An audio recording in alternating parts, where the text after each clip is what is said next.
Welcome to the Cultaholic Wrestling Podcast.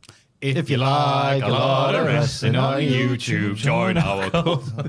What did you go for there? I don't know. All right. Is it falsetto? Woo! No, it wasn't falsetto. Ain't nothing false about you, Ross. How dare you say that? Nothing but truth bombs on this podcast, the Cultaholic Wrestling Podcast. The dulcet tones of Maffew, the returning Ross, and the always lovely Jack. Thank you. Big developments this morning, or this afternoon, in the Cultaholic offices is Maffew did his thing and didn't realise he did his thing. And I said, Maffew, you've just done your thing. And he went, no. And the thing, Yo! the thing was, yo. Did that when he walked through the door, like the Kool-Aid man himself. I didn't realise I did it. Hey-o! It was more like that. I wouldn't have believed it until you went, you've just done it 2 seconds ago. I'm like, oh no. I've been waiting for months just to go, that's it, that's what you do. That's the Hey-o! that's the Duggan. Yeah. Tremendous. Great day. I'd love to be Jim Duggan. Just because any appearance he's made in the last, 50 years, it's been like, it's Duggan. Oh, the crowd never forget that. Oh, that's one of my big memories of conventions and stuff is just, when Duggan's in the room because you just hear it off in the distance somewhere, just a crowd of people going, oh. Kevin Nash's Crocs, that always stuck out to me as well. That was a disappointing day to learn that Kevin Nash wore Crocs. That's not disappointing. Oh, it you was. just wouldn't expect it, would you? Yeah, the NWO should never wear Crocs. It just goes to show he can pull off anything, that man. I Right bet he can. itself with your nice new haircut, Ross. Thank you, I've had it for like a month now. I forgot what you look like because you weren't here last week. Goodness me. I'm actually getting a cut again at the weekend because it has been a month. I like to do it months apart, so there we are. Well, My name's Ross. hi Ross, I'm Matt. Hey! 2 weeks ago, you complimented him on his new glasses. As well. It's great, this. It's like 51st date. You're just doing that Ron Swanson thing, aren't you? Not making me feel comfortable. Just always keep me on my toes. Actually, make you uncomfortable, I give you compliments. You look nice. Uh-oh. Sure, Ron Swanson's like, if they're feeling comfortable around me, I'll just forget their name on purpose and then I'll make them feel awkward. That's what you do. I've been so tempted to do that. And I've used that as an excuse for forgetting someone's name. But yeah, how was your week off, mate? Fine, productive. I knocked down all my furniture in my flat, built up new furniture in my flat, painted my entire flat, got a tattoo, had a great week off. Wow. Great stuff. Oh, what did you get? A big dragon on just below my knee. Oh, cool. Yeah. You're a dragon guy now. It's weird because I compared Ross to a dragon on last week's podcast because we were looking for the Reese's Pieces vault. Yes. And I was like, Ross has hidden it in his lair like a dragon. It's on me. Yeah. It's on me slack eye. I should really share the vault. Like, It's all right. A dodgy smorg. it is full of jewels. Yeah. Wait, you haven't got smorg on your knee, have you? That'd be something. Smorg. The Lord That of the is the Rings name of the dragon. dragon. All right, I don't bother with Lord of the Rings. It's too long. Much like this podcast. I've done it again, slipped into that cadence. Whoopsie diddles. But I do the traditional American traditional stuff, and I was running out of things to get, and Dragon just fit the gap quite nicely, so it wraps around Nice. stuff. Hell yeah. Are you going to show us it? It's on me leg there. Fantastic. It's still healing. Oh, it's massive. Oh, wow. Bloody hell. Oh! Oh, no, I'm looking at the bear. Right, I'm just seeing it down. No, the dragon is the one There's a that's giant just above curled up dragon. I'm like, what? All right. No, very nice, mate. Champion. Way I. Yo! Jack, how are you? I had it. Oh, I'm getting too old for this socialising business. I went out twice last weekend. What? It was a bank player. holiday, wasn't it? Ah. Went out obviously with the lovely TripleJump staff, and we should probably mention it because when the podcast went out last week, I realised the announcement has just happened, but we'd recorded it the day before the announcement, so we don't mention it. So we should mention it then. But went out with them last weekend, and it was very nice send off and everything. It's obviously crap. I was talking to Peter Austin about because I don't understand YouTube as much as he does about like RPM and CPM and all the things, and he was explaining that the worst part is the TripleJump haven't done anything wrong. Like, it's not That's their it, fault. yeah. It's just that apparently something called the click-through rate of their videos is the same, which means that if someone sees it, they're still as likely to click on it as they were previously. But it's just not, they're just not seeing the videos as much. It's not getting shared around as much. So it's just, it's crap. But went out with them, lovely time. And then on the Sunday, where did I went to the Grove, where Nice. where I told you that punk band were playing, and you were like, "What? They were there?" Oh, yeah. Who was it? Agnostic Front. Yeah, you're like, they're a big punk band. But you've never heard of AF? Nah, Oh, okay. I'm a fraud. Bless you. But no, so it was a sad but nice night out, I suppose, in a weird way. I get what you mean, yeah. And then the Sunday one was just 1 day's rest, and then went out again, and that was stupid. That was a stupid decision, to be honest. So yeah. But Agnostic Front, and you still got it. I didn't say Agnostic Front. I was in the room upstairs. drinking. Having a sleep. Yeah, having a little sleep. But yeah, you're right. Before we go on to the silly bollocks. Yeah. Thank you very much, TripleJump, Of course, for all 100%. the amazing work you put in and the good crack you've been when we got to see you. I mean, I realised quite quickly that this isn't a big hangout. It's not, the place in the first Ninja Turtles movies. I was doing skateboarding and playing arcade games because I was like, hey, just telling the editors going, oh, you're playing the Penguin Racing game, the Dreamcast. I remember that game. And then you'd look over and you're like, oh, you are working, right? Oh, okay, well, I'll leave you alone. Because outside of it, I'm like, I'm sorry for like disrupting the entire system here, this whole bollocks video games. But outside of work, lovely. You must have got on with them tremendously, being a gaming. Oh yeah, just talk boy. about blah blah blah. Games. It's really weird seeing Joe Hendry come out of WrestleMania, and then the last thing I remember seeing Joe Hendry in person was him in the office. Like all of us wrestling people are like, "How you doing, Joe?" And he's like, "Yeah, 1 sec." So TripleJump, what have you been playing? Because Hendry's a big gamer. But no, obviously follow them and everything. If you want to keep, I think if quite a few of them are still carrying on their own projects after this.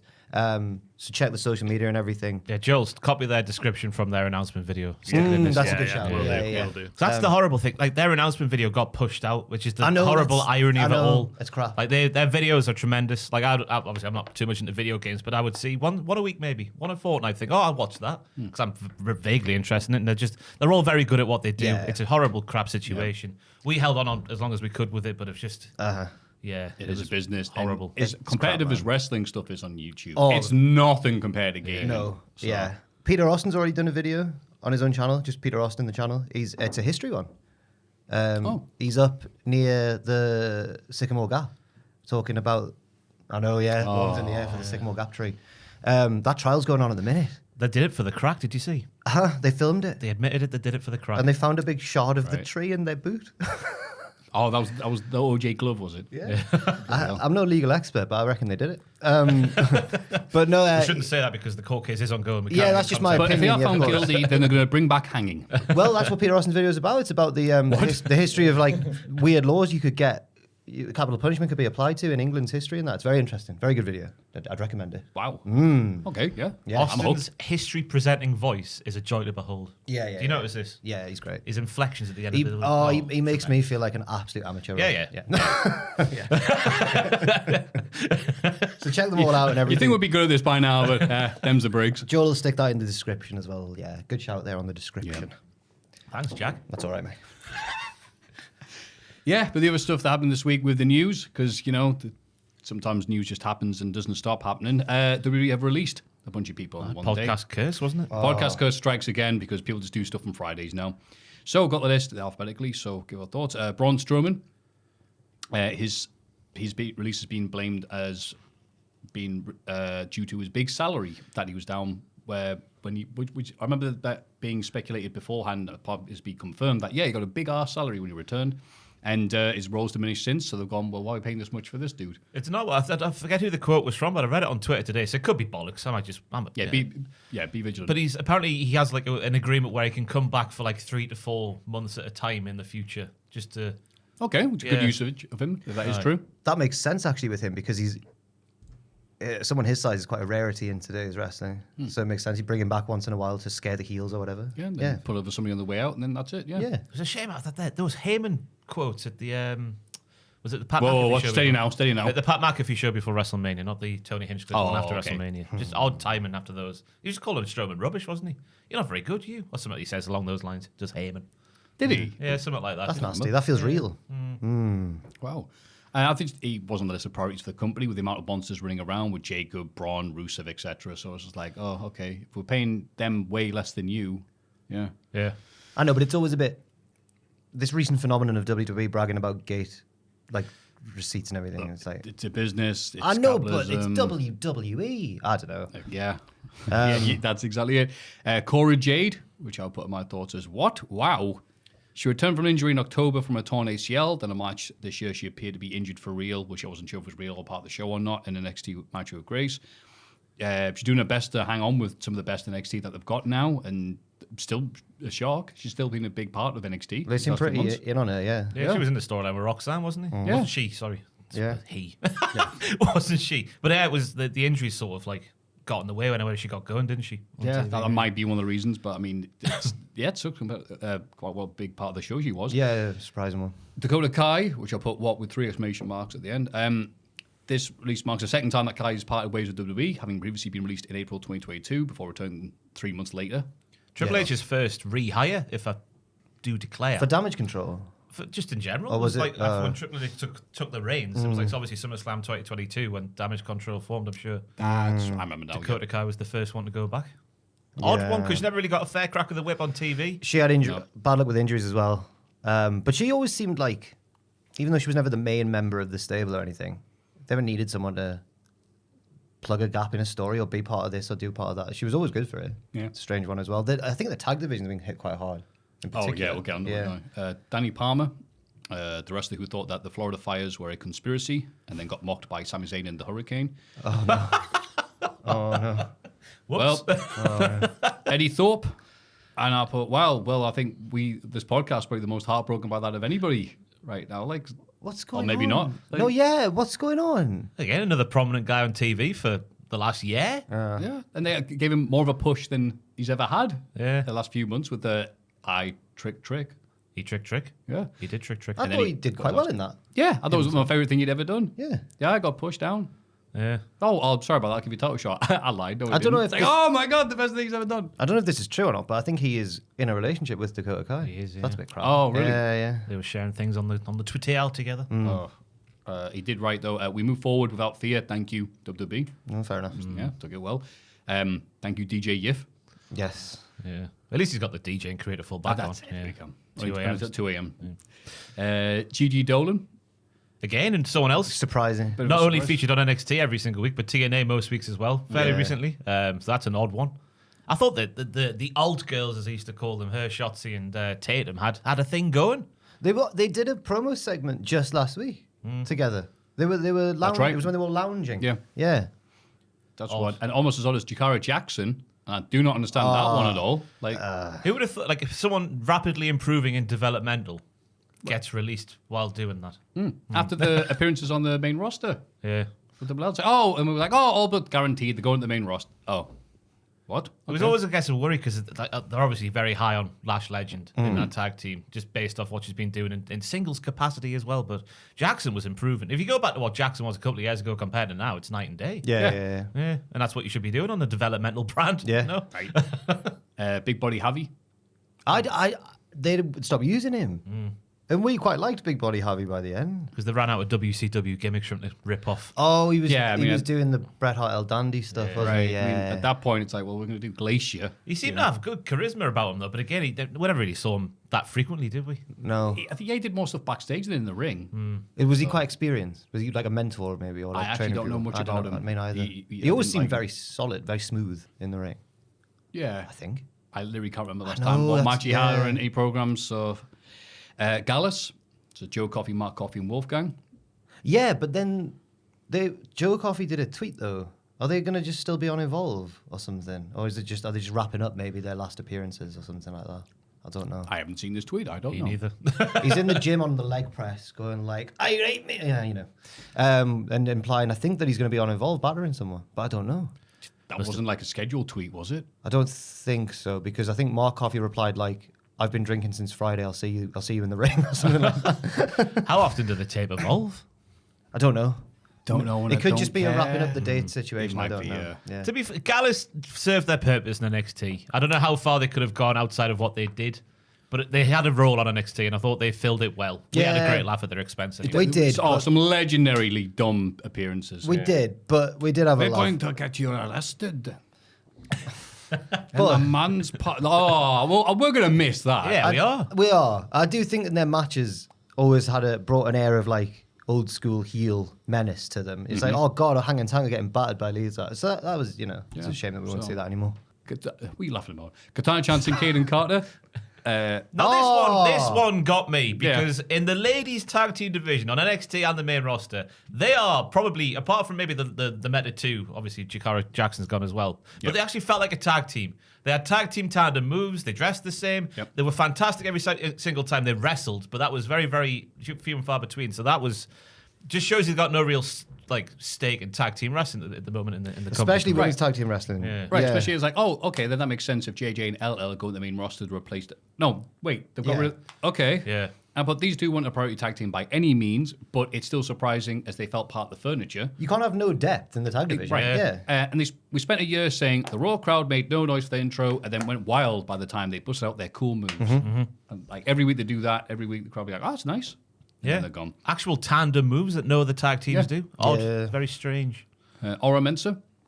Another mild metaphor shock, one? yeah. I was watching NXT last week. Obviously, I saw NXT after the announcements of all these was made. That felt like Shawn Michaels knew that was coming because they all sort of had like, oh, we're going to go our separate ways now. Like a nice little send-off for the metaphor. And I just thought, oh, well, Aura's going to have a singles push then, and then they're going to go to the main Raw. Even in that segment, they say, like, oh, yeah, it's better if we all do our own thing. Aura's killing it in Evolve. That was his little tagline they gave. And now it's very Is that good. like the sign then if you go to Evolve? I don't know. You've been here a while. Yeah. That's got to be seen as like a demotion of sorts. I guess so. Riley Osborne. Hey. Which I've gone, wait, so they've brought back the stable he was in.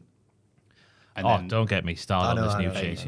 Right. What are we doing? I don't know. It feels like they're just wanting to get on our good side again.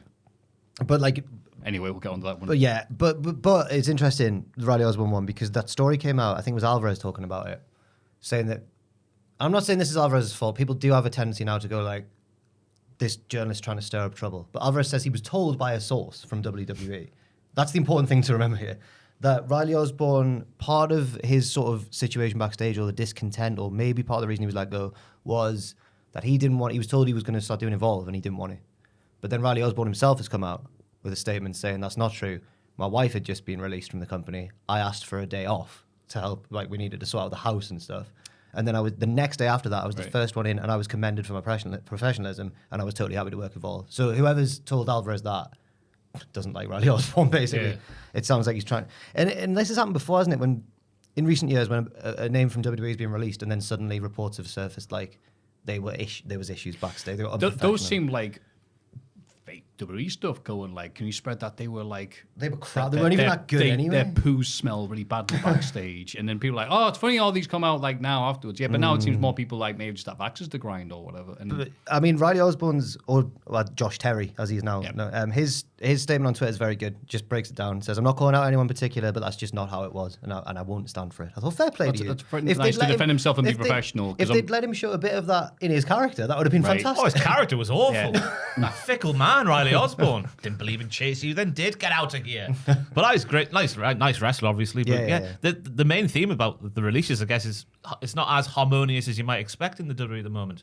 Gigi Dolan and Cora Jade. I was going to say their pieces. Yes. Baron to Corbin. defend the reports by Meltzer, I believe. To say like, they're not lazy, which is like, just like, how dare you? When Corbin was part of the last spout of releases. Oh, yes. He said that there was one person had it out for him, and that's why he's not working there anymore. So did he? Yeah.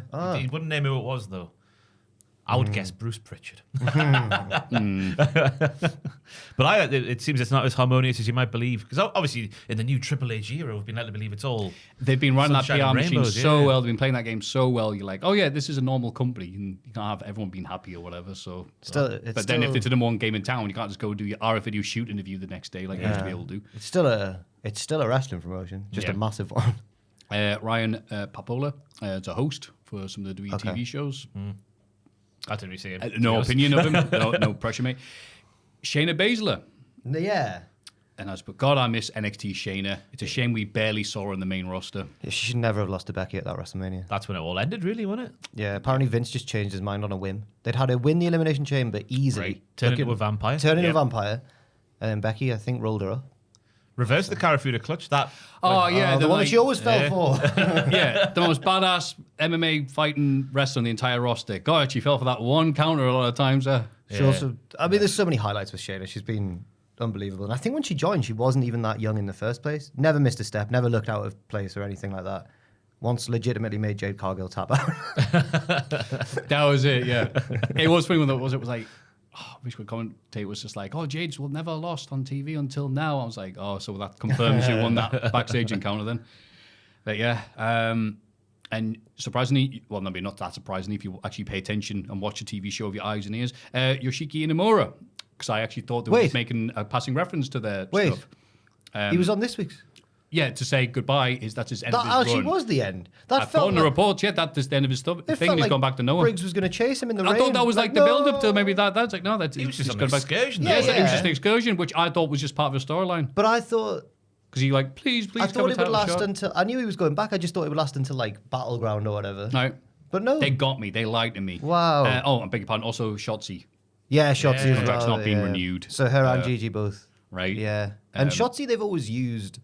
Even when she's been injured, they've been like, hey, she's the host of Halloween Havoc or whatever. Right. So I'm quite surprised because she seemed to be... They slotted her into a lot of different roles and stuff.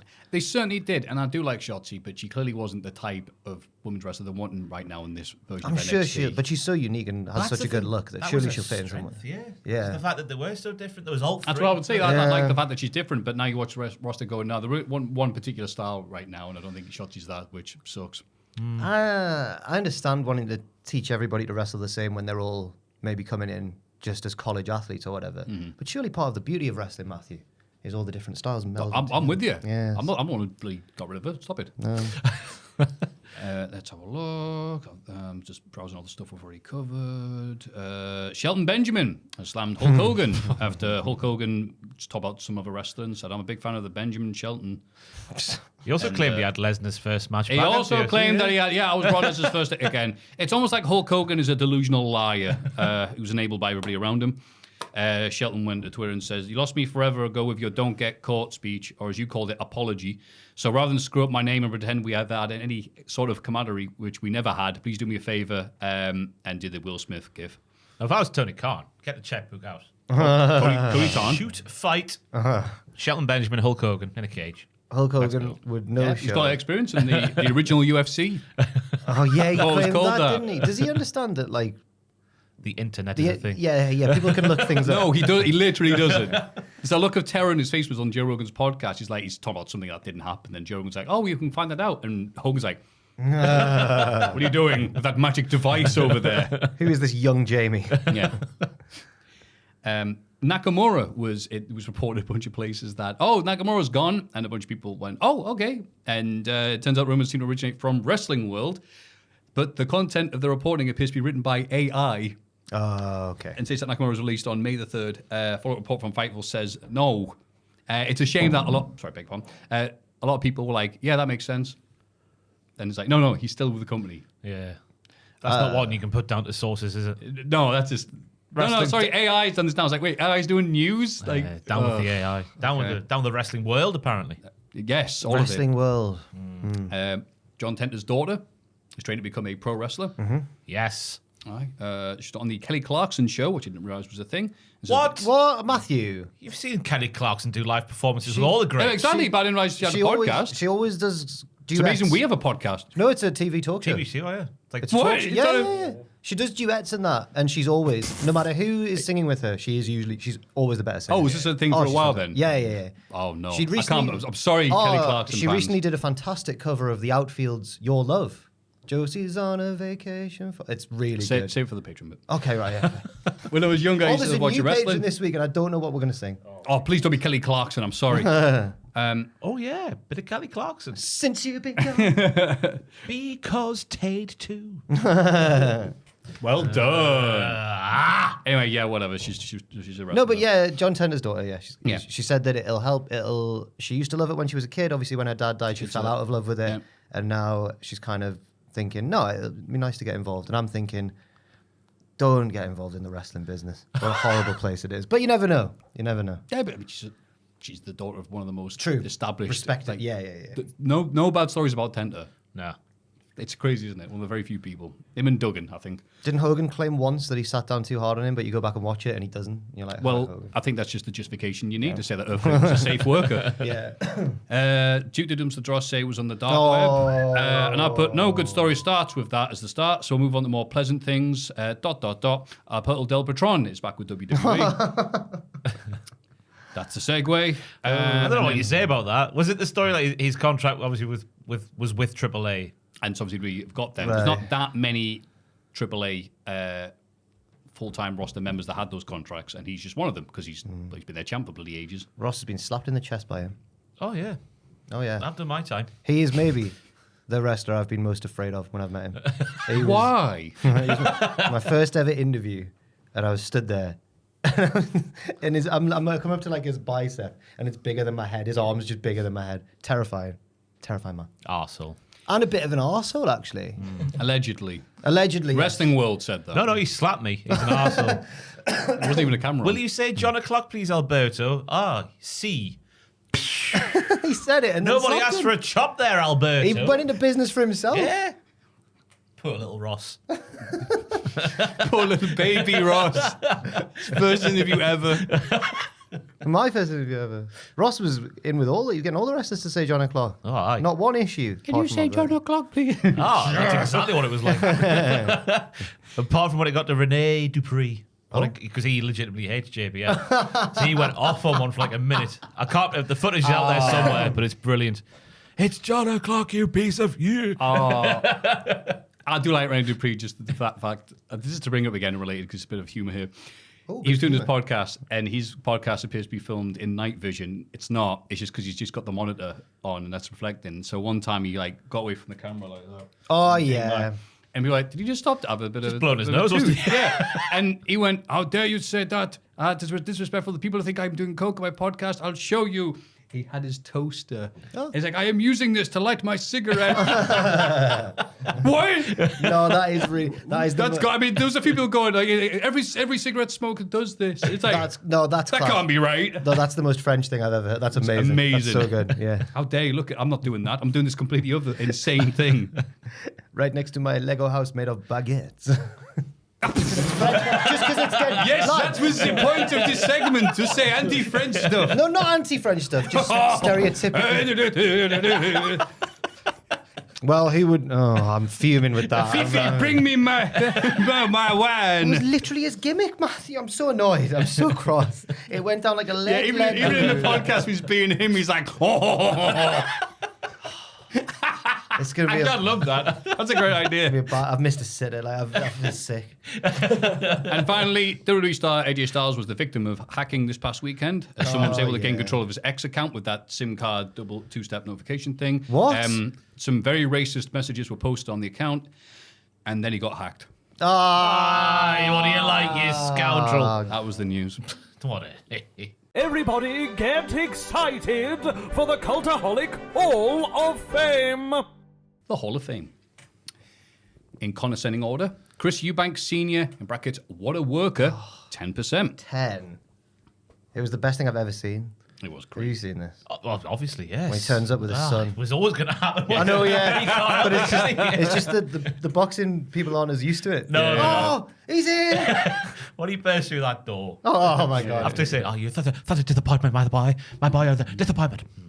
Why has he started to say, like, I don't know how long he's been doing this for, but now he's started to say, like, Rastafari and stuff It's like his that. mother's tongue, Jack. You know this. Sorry. But he's always spoken like that. Rastafari. Why does he put that again? It's amazing. Master the selector. John Cena kills Popes, 16%. He's the Aaron Ramsey of the Pope game. Can't believe that didn't win. Oh, I know why. Because Hell in the Smell 6, 74%. Oh! Here he is. What's that noise, Ross? 74%. Who's That's this? embarrassing. Who's lads. That's speaking? embarrassing. Oh my God, what's he doing? He's cutting a promo. He hasn't been introduced to the podcast yet. Oh, it's Joel who Hi. picked this last week. Hello. You've made I it. won. You finally made it into the Hall of Fame. It's WrestleMania 12. Yeah. The boyhood Is this dream. your first time winning? Yeah. I've been in it before, but from other people's picks. This is my That's right. first pick that's going. Well done then. Wow. Yeah, you gloat away.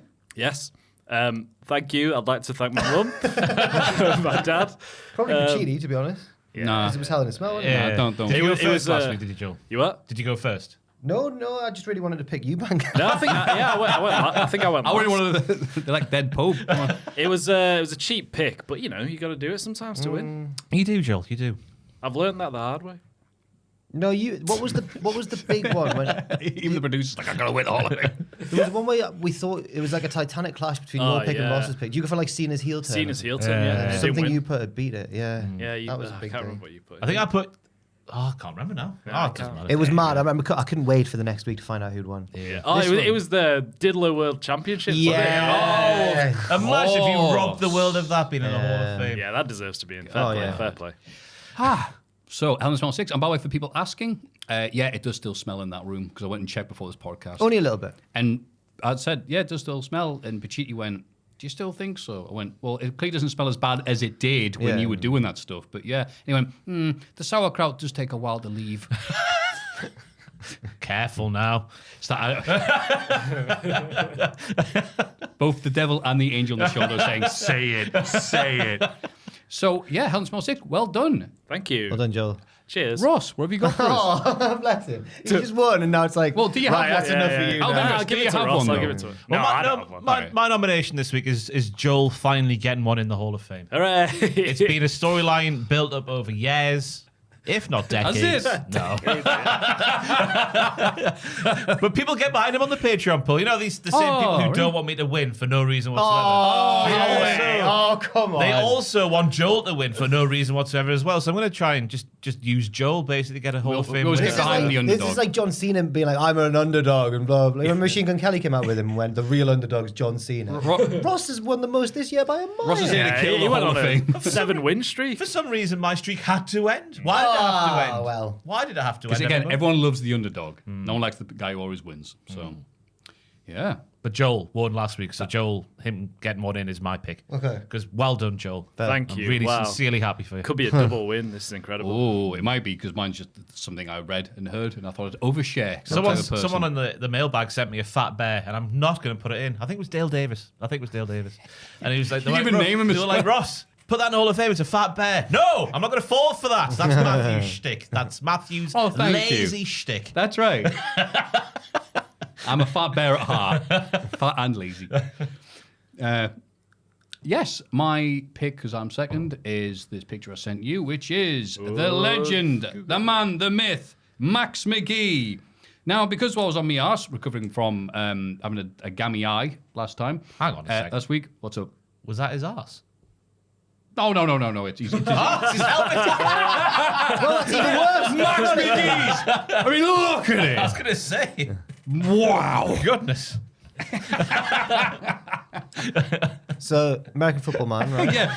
Max McGee, who, again, just on my ass last week, just dealing from antibiotics, just watch a lot of Secret Base, the YouTube channel that does a lot of American sports ball things. And they said, have you heard about the myth of this? Max McGee, the first person to score the historic first ever touchdown at the first ever Super Bowl. Fantastic. He did so while nursing a brutal hangover because he'd gone out the night before and apparently met two air hostesses or stewardesses, whatever they're called back in the day, and tried to share one with his mate. And he went, no, I'm going to concentrate on the big game. And he went, Share one. suit yourselves. Share one is awful. All right, more for Max. Share one is crazy. It was the 60s. And yeah, he just went fact they were went flying- out and he snuck out because obviously the coach went, no, don't go out and get drunk. This is the big game, the first ever big game. They It's happening wouldn't tomorrow. have known how big a game it was if it was Super Bowl one, Matthew. Well, I think that's what he was going for. And obviously, we all think with the right organ during these moments. So he went out, broke curfew, snuck out like, you're a kid, and then came back. He was like, told his mate, look, I hope you do all right because I'm not in any state. And then he's just sat on the bench, and I'm just paraphrasing Secret Base, but they said and then the guy who was horror saw his mate get injured and be taken off, and so the coach went, all right, Max, you're up. And that apparently is the only photo of him watching and not going, oh no, oh God, no. And he was only 21 years old. I checked, he's only in his early 30s, but oh, Early God. 30s? Yeah, I mean, look, it's the 60s. I mean, even still. He came out the womb smoking tabs. He's back then, he's a hard-nosed American football man. He's full of that leaded fuel. So yeah, he didn't even bring his football helmet with him. So he's got a different someone else's football helmet, which isn't fit properly. And in his hungover brain, he's like, oh God, I really don't want to be doing this, but I can't let the team down or let them know that I'm stinking. So I can't stink it up on the football thing. I know I'll just be really good.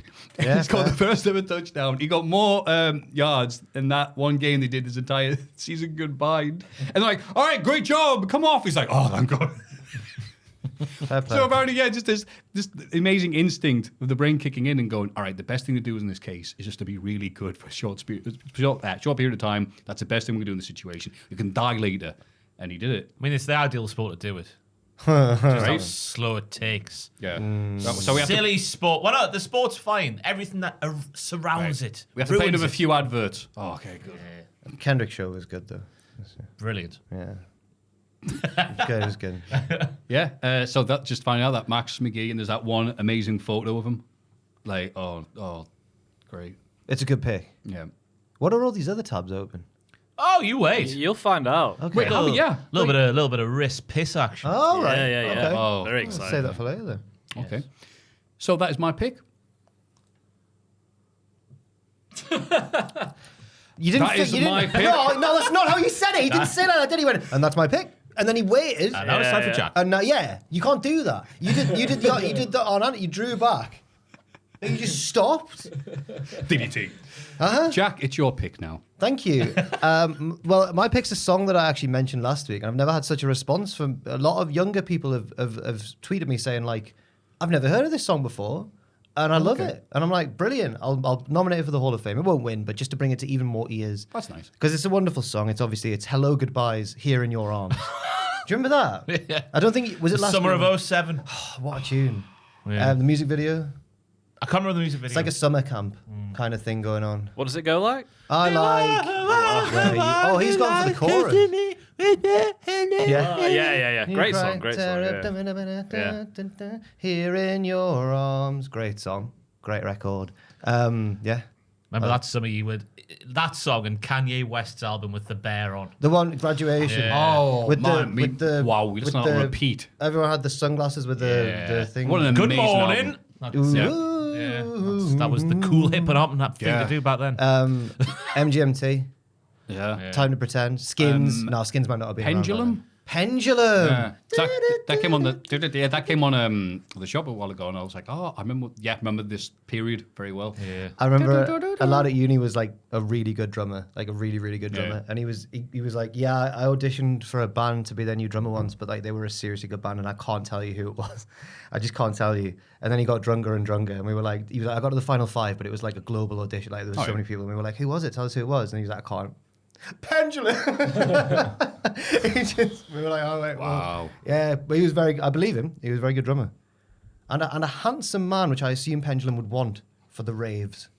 That's what I'm talking about. Hello, Goodbyes Here in Your Arms. There you go. Nice pick. So, Hello Goodbye Here in Your Arms. Max McGee, the myth of Max McGee, hungover superstar. Joel finally getting one in the Hall of Fame. I thought you'd have gone for the green fly, one of you, from the Oh, Pitches video. well. We had a lot of comments about It that. was a fraud though, wasn't it, Joel? Tell the full story. Tell Oh the full my story God. now. There's an can't- addendum. Oh, I've already put the rest in peace sign up. Oh. Yeah, but on the Pitches video, that was right? live though. On the- Yeah. We'll start from the beginning. On the Pitches video, a green fly landed on my microphone, and I just couldn't blow it off the microphone. And then Ross just went, "I just He was scared to blow off the mic. I wasn't scared. I wasn't scared. I wasn't scared. In the video, I was He jumped up on the chair like Tom and Jerry's. And then Ross did that, and I don't know if it was him or Andrew, but it just fell, and we were like, "Oh, is it dead?" And then it moved, and we went, "Well, I went, oh!" I like, knocked my mic over. It's all on camera. And then, That's right, because I was going to watch that. Then I saw Goldberg in the thumbnail and I went, nah. then Andrew, humane Andrew, was like, "Don't worry, I'll take it away. I'll take it outside." Put it on his notes, like slid them under. Off he goes out there, comes back in, doesn't say a word. And then later on, one of us goes, "What happened to that fly?" And he was like, "Oh, I tell thee, I was trying to take it outside, but I stumbled a bit and it just fell and it's gone." We were like, "You've killed the fly. You've killed the fly now." But then I was editing said Pitches video and I felt something on my arm and the green fly, no, it's back. it flew onto my It's a hand bloody as I miracle. was editing. Like the Undertaker. And I'd like to think it was the same one. I mean, I was saying it could be anyone. It could be There's anyone. been a lot outside. recently. That's definitely the previous one. I was like, Andrew, look. And then he took a picture. So hopefully he's still alive. It's great that we've got an infestation going on, and we'll get it in a positive way. Yeah. No, that was the same one. It What a came boy. back to... It must be. Oh my God, It flew on my screen as well. Yeah. Oh my God, it is. It's Greenfly's music. Yeah. So he lives on. God bless. What him. did you do with him then? I just Yeah. let him be. He just flew off eventually. right. He flew onto my screen and then he just went. See, Joe's I think sensible. he- He knows he can't kill it, so he's I not think going he to mess saw with it. himself on the video and wanted to have a look. Good job, kid. Can you actually brighten the colour on my picture there, please? That was nice. Thank you, Joe. But it'll be even nicer when you go into patreon.com/cultaholic and vote for one of these magnificent picks. Oh, yeah. And then whilst you're there, you can also sign up to be one of the magnificent producers. Oh, I'm not ready. Such as Reno2200. Oh, Future! Noah Anderson. Anderson. Levi LaRue. Going in for the kill. Doing it for the thrill. Gala! Down the best a man can get. By him.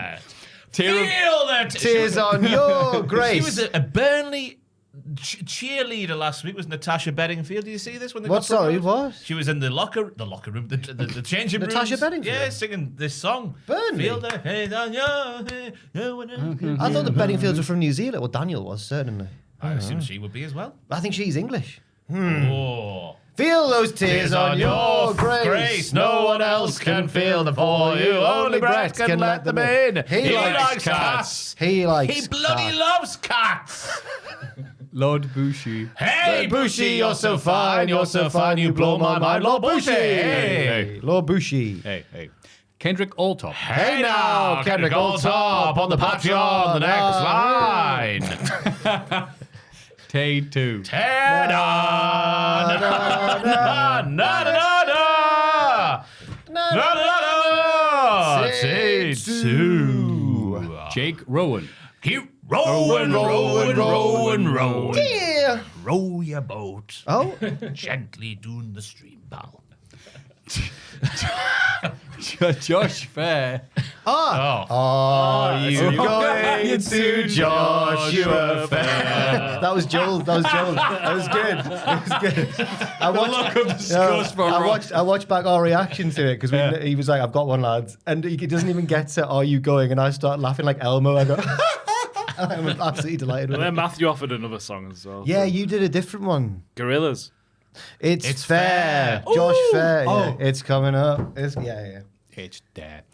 And finally, and God. I have not newly, put a that's right. second of thought Ooh, into this. Theo de Havilland. De Havilland. Havilland, right? Okay. Oh, Theo de Havilland. Oh, Theo de Havilland. Wow. Sometimes it takes weeks to mold one for a person, but that was unbelievable. Oh, Theo Havilland. Wow. I was thinking Duran, but that's much better. His name It's Theo, and he's on the Patreon. Oh, right, okay. I thought you meant Duran Duran had a song goes, oh, we're Duran Duran. That's our name, Duran Duran. I saw a video of, I think he was quite a big deal, but he was a guy on YouTube. He was an African-American guy reacting to that song, Whoa, Black Betty, Pamela. And the video pops up when he sees that they're all the whitest men you've ever seen. He's like, what? Like, he can't believe it. He's loving the song, but he's like, there's no way. There's no way. Who is Betty? Is Bamalam. Is that an actual lady or is it like a vessel or something? Oh, It's like a metaphor. really old drinking song, so I assumed it's like, I actually thought it was like a thing for like an old horse and carriage or Who an is old it? car. Ram but- Jam. Yeah. Yeah, Ram Jam. Yeah. If you look at them, they are the whitest men I've ever seen in my Yeah. life. And No, then, we and then No, I don't know. a wrestling podcast honestly- called you white. I- You know you're white. I honestly don't know if we are actually whiter than Ram Jam. They are spectacular. And then Spiderbait covered it, and they were even whiter. Spider bait. You remember the mid 2000s with the like weird audio back? I was on Krang all the time. Oh. My preferred version. Oh. Because he's got his drum kit and it's on wheels, so it's on the road. Wow, that's a good sound. And when I've said it like that, how can you not No, be that sounds impressed? good. Does actually sound good. So thank you very much, you magnificent producers. I hope you have fun with your voting. This is This Week in the Wrestling. It's this bloody week in the wrestling. The long week of wrestling. Very professional. I've had the notes ready. SmackDown, I believe, starts. Well, it is. Well, Oh, how it was about that, long SmackDown. This felt like the longest SmackDown of all time. Yes. Damien Priest sees Jacob Fatu backstage, and road agents have to stop them from brawling. LA Knight walks past on his way to the ring, and he's like, hey, what are they like? Knight cuts a promo blaming Solo and Jacob for ruining his chance at a US title rematch, but Damien Priest got involved as well, and Knight isn't happy. Priest interrupts and tries to justify ruining last week's match because he wanted revenge on Drew.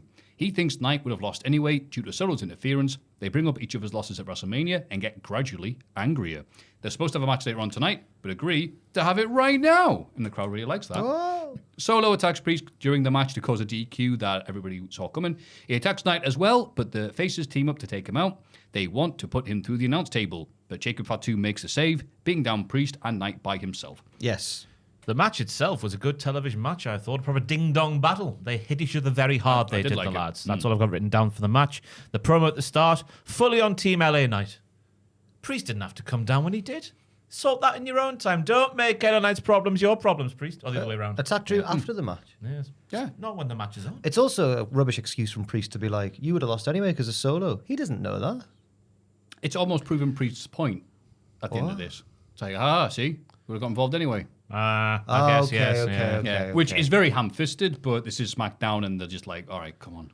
Yeah. It's like It's an updated version of the tag team division a month ago. Look how all of these things link. Yeah. Kind of. To set up that four-way, isn't it? They need that four-way to make sense. They've already announced it now, but yeah. And Priest needs people being a dick to him for people to get behind Priest, so kind of works. And yeah, it was a nice match. Yeah. Or it wasn't. Hard to ask a live crowd to get behind Priest when LA Knight's the one he's promoing against, though. Yep. And they definitely did prefer Knight on the mic. Yeah. Because how could you not? I was going to say, someone dislikes Knight. I was trying to think who it was, and I think it was The Miz at that roast. That didn't happen. Oh, what did he say? Can you say what he said? It was something like, it wasn't offensive. It was something like, oh, well, don't worry if you guys think I suck. I'm in my 40s. I'm just going to get my 40s, get a haircut and wear shades all the time. Or something. Or maybe you should, because, that's where It was something like that, yeah. It wasn't like a brutal criticism. It was just a bit of a hee-hee. Okay, fair enough. More of a gentle jab than, the haymakers Nia Jax was Maybe throwing. they're friends, and that's why he said it. You never know. Let's go with that. Fracture Martin interviewed backstage. Uh-oh. They're They're going to turn him heel straight away by having him talk. Old Nathan.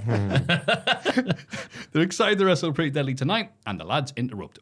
Everyone talks about how SmackDown has the best tag division in the world. Is that true? No. It's very tasty, but the two tastiest snacks of all are Pretty Deadly. Yeah. Elton and Kit doubt if Fraction really are as good as everyone says. Fraser tells them to be careful what they wish for. So Pretty Deadly are heels again. Kind of. Because they speak about opportunities are earned, but then they're like, you're rubbish, meh. Yeah. Yeah, they're just silly buggers. Yeah, fair. Shades of grey. There's nothing great about these lads in their fabulous outfits. I didn't like Byron Saxton's purple suit either. It wasn't doing anything for them. An interesting piece of information there. Yeah. But yeah, I'm scared about Nathan Fraser on the main roster because he even did the finger guns down the lens before he started during the talking. intro. Yeah. And then he starts talking like he does. Hey there. Heel written all over him. He can't be a babyface unless he doesn't talk. Which I'm starting to think about Jamie Hayter on AEW. Do you think? She's got an air of the Fraser about her. The Nathan Fraser. You've ruined it forever now. Why do you have to say that? She was using that's the antithesis of blah blah blah. Yes. Can't you just be a goth who badders people again? Yes. No. Okay, fair enough. Elton Prince seems to get legitimately shaken up during the match.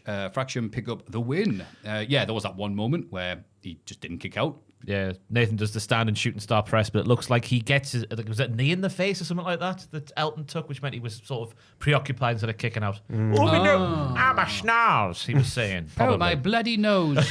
It did You wanker. Hopefully he's all right. I'm assuming he is okay. Yeah, But he's a big, tough wrestler. I haven't any news about him being shoot hurt, so. Yeah. he's got so much chest hair. Yeah, you think I would have blocked it? I'm so jealous of Like all a that mini chest hair. hedge. I've got about 3 of them. Chest hairs. Are they like in the same place, or are they Like a awkwardly little- scattered around like little- Minesweeper? Little cluster there. Just about 3 or 4. Imagine Joel's got a hairy chest if he Joel. I've got some. You've I've got some? some. Yeah. Yeah. I imagine you looking like BJ off NXT with your shirt off. That's not a bad thing. Have you? Just thinking about your shirtless there, Think Joe. about it Yeah, a no, lot, it's yeah. BJ, Don't look into this at all. Have you no got chest symbolism. hair? I've got like 5. Yeah. I think I have. Wait, you don't know? Some if you around have? the- Not particularly hairy. Oh, let me try. I've got Still there? some around the nipples as well. They're all around here, and it just kind of disappears. Okay, fair. Which I think is normal. I'm going to go with that. You got any The normal back thing hair? about us? No, not bad. Well, I've got very fine on my shoulders, I've been learning. Oh, really? I'm in my 30s now, so it's going to happen, isn't it? Oh, yeah, you get like 2 there, and you're like, Yeah. well, that looks rubbish. So I'll shave Oh. them off. I Do you don't not want- get shoulder hair? No, I've barely gone through puberty, mate. So, I don't want a hairy body. no. Oh, so you got to wash it then, haven't you? Yeah, true. But I mean, I still sponge myself down. Yeah, but you probably have you'd to. hope so. What's happening here? Probably hard. It's probably harder to wash, I guess. Anyway, the double teams that the Lads from NXT were busting out, were rather nice, and the crowd did go, ooh, that's pretty. So is the one that PD added to their arsenal. It's like an assisted roll-through donkey kick, I've called it, from Kit. Yes. The clothesline from L. Yeah, because Elton Prince. Elton. It's good. Because I saw L and thought, Spanish there? Right, Elton. Right. Yeah, Legitimately didn't get that until it's good. now. Okay. I think it's clever. Nathan Fraser getting very good reactions just by running very quickly, more to the point that just don't let him talk, otherwise he'll start getting booed. Yeah, Unless that sort of thing doesn't resonate with Americans like it does for us. Oh, they love anything crap and British over there. But that was a good match by the lads. Yes. Aye. Mission and B-Fab tell Nick Aldis they're interested in a tag title shot once Liv Morgan is back. The Secret Hervis turn up with Chelsea Green, all dressed in black to mourn the end of her US title reign.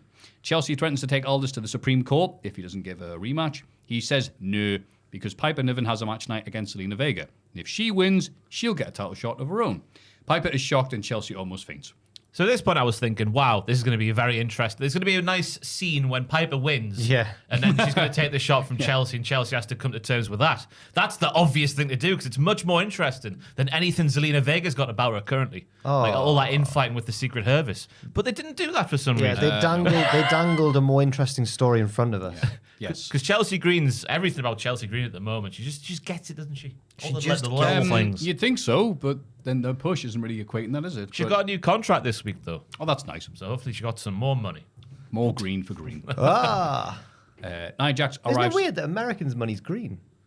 It is, and ours also, isn't green. also like they got the dollar symbols as S with a Two line lines. through it. Yeah, and it's like there's no S in dollar. Dollar sign. Dollars. Yeah, dollar. Did you know that yeah. the pound used to be a note back in 1971? Yes. No. Did you know we used to have a half? I've forgotten now. I saw it on Instagram the other week when they introduced the new money in 1971. Yeah. Yeah, I can't remember what Is that it when they was. got rid of shillings? Yeah, shillings, 10 pence tuppence. is half a shilling. Oh, no way. I can't remember, lads. I was in my early 20s when that happened. So. Nia Jax arrives to cut a promo, and she doesn't say anything about the roast for some reason. She took time off, regrouped. It didn't happen. It wasn't filmed. What roast? Yeah. And now she's coming to take the women's title. Tiff Stratz interrupts. Cashing in on Nia was the greatest thing Tiff ever did for her career. And now she's beaten Charlotte. That gets a big pop. She's fully confident she'd beat Nia too. Naomi arrives and says, it's funny that the pair are arguing, since it was Tiff who helped Nia stay champ for months when Naomi was trying to win the belt. I've forgotten about that. So that was a nice Like, reminder. really? Something that lasts for bloody ages? I know, but there's so many storylines all the time. Yeah, it's very important. Big fan of Naomi's presentation currently. Oh, yeah. The dishevelled look, the eyes. I wish you'd been doing Yeah. this for longer. It's a actually. proper, like, cheesy 80s thing. And I think it's like, that's Yeah. absolutely fine. That makes her stand out. Tiffany Stratton's promos are wank still, though. You used to be the bully who pushed me around, and I'm going to fight you now. Meh. Come on! There's more to life than that.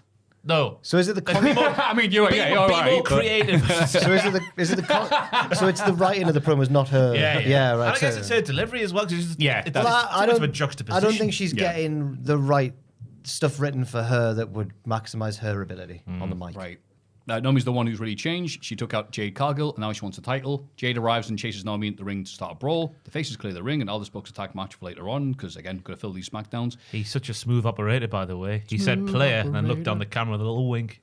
Do you get it? You can see what Do you Mickey get James it? saw in that man, let me tell you. Joel, by the way, the table is the same. It hasn't changed for weeks. Aldis, Pierce, Ava on the floor. Ava right down, yeah.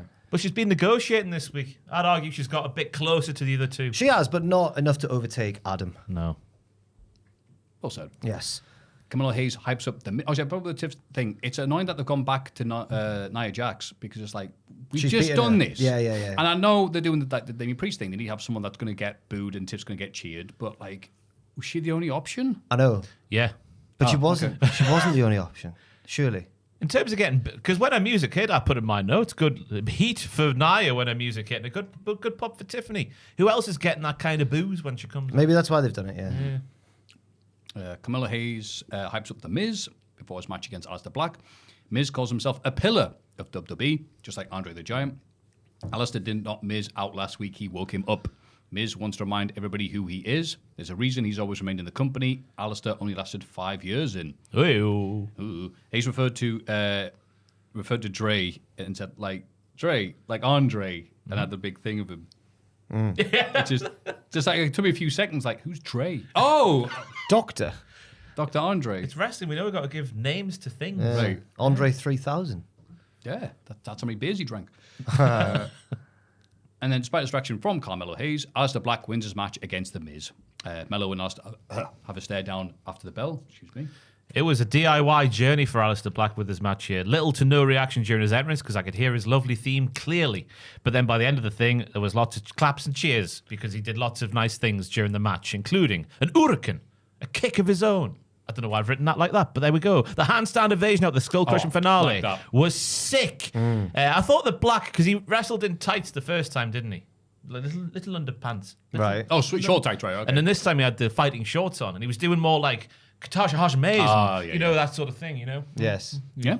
Little takedowns and that, different styles. So I'm thinking going forwards, maybe that's a thing that's going to be a part of his arsenal. I mean, all these Dutch people, they all know kickboxing. They I've just been led to believe. inherently do, yeah. Yeah, I just don't the bone of understand it. Yeah, it's weird. That counter ruled. It's him, and he's got his entrance. They're and also slow good music at back. darts. They're good at kicking and darts. They can kick darts out the air. Yes. That's right. In the locker room, Santos Escobar mocks Rey Fenix for losing at Mania, calling him a disappointment. Fenix didn't just lose the biggest match of his life, he embarrassed the tradition of Lucha Libre. Just you wait until Del Rio shows up again. Rey Mysterio handpicked Fenix to take his place, and he blew it. Now with Rey out of the picture, Santos is going to take his place. Fenix tells Santos to shut up. There's only one luchador Fenix trusts, and it definitely isn't Escobar. He'll see him in the ring. Who's the one luchador he trusts? Does he mean Rey or does he mean his brother? Oh, right. okay. That's the second sort of Lucha Bros reference in a couple of weeks. Because there was the last week when I was off, there was one on that SmackDown. Because I think he mentions Lucha Bros by name last week, and then this week it's like, there's only one guy I trust. In the words of Charlie Nicholas from Soccer Saturday, I'm sitting here thinking, isn't Santos right? Everything he said to Phoenix at the start of this, when he's like, you lost the biggest match, you blew it. You absolutely blew it. Rey Mysterio picked you and you blew it. But that's rich coming from him. Okay. Yeah, because he's he's way further down. Okay. He couldn't even make it to Mania. He's a loser-door. He's a Mexican. He's a Mexican. Yeah! Loser world order. It's good, this. Yeah. Podcasting. Yeah, and I put, whenever luchadors are not doing He Cape puts the Pradas. L in CM. It's okay. It's all right. 2 L's. That's how bad he is. Yeah. Whenever luchadors are not doing Cape Pradas, they should spend all their time backstage attempting to recruit fellow luchas and talk about stuff. Okay. They do with lucha. Yeah. That bit later on, I can't wait to talk about. With Andrade. Yeah, there we go. I'm very excited. Smouldering though he is, Andrade. Part 2 of something very similar. Piper Niven's match with Zelina Vega is next. Chelsea Green gets on the apron to disrupt a 619 attempt, but Zelina moves and an onrushing Piper accidentally knocks Chelsea down. Zelina takes advantage of the miscommunication and pins Niven. In the early going, Chelsea selling on the outside was more captivating than what was happening inside the ring. But then they started doing very, very good things. It was your stereotypical little person or smaller person versus bigger lady match. Yeah. There wasn't a little person there at all. Although Zelina is close. I have stood next to her. You're not wrong. She's so small. Nice Butland's finish, I've called it, with Chelsea getting knocked off the apron by Piper. They've gone the wrong way with it. Yeah. And that's the main thing that's overriding this entire match. Yep, well put. I must be missing something as to why Vega won the title. Oh, wow, check out that huge pop because of all the investment we have in her. Really what nasty, pop? Really nasty thing to say about a and lady then the who's just commentators- she's trying her best and it's nasty. Yeah. And then Joe brings up Jackie O's glasses from the 60s because she has nothing else to talk about. I don't know what that Who the means. hell is Jackie O? Jackie O, she was JFK's wife. Ah! A certain style about her. So. We've been where... All right, anyway. Go on. We've seen where he got shot. JFK got shot. Who by, though? I mean, it's still up in the air. Lee Harvey Oswald. Yeah. I watched a video about it, and it was a very sad video because it convinced me that it was really him. I was like, damn it. There's new video evidence. Oh, a new documentary about Madeleine McCann this week. Oh! Probably touched on. Apparently, it confirmed she's no longer with us. Oh. Which I find What do you shocking. mean? What do you like? It was like an article, and it was like, new documentary sheds new I light on hate Madeleine the McCann. state of the internet nowadays. Like, go on. It might prove she's dead. Cheers. It for that. might prove. Cheers. Cheers for that. No one's seen her for a while. I swear I've seen 15 different ones of the years of just like Jack the Ripper's identity confirmed, and you click it, it's like, well, maybe it's this bloke. It might have been this Polish man who Yeah, lived right, near... it's just They bloke. always mention the Polish man who lived nearby. Yeah. Hey. Oh, DB Cooper's been confirmed, and you click the article, it's like, lol, no, it hasn't been. That's one of the best YouTube videos I've ever seen. That DB Cooper one. Was he the guy jumping out the plane? That's him. Just disappeared. Yeah. There's an unbelievable YouTube video about it. There's a conspiracy theory that it's Tommy Wiseau, the director of The Room. Because that's why Tommy Wiseau can really explain where his money came from. Back to Zelina Vega, though. If we have to, Ross. Her theme is a big issue because it sounds like the SmackDown theme. Sounds like an ad break. It sounds like it coming just back from sounds the like the ads. same song. So you think the reason why she's got no pop is people are going up to get some merch or So what they whatever. need is Zelina Vega. Exactly. Right. My name is Zelina Vega. It's a horrible intro. How did Def Rebel survive another culling? That's what I want to know. It's a big shock. Must have a really good contract. Yeah. Because, they're musicians, not wrestlers. But yeah, Piper Niven is great for having a singles match to make someone look good. This was exciting. They did some good stuff there. It's just like, okay, but I don't get it. Me I neither. don't know. Yeah, well, Me neither. maybe she'll be the, Batista in Evolution and she'll win the title and we'll get some stuff for Chelsea. We can only hope. Aldis scolds Jacob and Solo for ruining matches recently. Solo says Jacob is just warning everyone to stay out of his way. Aldis books a triple threat title defense at Backlash against Priest and Knight. Solo points out that technically Drew won last week's match, so surely he should get the title shot. Aldis says, fine, and makes it a four-way. Jacob doesn't care, saying he'll beat whoever the GM puts in front of him. The champs storm off, and Solo accuses Aldis of trying to screw Jacob. Aldis says no, but Solo is. Because he is. He's made a triple threat four-way. And Solo looked a bit sheepish when he said it as well. He was like, oh, he's got me. Yeah. We're edging every day closer to stop that. We are. So The term between Solo and Jacob. Yes. Yeah. Yes, we are. We are edging towards that. Yes. But Jacob Fatu's promo just after being the forward being made saying he's going to dog walk their ass. Oh. Big fan Proud, of love everything. that. Yeah. Naramin. Yaramin! Do you want to try it, Joel? No, thank you. Randy Orton welcomes us to SmackDown, even though we're already 2 hours in. He wants to say it, so he's going to say it. While the world couldn't see John Cena, Randy always could. Well done, mate. He knew Cena was arrogant and selfish from day one. Cena is the ultimate shiny new toy for the ultimate puppet master. He took advantage of the PG era and turned himself into a cartoon character, but Randy always stayed true to himself. Last week, Cena claimed to have raised the audience's children for them. Randy says the only thing Cena raised was merch prices, which is a very surprising thing for a contracted person to say on TV like No, that. I went and checked, and Randy's T-shirts currently in the UK shop cost the same as John Cena's T-shirts. So, F you, Randy. You hear that? Aye. But it kind of does make sense for Randy to say this because he did get caught on camera talking to that fan and going He like, did. I thought that's going to be... cost you how much? Yeah. Cena's been selling his soul for 20 years. He may have hustle, but what happened to the loyalty and respect? He threatened to erase the Orton name from the history books, but that will only happen over Randy's dead body. Cena isn't the last real champ. He's just the last legend Orton will have to put down. He's going to kick John's head off and hit him with an RKO, etc., etc.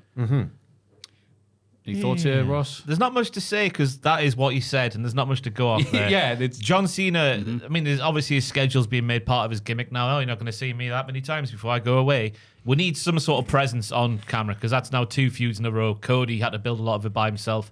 Randy's had to do it here, and it's wank. Even though they've acknowledged it, is it called lampshading? Even though they've had Cena go, I'm only going to turn up on my dates. Doesn't make it okay. Like it's still frustrating, even though they've referenced it. I don't mind it because it just makes it more exciting. They just spent the entire few years with Roman Reigns doing that shtick. It's just in And the meantime, Lesnar before him. Thank you. But in the meantime, we've had Heyman doing a wonderful promo.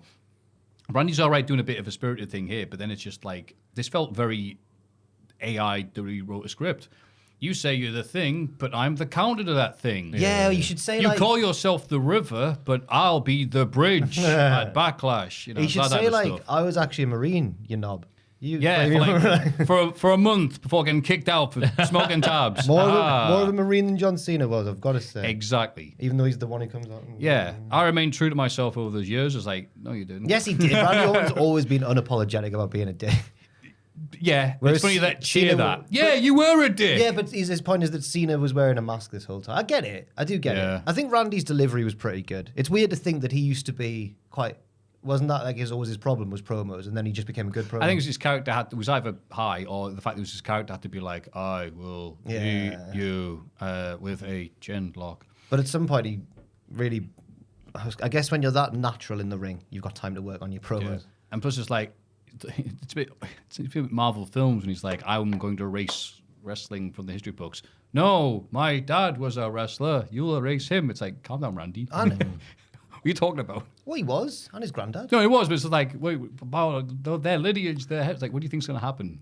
Cena will delete the Wikipedia. He'll the Wikipedia delete all the cookies off WWE.com. Yeah. I did like the turn of phrase that the Orton legacy will be there to watch him. Do you reckon that means Ted will be there? Oh my. I've got more chance of seeing Manu than him. He'll be Bob on it. Oh, yeah. Bob. Maybe he'll hit him with his cast. Does he still use the cast? Did he use that in the If feud he's in against, wrestling, then, against Taker? Did he use that? I think he did.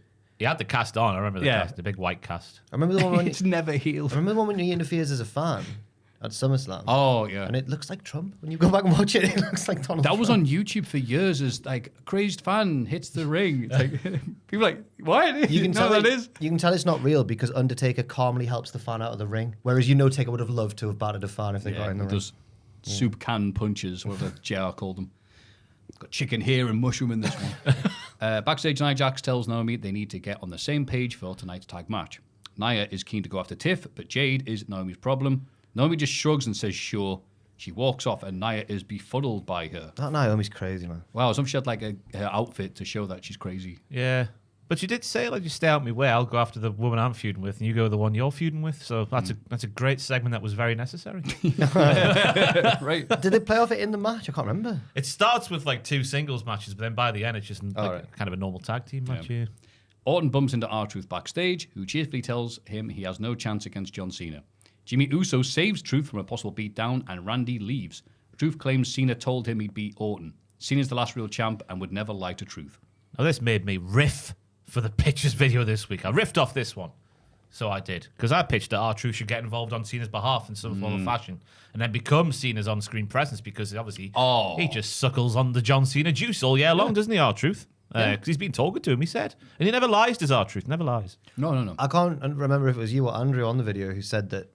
I didn't know this, but apparently some speculation has been that Cena will eventually beat R-Truth down to get heat. But I like this path better. Yeah, I because think. it's going to feel things on TV. Yeah. And I like the idea that, like, Cena... Was it last week when Truth tried to talk to Cena and he just sort of ignored him?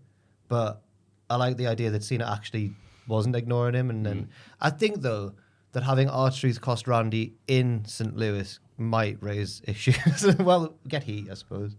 But it wouldn't be popular. I mean, good, he's a heel. Is True. Cena. Yeah. True. I'd be scared. You were scared of what? Missouri people. Why? I don't know. Don't know anything. okay. Don't know anything about. Don't know anything about I Missouri. thought this was like based on something. I apologize for putting you on the spot. I guess because who's from there? Only Orton and Nelly. There you go. I could tag team. Nelly keeps telling everyone to take their clothes off. I'm not a fan of that. I'm scared of them. Try putting clothes on instead. Yeah, it's getting cold in here. Whap on all your clothes. Carry on, please. Please carry on. Rey Fenix wins his match against Santos Escobar. No pop. This is so weird. No pop for Fenix until people realized who it was. It's the themes, man. They don't know how to do a wrestling theme. This was the all-time encapsulation of like, who's that? It shouldn't take it's Fenix. Yeah, we like him. 30 seconds of noise. That noise at the start of Fenix's theme, I can't repeat what it is now because I can't remember what it is exactly. But it just sort of, it sounds like he's just, oh. Here's Rey Fenix. And then there's 30 seconds of just, and then pyro goes off, and then you see the Tron, and then you realize it's Rey. It's not outright, just a noise, a definitive noise, and a big thumping tune. That's all you need to get going. Yeah. Bounce to the ounce, baby. Oh, like Jamie Hayter. Yep. She's got the ultimate bounce to the ounce theme. Yes. But yeah, similar to the Fraction match earlier. Hey, Fenix, do all your cool stuff. Okay. And crowd went, oh, that's nice. Yeah, fair. Yeah. I thought Santos, he looked different. He's been working out, the man has. He looked more tight in his torso. Going all having Marion now for some reason. And he can't be that young either now, Santos Escobar. 73 years Yeah, old. he looks Incredible. Great luchador. He's just getting a new stride. Yeah. Getting his second gear for Lucha. But the way he was working the match, he looked the dog's bollocks, and then obviously the way the match was structured, Rey Fenix does all of his fancy bollocks and then goes on to get the dub. Yeah. But I thought Santos looked good in there. And it's just a shame how, I guess all the luchadors really are being used at the moment. Maybe apart from Penta and Rey. They can only feud And with, El Grande. They can only feud with other luchadors. And if you're feuding with not a luchador, he'll still pretend to be one. Yes. Santos Escobar is, no, beg your pardon, Baron Saxton interviews Tiffy and Jade. Tiff says Nia should learn that the title will be staying with her, I should say. Jade reveals that she'll be in a number one contender match next week against Nia. Tiff says that's fine. She had Jade beat recently before their match was thrown out. She'll just have to do it all over again if Cargill gets her title shot. Do we think Naomi's going to cost Jade that number one contender match? Because I can't see them putting Jade against Tiffany straight away. Yes. yes. Lads, I can't stop coughing. You're right. Yes. I'm trying to drink water in there. Oh, no. Carry on.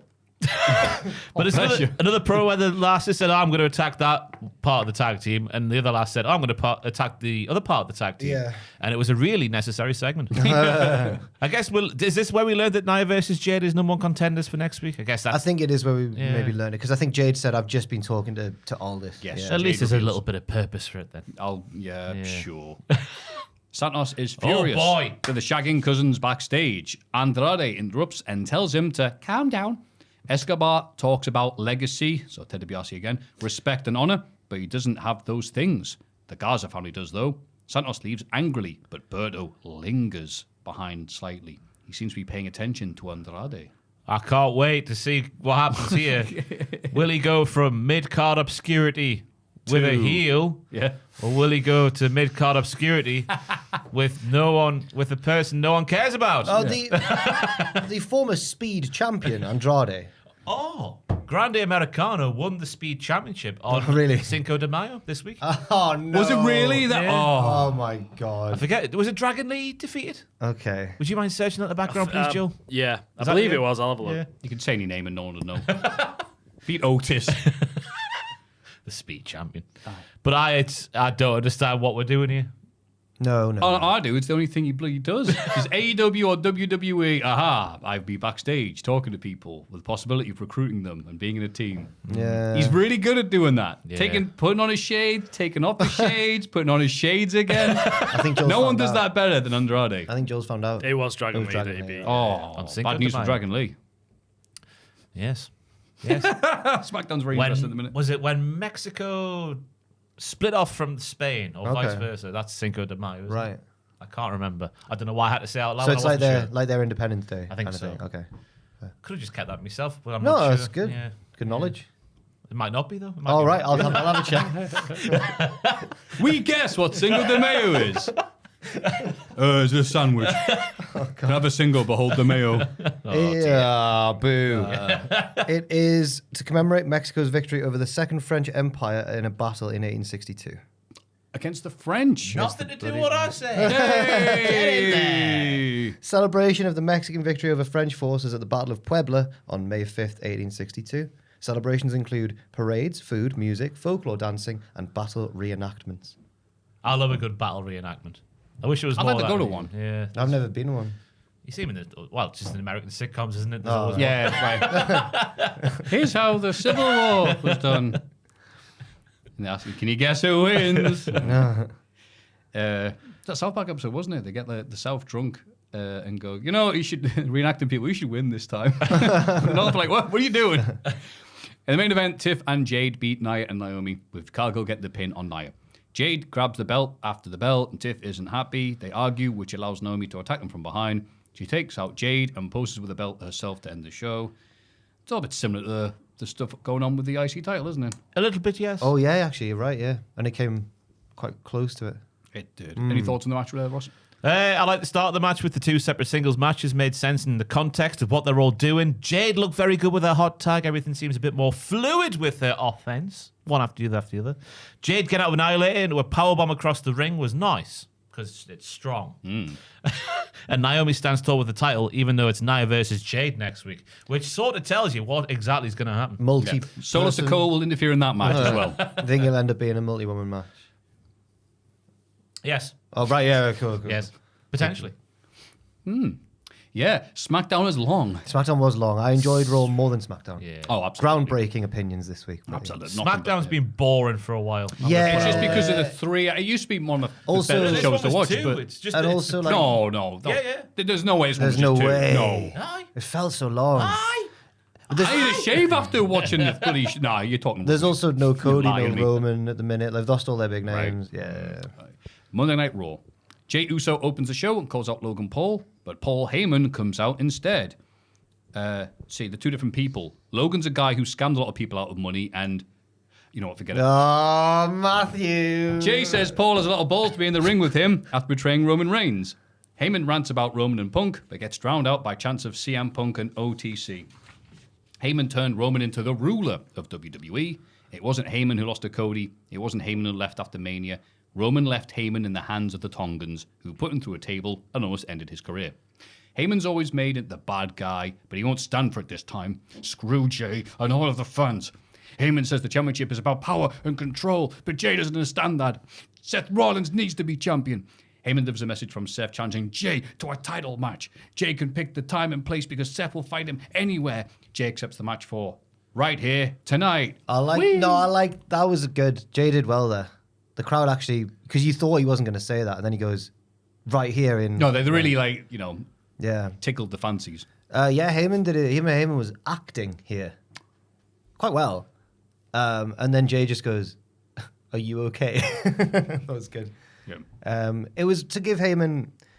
Triple H loves doing this now, doesn't he? Like, characters have to exactly spell out why they're doing what they're doing, which in wrestling, I suppose, is a good thing, but there's something about it that I find quite difficult to get fully on board with. I think it might be that the situations they're describing are often, for wrestling, quite complex, and they just say it. It's all very exposition-y. I don't know, there's something about it that makes me think, I get what you're saying, but at the same time, WWE is the best company for having...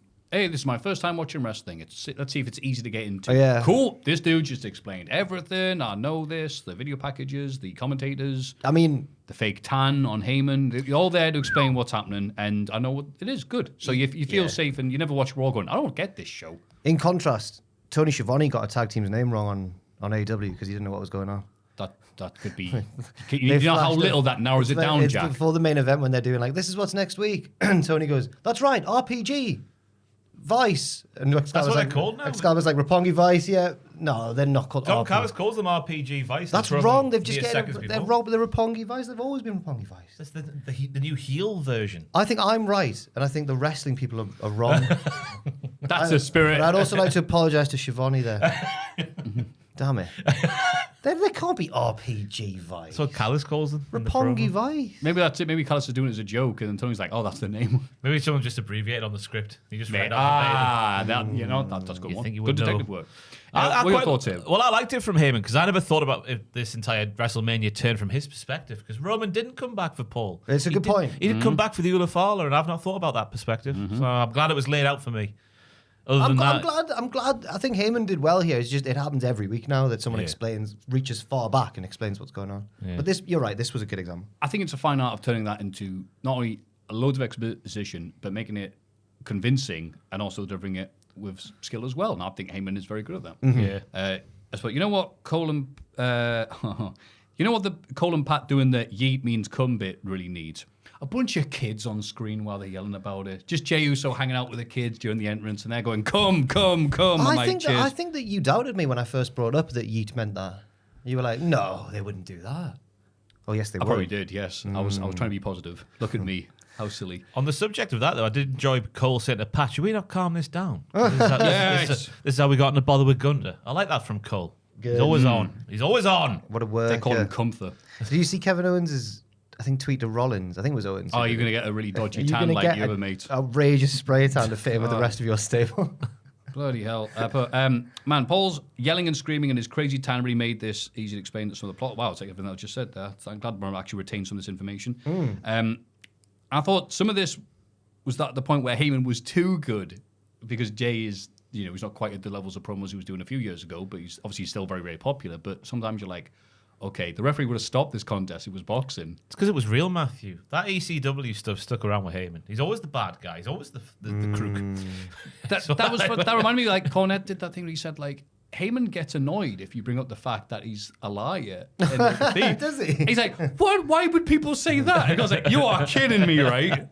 He's like, I can't believe people would. Who would win a fight between Heyman and Cornette? Now, Yeah. Cornette would win now, wouldn't he? I'd love to see that. Cornette has said in the past that Heyman never wanted to Cornette was more willing to put himself in danger and take bumps and stuff. I don't think there's any way Heyman would actually get into a physical fight because he's way too smart. To Yeah. go, nah, I'll get someone else to do this for me. I've got a It new would never client. happen. Whereas Cornette's like, no, I'll fight you now. And then I did enjoy Jay's short but sweet response because there's no point trying to Jay out promo Heyman. It's like trying to fight Jack on a night out of put here. Ooh, that's a callback. Yeah. To what? When you killed a man outside of a chippy old... Oh, inside. Yeah. Oh, You put that it was, guy through the window. It was self-defense. Oh, we don't talk about that, do we? It was self-defense. He'll walk again one No, day, I mate. got punched in the face. And you took it, and you spat out your tooth and went, is that all you got, No, punk? I've described it in the past as I panicked and headbutted him. I wasn't hard. I wasn't being... People remind me, people are like, you're quite brave, Maffew, because when you say that, because you keep on like doing jokes at Jack, he'd kill you. And I'm like, yeah, you're right. What am I doing? God's sake. We didn't get our food. We got kicked out. Did you pay for it? Yeah, I'd already paid for it. Shocking. But I just headbutted a man in the gym. I couldn't justify. Like, give us me burger. Like, Yeah, I'd be like, yeah. Can't really fight that. I cried in the taxi home, I remember. My girlfriend at the time was icy cold. She was like, nah, you did the right thing, fair play. I was like, whoa, you're harder than me. Jesus Christ. Yeah. Bless you. I know. Yeah. She was from Sunderland. Heyman and Seth are buzzing backstage because Jay fell for their trap. She must have been irate. They're not leaving a takeaway with a cheesy chip. Where's me cheesy chip? That's only 5 a day. Heyman and Seth What's the Sunderland 5 a day? Cheesy chips, blue pop. Yeah. Relegation. Anyway. Hey. Heyman explains to Braun that tonight is the best time to have the match because Jay stands no chance. Roman and Punk have had time to prepare for Seth, and they still lost, so Jay will do even worse. Heyman says Seth is a sniper, with Jay in his sights. Tonight they get handed the keys to the kingdom. This made me feel like Braun's a bit of a cuck. C-U-C-K. You think? He's like, Rollins is getting the title shot, and Braun's having it convinced to him that it's a good thing for Braun. Well, it's all... Well, there's the seeds, Ross, the seeds. Yeah, they're going to turn Paul and Braun on Seth, aren't they? They're No, finding no, out- no, they're They're gonna finding turn- out Seth's inner workings Oh, here, no, I aren't think they? they're doing the Batista thing for Braun in like a year's time. Yeah. But not Paul. Oh, he's away with... But Paul's history loves muscly big men. Yeah. To What's win wrong with that? To win matches for him. There we go. So yeah, maybe you're right. There's Potentially. multiple. That's what made me think. So just him going like, we'll get the keys to the kingdom after this minute-long spiel of how it's a good thing for Yes. Braun when Braun's not involved in the And he title match. waited until Seth had gone to say it as well. I thought it was a bit with that Braun was like, is he paying the dumb henchman? Oh, why is this a good idea, Paul? Yeah. I'm like, well, because it's actually good. It's like, we know title shots are good. Yeah. Oh, nobody explained that it's because Jay hasn't had time to prepare for Seth. Yeah. I thought you'd quite like that. I did like it, but at the same time, it's like, why is Braun like, why? In this group that I'm in, why is it good that we've got a world title shot? I'm like, No, all right. it's the timing of the title. Yeah, I shot. know, but I'm like, it's some of these Okay, things you don't need to explain okay. that much. You get to stand behind the champion, Braun. yeah, really. George. Where we at? I got nothing else there. Oh, it's because they did this bit. They did the entrance and then they did this and we Right, I see. yeah. There. Heyman says Seth is a sniper. I mean, I hope not. The way he dresses, the worst sniper in history. I think I see him. It's that purple bush over It there. reminds me of Zoe Stark from the Rumble because they were calling her the sniper for a little bit. Oh, yeah. She came out with a camouflage face and then like glittery bra and glittery trousers. Who could see it? The book depository is on fire. Oh, it's just Seth Rollins, of course. Oh, that was a good callback. Thank you. Penta takes on JD McDonough. Finn Balor and Carlito interfere, but get themselves ejected from ringside. Chad Gable interferes too, but Penta still gets the win. Okay. How crap's JD? You can't even... He had all the help in the world. Yeah. 3 people interfering. Missed his moonsault as well. He's rubbish. Finn was wearing a Dom t-shirt. What a dick. I don't trust that Finn Balor, let me tell you. What a dig indeed. Yeah. His and Carlito's ejection was really funny. I thought they did classic heel like, oh, I didn't know. What? Whoa. Heyman should come out and explain the concept of getting thrown out after that. I enjoyed how much smacking Penta was doing in this Oh, he's match good, here. man. All of his smacks had a satisfying sound effect to it. It was lovely to hear. Yeah, we look at JD's return last week with Michael Cole saying that the War Raiders retained their tag team titles the Raw Tag Team division is so boring, Cole can't recall it. And no one Oh, it's the corrected New him. Day, yeah. Yeah. Did no one say anything? No one even corrected him. No one cares about the Raw Tag Team division. And why would they? Also, your lad from Tool is playing on Penta's new theme, which doesn't make it any less dull. I don't care about Tool. And I put, I know the Penta fit, because I watched the Tumble Dryer. Don't know any Tool songs. You don't know it even later. No, I've only ever. I think they're a very boring, overrated band. I've only Do you ever- know that song? I know a few Oh, Tool I didn't think you songs, know yeah. that song. Oh, yeah. The Who Are You to Yeah. Hit? What's that one called? The Bucket. Something like I that. can't remember. When So it you wanna comes to kick it? music, I'd listen to the songs but don't take in the names of the song. Yeah. And when it comes to bands, I don't know who the band Yeah. members are. I When it got- comes to albums, I don't know what songs on what album. Right, okay, I'm yeah. a terrible music fan. You're Or a normal human modern being. music fan, Spotify music fan. Eclectic. Yeah, that's what we say. I don't know anything about Tool because whenever Sam's a big fan, but when I try and course get he him is. to explain them to me, he says there's like too many. He starts to talk about how they're amazing in one way, and then goes, but also there's this, and also there's that. The Tool fans are very. Tool's drummer is one of the finest drummers in the world. I forget his name. He has long hair, but he's fantastic. Tim the Toolman Taylor. Tim the Toolman Taylor, the drummer from Tool. Yeah. With Used to his be in long Home hair. Improvement, but... Nah, the way he drums them drums. There's a few videos on YouTube where it's just the camera's on him, like during a stadium show. Oh, okay. Oh, that's nice. Oh, he's like this. Whoa. Yeah, I can appreciate their craft, but like that one song from 01, Jesus, I loved. And then I got the album because of it. Because it had the amazing layered artwork. Like, because it was like, you had to take that off and that off and that off. And then, yeah, you see what I mean. I'm doing a very bad job. Danny explaining it. Carey, that's the guy. Okay, yes. And yeah, I did the rest of the album. I'm like, ugh. But I love that one song. Anyway, I'm sure we get lots of lovely emails from Tool people saying you bunch of bastards. I but know. that's absolutely fair enough and Tool well fans deserved. are passionate about Tool. They say. And well done, you should be. We love wrestling. You've just heard us complain about it. I don't know if 5 we hours. do. Yeah. I like Tool. I am Tool. Cole and Pat were very complimentary, even if they ran out of things to talk about when it comes to JD. They were like, he's back. He had that injury. That's great. And it got to the point where like, wow, look at him. He works out, they said at one point.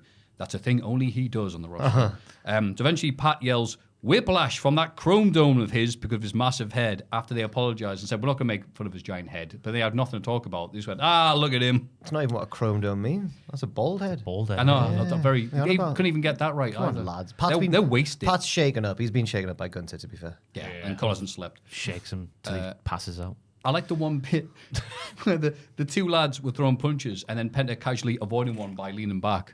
You don't often see that in wrestling. I thought it was nice. Everyone got caught interfering. Judgment Day gets, which further adds to the drama. Then Gable can't end Penta. That's some overcoming. Glad that Penta gets to look cool and badass. That is some overcoming. You're right. Yeah. The move that set up the moonsault for JD was good as well. It's like a jawbreaker, but he used his head. It's massive. I don't know if you've heard this. Yes. Massive head. People are saying Football crazy chocolate mad.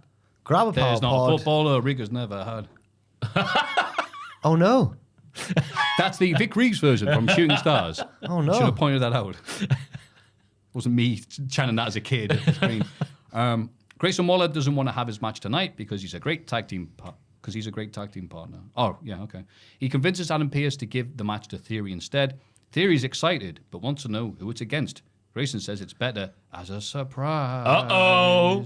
I thought it was going to be like Goldberg or something. I thought it was like, who's this wrecking machine going to be? I thought the surprise would be that they actually end this bloody never-ending story. Yeah, it's going to continue for a while.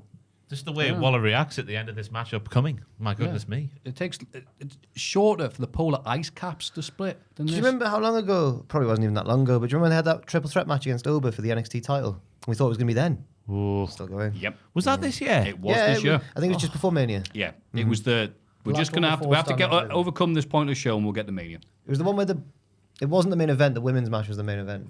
Whichever NXT show that was. Yeah. I tell you, getting older and the more years you have inside your head, it just becomes harder to remember things. Oh, since lockdown for me.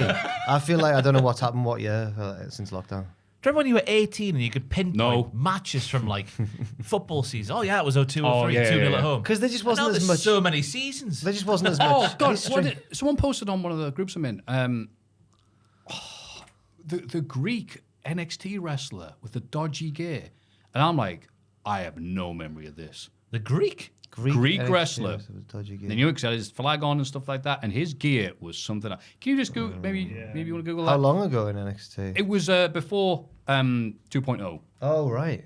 Maybe even before. Actually, you know what? type. I just looked. I went, "Who the hell is this?" When you type in Greek NXT wrestler, Karrion Kross is the first Google result. Oh, right, okay. Yeah, that's it. Oh, him! It is. Nikos Rikos. No way. He's not called Nikos. Like, look at that. Nikos Rikos. I'm like, no way who's they that? can't- Who's that? You can't. There's call- no way I've seen him. Nikos with a Y. Yeah, but you can't be calling the Greek wrestler Nikos Rikos. Nikos Rikos. That's terrible. That's like what. Take out the I. That's like what J.K. you Rowling would name a Greek character. Yeah, really. It's Don't try. bad. It's no. bad economy. R-I-K, R-I-K. Bad economy plate smasher. The Greek student. This is a fantastic battle Good going on here. God almighty. Joel versus Google. But don't let R-I-K. Off camera. Take out Joe's. the C. It's R-I-K. I can't believe this. There he is. Nikos Rikos. When was he on TV? I don't know. Well, we're going to find out in a second. A long second, but a second nonetheless. Yeah, the one who's on next. Look at Look at that gear. Wow. It's a full body Zack Ryder. Yes. Yeah, it is. But- yeah. Oh. The one leg, yeah. That's, I don't remember him. That's horrendous. I've got no idea. Right. He was there when Keith Lee was there. What? So that's just before the pandemic or just after the There's pandemic? no way. Yeah. 2019 it says there. Wow. 2019. right. Nikos Rikos. That's not. Yeah, just 2019. That's a crazy ring name. June the 26th, the squash match to Keith Lee. He returned 5 months later on an episode of Raw, teaming with local wrestler Bobby Wayward under the team name of the East Hampton Polo Boys. What? Squash match lasted like a race. Nikos Rikos. I hope he's still wearing the Greek gear and they say he's from East Hampton. Can you search the East Hampton Polo Boys Raw? No, think how long it'll take him to type that? Copy and paste. I want to see if they're on Raw. Any Oh, they're a footage of- band. I got you. There is Nikos on the apron, maybe. Yeah, it's hard to tell I forgot what he's looked like already. Anyway. Oh, Anyway. there he is yelling, "It's all Greek to me." Very long weekend. 10-second Anyway. appearance on Raw. Why Anyway, did you bring him up, Maffew? Nikos Because Rikos. how amazing is that? What do you mean? It's Not amazing. It's more interesting than bloody Dustin bloody Theory. Oh, by the way, I put it's as Theory as match. Everyone, look, it's Theory, who everyone thought was let go last week because he posted on social media something about following your dreams. Oh. So everyone went, he's saying something positive. He must be getting released. Oh, no. So that was the thing that went around. Anyway, it's the returning Sheamus. And I just put, hooray, Sheamus is here. How effing bad is this theme he's got? Oh, yeah. Yeah, Oh, yeah. it's a shame. I didn't realise it's the first time he's been on TV since the Rumble. Right? Has it been that long? Start of February. Yeah. And before that, he lost to Breaker at Saturday Night's main event match. And I put time goes so damn quick in wrestling, which is what you just said earlier. 'Cause Yeah. It's true. Yeah. I wouldn't like this match because I love Sheamus. I thought it was way too damn long for an extended squash / return. Yeah. But I still like Sheamus. I like the bit where he's getting the beats on the chest on the apron and he keeps going to Grayson like, why would you do this? That was funny, but that could have happened, as you say, in a much shorter match. Yeah. Yeah, well, it wasn't too arsed that his pal was getting beaten up, and then he does a little face, doesn't he, after the match ends? So that's going to continue for a little while there. Is that what Ooh, is that what the thing that made you think it's gonna Yeah, carry just on? they lingered on. Like he turned away from the ring, didn't he? While he was a bit like, That's exactly what it was. which way will they go? Who knows? Charlie He turned says- into Mr. Bean. By the way, something else to me to say, that would have been a good pick for last week's, which person is so English that other countries may not Mr. get it. Bean. Yeah. But, yeah. I think we said Robbie Williams, didn't we? The Roy Williams and I said Mr. Blobby. And then I hate wouldn't shut up about Mr. Blobby hate Mr. because Blobby. I love Queen Mr. Elizabeth II. The Queen. No, it's that other countries don't get. They find it weird. The Queen! I think other countries love the Queen, don't they? Oh yeah. Oh, yeah. Loved. I forgot. Loved. You just forget sometimes she's always been the Queen. Yeah. Sausage Fingers has got the wheel at the moment. You'll tear I it remember when I off. used to say that every week, and like, don't say that. And I was just become normalised. They are so big. Oh, no, because I said I wanted a nibble on one of them. I think that might have been the thing that was the Well, issue. during the taste of it, you just went, just a little suck of. What do we think the King's fingers taste You of? got a little Yeah. suck on the king's fingers. What during Peasant's the taste blood, like? I don't know. Yeah, definitely, yeah. It might poison a commoner, so I might not do it. What's happening? Trying to hold it. I don't want to say it. Oh, no. Move on. Okay. No, come on, we can't. He's turning colour. Because you'll say it and then have to cut it out, and there's no point. Tell us off camera. In the clubhouse. Not related to his brother. That was the vein of thought there. In the clubhouse, JD is annoyed about losing. He wants revenge on both Penta and Gabe. I actually got a sweat on. Yeah, I thought you might be having a moment. I'm like, oh my God, you all right? It's got this overwhelming urge just to say things, but it doesn't. It's counterproductive. On a really. podcast. You're going to get put in stocks on the monument by the Royal Guard. He wants revenge on both Penta and Gable for sticking his nose in. AJ Styles pop in to say hello to Finn Balor. Hey, Prince. The others aren't happy to see him. Styles doesn't care who wins at Backlash between Dom and Penta. He's coming after the IC title. AJ leaves and Dom asks Finn to take care of him. Balor agrees, but it's all very suspicious. Yeah, at first he pretends he's like, I'm not, what are you on about? I don't know, I'm just kidding, Dom, I will. Yeah, of course I will, mate. That was good. That got me. It got me as well. I was like, ooh. That got me the first time I did it a few weeks ago as well. Oh. Look, I like these bits. Where edging is the word. We're edging forwards just in storylines up and down the card. Yeah. I guess it is weekly episodic television, but we need a little more of a hop, skip, and a jump from time to time. I agree. I wish it was less episodic and more serialized television, perchance. Yeah. Where one thing leads to another rather than just things existing for a time. This was only okay compared to the other bits they've been doing these past weeks, but I still like Dom when he's just doing backstage bollocks and drama. Dom's a cheeky, handsome little cheeky He boy. certainly He's is. a lovely little lad. He should be a proper face now. He has he got will a be. proper face. He has got a proper face and should also be one. He will be after this feud because they said Prince did Alan Maffew. I don't know if you've picked up on it. Do you get it? Yeah. Do you get it? Hey, Brian. Finger bang bangs all over the shop here. Finger That's- bang bang you. Oh my every God, day. imagine if King Charles was in with those. You kill a man with a point. Imagine him trying to too sweet him, you'd break your hand. Imagine if he was a doctor. Turn to dust. He was a doctor. Aye. Why, Dr. Sausage Fingers. Yeah, just imagine like you get to that age, you go for the old prostate exam. Oh, Charles, that was This a is long real- way to go this for is a- that. This is a real fear of yours. You bring this up. Trauma. Does this like keep you up at night and stuff? Just the thought of it, yeah. I'm sure you bring this up maybe like twice a year. Oh, probably. just you only think about it, you're like, oh, that's coming. Because I'm 30. No, I never think about it. I literally never think about it. It's gonna next 15 years ish, maybe a bit That's a long. longer. That's a long. You might. No, I wasn't going to say Go that. like that. I know what you were thinking there, Jack. I was about. We might all be dead by then. That's what I was going to say. He will be. Who? But Charles. yeah, the guy in Ross's Nightmares apparently. Well, yeah, he won't be a doctor probably. Yeah. Yeah. It's like, oh, take off your trousers. Then it's you, the King of England. It's like that's a hell of a dream, that me. Bloody hell. The New Day speak to Chad Gable backstage. They think American May deserve more respect, so they want to offer them a tag team title match. This is the bit where I imagine, are you tag team champions? Oh, yeah, you are. Becky Lynch walks past them on the way to the ring. Woods thinks it's awful what Larry Valkyria did to her. Way! I've been doing it right for months now. You can retire that. How dare you? I didn't even notice that time. It's starting to sink in. Are we treating the Creeds as not threats in this story? Is that what we do? Because I didn't pick up the message of the promo there. From I know. I was too didn't- busy typing misfit haircut Xavier. Yay. Ah, No. He did right, look the nice, thing. yeah. Yeah. Hybrid moments. That's right. And then I went, oh, Becky Lynch is going to put up there. Yeah, that's exactly what I typed. Just mashed the pad with my nose. Becky Lynch cuts a promo on the fans. No, we were talking about. I was going to agree with Ross there for a second. Oh, so I beg your pardon. It's all right. Sorry. I was just going to say, yeah, he's right. What's happened there? Why are the New Day so eager to give the large, muscular Creeds a title shot?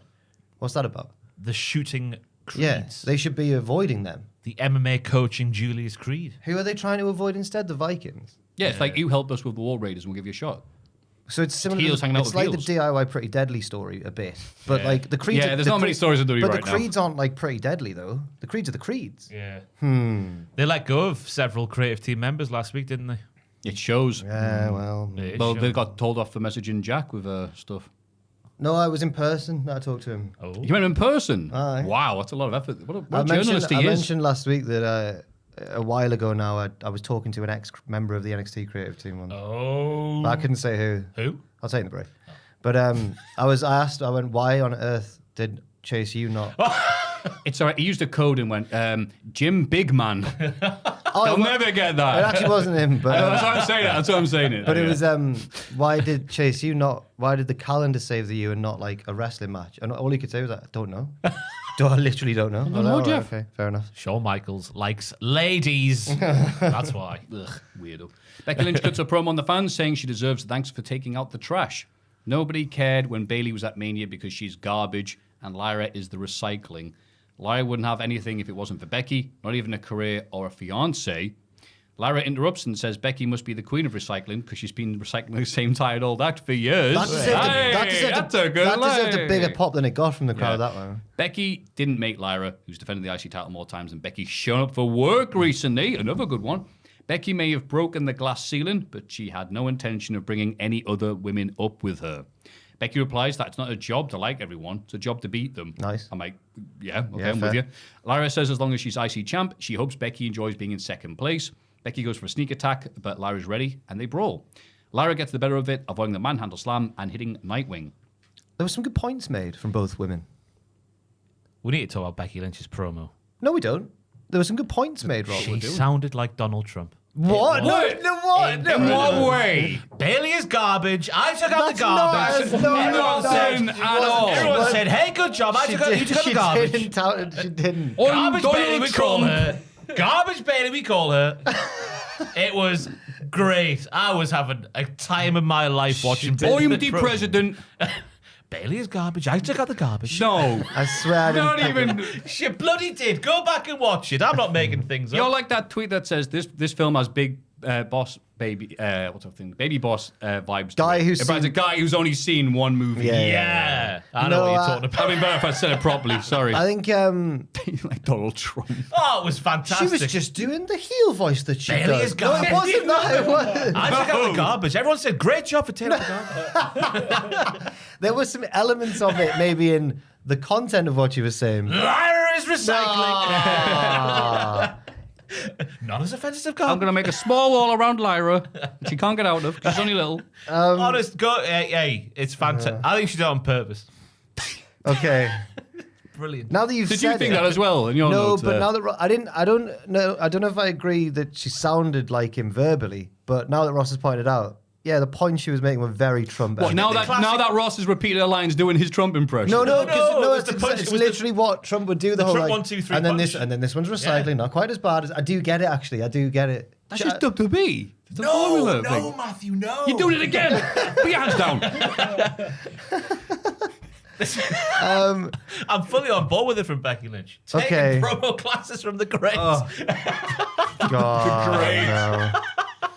And then, wait, here comes Lyra. I do not agree with what you just said there. No, Lyra. That's not what Lyra can do for WWE, but WWE can do for Lyra. Is that Nixon? It was an attempt at JFK, but I don't know Oh, what right, the hell sorry, happened yeah. at the end. Oh, you were doing I like like the idea of it being Nixon, though. like Which a, would be cool. like a Boston kind of. I can't. Yeah. Yeah. I don't know. Time for Lyra to get tricky. Oh, that's the there you Yeah, go. that's a Nixon. Which Which president can you do an impression of? probably Barack Obama. So Oh, hell yeah. no. We get people talking about the podcast. So I think I might do Taft actually. No. More butter. I thought there was good points there. I didn't agree with Lyra saying like you didn't take any other women with you, but then Becky did come back and say that's not my job. Fair, like, yeah, fair enough. It's not, but it's the recycling bit was good. I think Lyra didn't get as big a reaction as I wanted her to get from that line because her voice is just so naturally lovely and pleasant. I Like, think do you know exactly what what I put here. Yeah. She's got a small girl's voice. No, that's not what I said. That's not literally what you put there. You put something quite different. Yeah, we're in full agreement there, 100% there, Jack. She needs to growl more, talk like Worf from Star Trek. Well, like Donald Trump. Everybody's like, hey, you know what? This doesn't sound like Donald Trump. Bailey is garbage. I took out the garbage. Everyone said, hey, good job for taking out the garbage. You know what? That's what she was You know what? She's been more American. Irish people don't say garbage and trash. Rubbish. Troy. Damn it. You're winning me with this tell you, crap argument of yours. I was actually pleasantly surprised by Lyra because I remember saying a few weeks ago I'm sick of her walking out the entranceway and going, ah. Look at how big the arena is. Oh. She's like the aliens in Toy Story. She had a bit of bollocks about her this week. Yeah. She had a bit of bollocks about her this week, and it was a nice shift of pace from It definitely her. was in the right direction. Yeah. Yeah, I've put also Becky's tone and voice still sounds like she's doing jokes and she's being a bit daft rather than serious, which I think takes away from it. But Well, Lyra got makes some sense. great lines here. Crowd booed a little bit, but also cheered when Becky said, "I am the best ever." Lyra going, "Hey, the first one to win the." Oh yeah, you are the best. You were the first woman to win the women's IC title. Oh no, wait, that was me. It's like okay, well done, Lyra. Okay. She came across good here. She got probably the best promo she's ever done on the roster, and overall having more personality than just being a bird. Yes. What was the fiance? actual bird, what by was the the way. fiance line about? Did she introduce them or something? Is he? Oh, what's his name? Cleary. LJ Cleary? LJ Cleary, LJ yeah. Oh, Not that one. So wow, my eyes lit up there. she's engaged. Whoa, to, really? She's engaged to him with the long. Oh, I remember him from line. More Than Hype. Right. Yes. I believe they're engaged. But why is that? What's that got to do with Becky? Just because they're all Irish? Is it because Nia made a reference to Becky's? I created Ireland. That one was more. That one was a bit more Borat. Wait, is that a real Trump line or just? Oh no! That was, I don't know.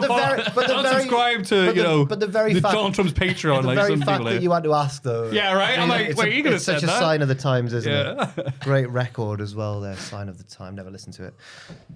Carry on. Lyra's recycling. Oh, such a good promo. Really on board with it. okay. She's a heel. Yeah, 100%. Yeah. Makes sense. But half of the remanagement think that's a face move. Half. Yeah, well. Io Sky wins a singles match against Roxanne Perez. Roxanne wants a handshake after the bell, and Io accepts. Perez starts to leave, but Julia attacks Io from behind. The bad guys beat the champ down. Ooh, little banger of a match here. Certainly yeah. was. TV banger. I put it. Does Io have the best theme in WWE right now? Possibly. It's up there. Yeah. It was a lovely Crucially one. not made by Def Rebel, I don't believe. Expensive. Oh, is it a CFOS one? I think it's a CFO dollar sign. Ding, Ching. That's the noise money makes. Io's leg got worked over, but she's the best, so she delivered a massive German suplex and a butterfly backbreaker. Great pin sequence, a lot of cool moves, and just like, oh no, I can't use my high flying. Cool, I use my mat skills. Nice logical finish there. She's not just the queen of the skies, but the earth also. There was a cringe in that laugh. There was a cringe. It was all right. You see Austin. You said like Donald Trump would like. No, I did. You see Austin congratulating her after a Mania match? That was heartwarming. Hell of a match. What, by not running her over? Yeah. It was a different kind of ATV. Whatever the quad bike. I thought you only had little legs. That's why you're struggling with it. The controls were all blurry in that. You start flying. Someone put the damn cheat code. I'm just now picturing Austin at the end of Grease, just flying off in the car with John Travolta and Olivia Newton-John. I don't know why. It's really funny. Hey, kids. Roxanne good won the match. match like Prime Harley Race, picking apart that knee. Goodness me. Good. And then obviously, I don't know what else you say about the match because it was just Ron sealing the way the two lovely lady wrestlers did the wrestling. Tongue-tied there. You Two tried to, great you wrestlers. tried to like pilot your way out of it, and it kind of went wrong. Just like Steve. yeah, you go. I've hit the barricade. People have fallen. But yeah, they were just too fantastic. I like the finish as well with the trading falls. Because Roxanne looks better after the match than she did before in terms of stock. Because she's taken Io Sky to that limit. Well said. She went, well, I've got a battle plan. And he went, that's great, but I've got plan B. She's I'm like, very well, I good don't have still. a plan B. Did she get the pin off the one? So I never know what to call it, but you know when they're doing those reversals and the suns are flipping and then whoa, Yep. and then did she get the pinfall off the? I'm going to call it the pop-up rolly ball one. You know the one I mean when they go oh. I don't know the terms individual individual pin things, but that seems as good a name as any. The pop-up rolly ball. Yeah, Do and you know the I want one that I to be the mean? name just so Cole can yell it on commentary. Do you know what I mean? Yes. Like she's in the sit-out And then- position and goes Pop up rolly ball. pop-up rolly ball. The crowd, yeah, rolly ball. Also, very annoying just with the releases and stuff, seeing President Julie beating down Io Sky. It's like, oh, by the way, Rhea Ripley is in Australia, so she can't be here. And you're like, oh, yeah, and we've got rid of Chance and Katana, who were like maybe the only women that could have saved her and made any sense. And Dakota Kai. There you go. That's the one. Really. Yeah. That's maybe the one. Yeah. So it's like, well, there's no one here to save because we've got rid of them. It's like, oh, that's a bit sad. Yeah.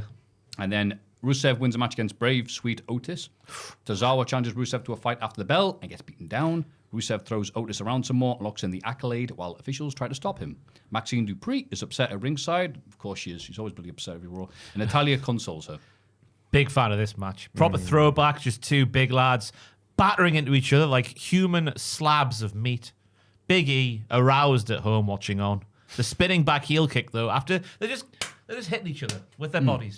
Just like that. That's all you need in wrestling. And then he does a spinning back heel kick. There's Rusev on the move. And Joe's now going to like, hate all these claps, by the way. wow, we won. Oh yeah. Oh yeah. Oh god, I. It's okay. It's okay. He writes it down sometimes when there's a. Yeah. Rusev looking the dog's bollocks again for the second week in a row. Looks like a kind of maybe main event level push is coming. Everything super serious, which I like. Maybe. I'm sad. I'm almost sad that Otis was like this early a victim of Rusev's. I would have actually not minded this if it was on like a B pay-per-view undercard even.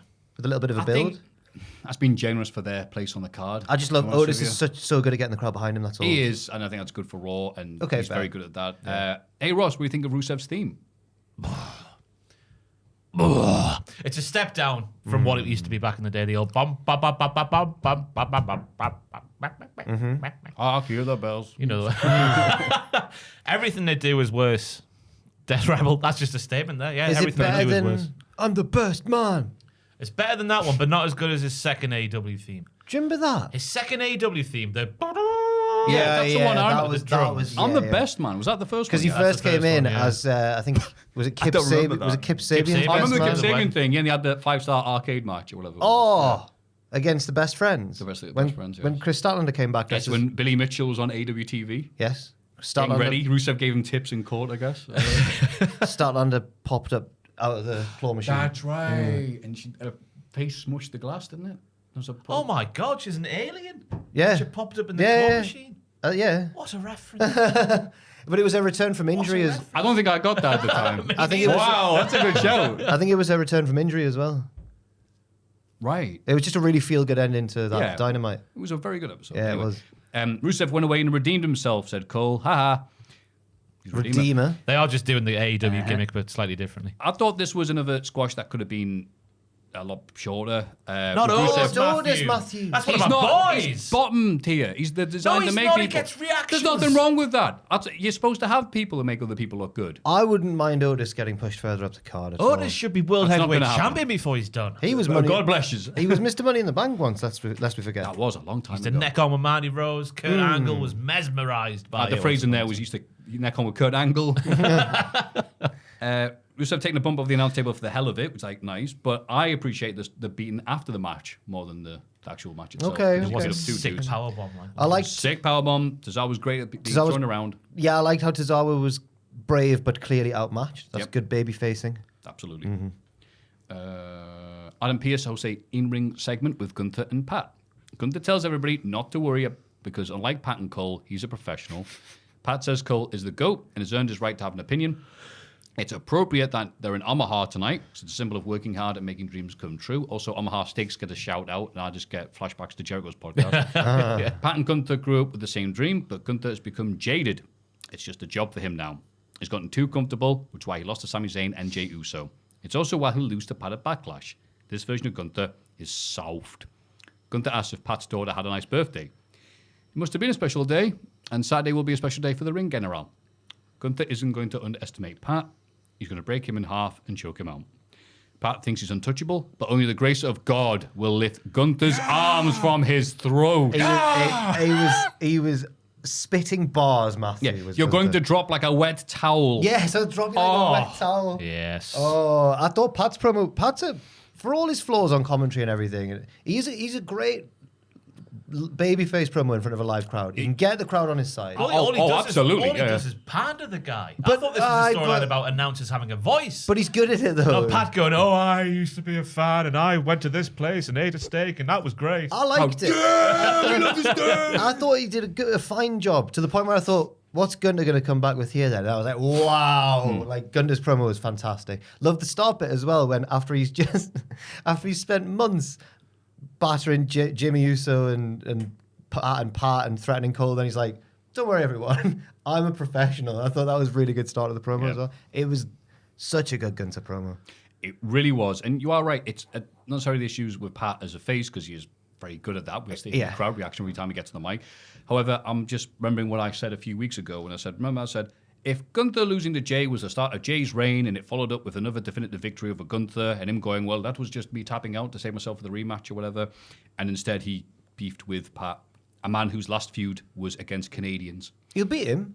He'll beat him, don't worry. He needs to beat him because you can't have a not. I was saying this on the pitches. You can't have a not full-time wrestler calling Gunther of all people comfortable and soft and then having that man winning. He's got to beat him. Oh my God, imagine if he doesn't beat it. Stop it. Oh, sorry. Unless, because obviously a lot of people are theorizing that Goldberg will get involved. If Goldberg lays a spear and that's how Pat wins, I guess that's kind of acceptable. I'd rather Goldberg, if that's how they're going to do it, I'd rather Goldberg came out after.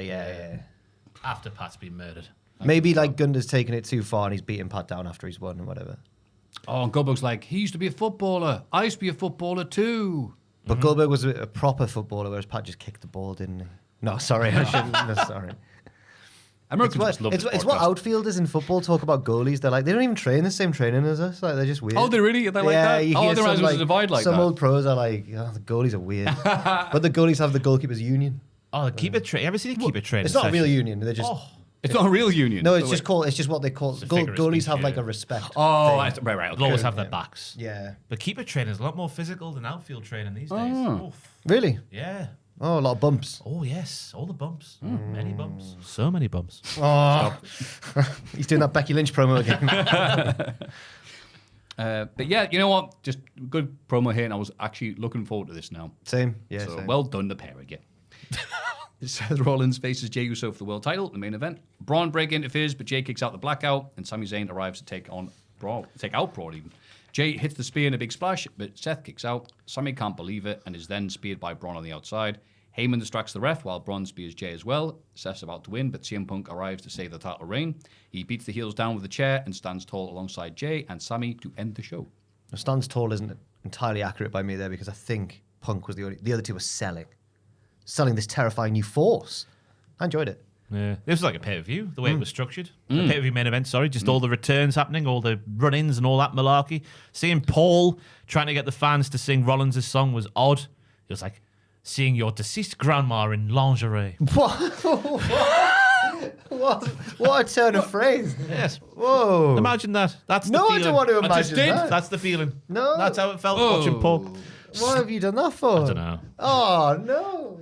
Podcast, innit? Slow build of a match. Turn it into a proper ding-dong at the end. Even got a spear at a pedigree spot, which is only reserved for pay-per-views normally. Yeah. Nice callback to the Mania match with Jey locking in a sleeper hold. Rollins with a lovely couple of late kickouts. One of them was a piss take. I forget which one it was. I can't remember either, but he took a lot of punishment here. Yeah, he did. He almost looked as tough as Carl Fletcher. Sorry. Yeah, Pat McAfee saying he hit him so hard the cows became steaks. Yay. Yep, that's good. I love the spear into a pedigree counter, but it needs to be the finish of the match, damn it. Not a kick out and then instantly recover.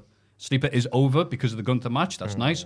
Rollins doing the Falcon Arrow on FMW Day, which is the 5th of the 5th every year.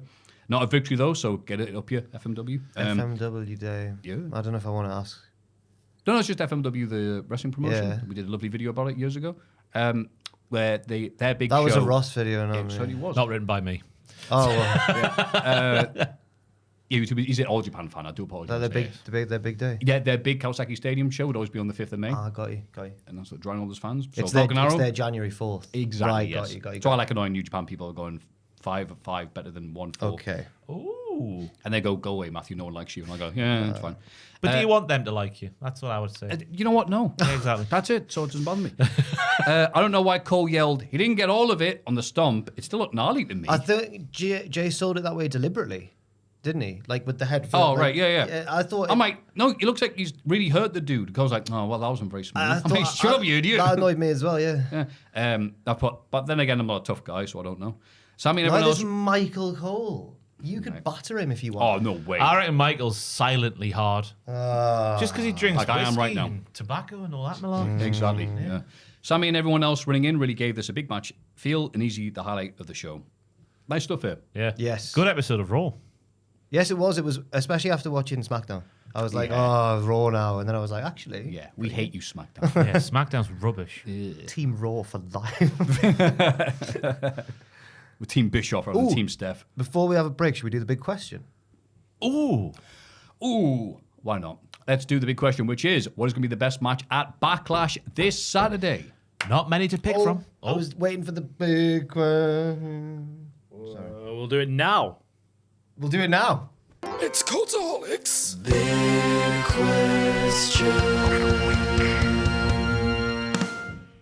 Wow. Whoa, back in the room. Yeah, there we go. Big question. Fun doing that. And we're going to get the matches on the screen. Thank you, Joel. You're so cool. We have I'm pretty cool. Dominic Mysterio versus Penta for the IC title. Oh, it will slap in ring and also potentially outside with the Finn Balor card. Who knows what might happen? Yeah, this is going to be Or do, twisty-turny. I'd be very shocked, though, if Penta won. Yes. Jacob Fatu versus LA Knight versus Damian Priest versus Drew McIntyre for Jacob Fatu's IC United States title. Do beg your pardon. Fatal 4-way match. This will slap in the ring. This could verge on. I'm not going to say it'll be part of our Call the Police canon, but it could get near there. It's a 1-1-1. Yeah, I've just realised that I called that the IC title feud earlier because I'm dumb. Hi, been Oh, watching God, wrestling for a while, yeah. so that probably didn't make any sense at the time. Well, Pat versus Gunther. Is my match of the night. Oh! I think it's going to be a thrilling tale of... Because Pat, let's not forget, can move around that wrestling Yeah. ring. He can do flips off the top turnbuckle and everything. And then if Gunther batters him after a little bit of a flourish from Pat, what a match it'll be. Yeah, There's going to be at least one terrifying Pat Hope spot where Maffew goes, no. 100%. But yeah, the crowd's going to be really into it. I mean, where are they? Can you scroll up, please? Missouri, St. Louis, Missouri. Oh, you said that. Big It's not Indianapolis, which is the team he played for, but it's see. still Midwest. I don't know. It's still Right. It's still he'll get a live crowd behind him. Yeah. Lara Valkyria defending her title against Becky Lynch. Yes, Cool. it will slap. Technical Yeah. slams. I hope, be- I hope sorry, Becky go. doesn't win. I hope Becky doesn't win. Also, So if she does that, it's Hogan. Bailey might cost her leading the Bailey. Oh, back. yeah, Well done for Bailey, so yeah. restraint. And then John Cena versus Randy Orton, the Undisputed WWE Championship. This will not be Maybe the the best. last time ever, but who knows? I don't think it'll be the best match of the night. I'm terrified it's just going to look sad because John has slowed down. Randy obviously has had his style for 10 years or more now. God, it's going to be slow. So those styles don't necessarily look good on paper. But if there's any two who could do it, it's a pair of workers like these two. I don't know if it is these two. Joel's just shaking his head. It's going to be so slow. Yeah. Yeah. But Travis Scott might come back. Fiend. Fingers crossed. There's going to have to be bells and whistles to make it. Yeah. I don't think we're going to get any. How are Do you they know what I mean? gonna? Just a straight I- wrestling match. I'm wondering how they're gonna. No, R-Truth, sorry. He is neither a bell nor a whistle. I'm wondering if they'll do anything to send the crowd home happy, like we'll see his next opponent come out at the end. Because I think we're all assuming that Cena will retain, obviously. It's got to be Punk, hasn't it, next? If is Money in the Bank the next one? Yeah. gotta be- Yeah, there's there a you Saturday go. night main event. Oh, but then- yeah. But that's Okay. not, that He's doesn't- not going to that, be is wrestling he? on that. He might do if it's I think MSG. he's on the poster. Okay. He is on the poster, yeah. Ah, That'll be he will be against. wrestling Yeah, that. some people have been saying, this reveals a spoiler. I'm like, what? That Cena's there. That Cena's going to be there. I'm like, yeah, that doesn't spoil Or is it anything, that you he'll idiot. retain? But is this his face? Oh, well then. No, it's not. That's Oh, well, fine. Pat's going It's to not be... like a post that says Oh, Cena wait, will no, retain. Don't say that. Pat's going to be Gunther and then face Cena. Like, we laugh.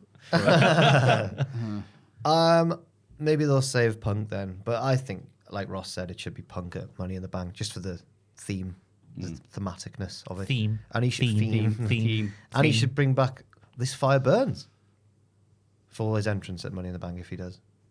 That would be nice. They're coming to Newcastle soon. Those kill switch Kill switch. engages. Well, I don't really. I'm scared of their music, so I don't. They're too heavy for me. Not enough lyrics about girls and the beach and and having friends. Pizza and all that. That's my speed. All I ever want. Whoa. He must have been cock-a-hoop when AEW started this week. Oh, yes. Some 40, Oh, God, some it was 41. Some 41, wasn't it? Playing the Out of thing. nowhere. I've never Yeah. been a huge Sum 41 fan. They had like that one album they had.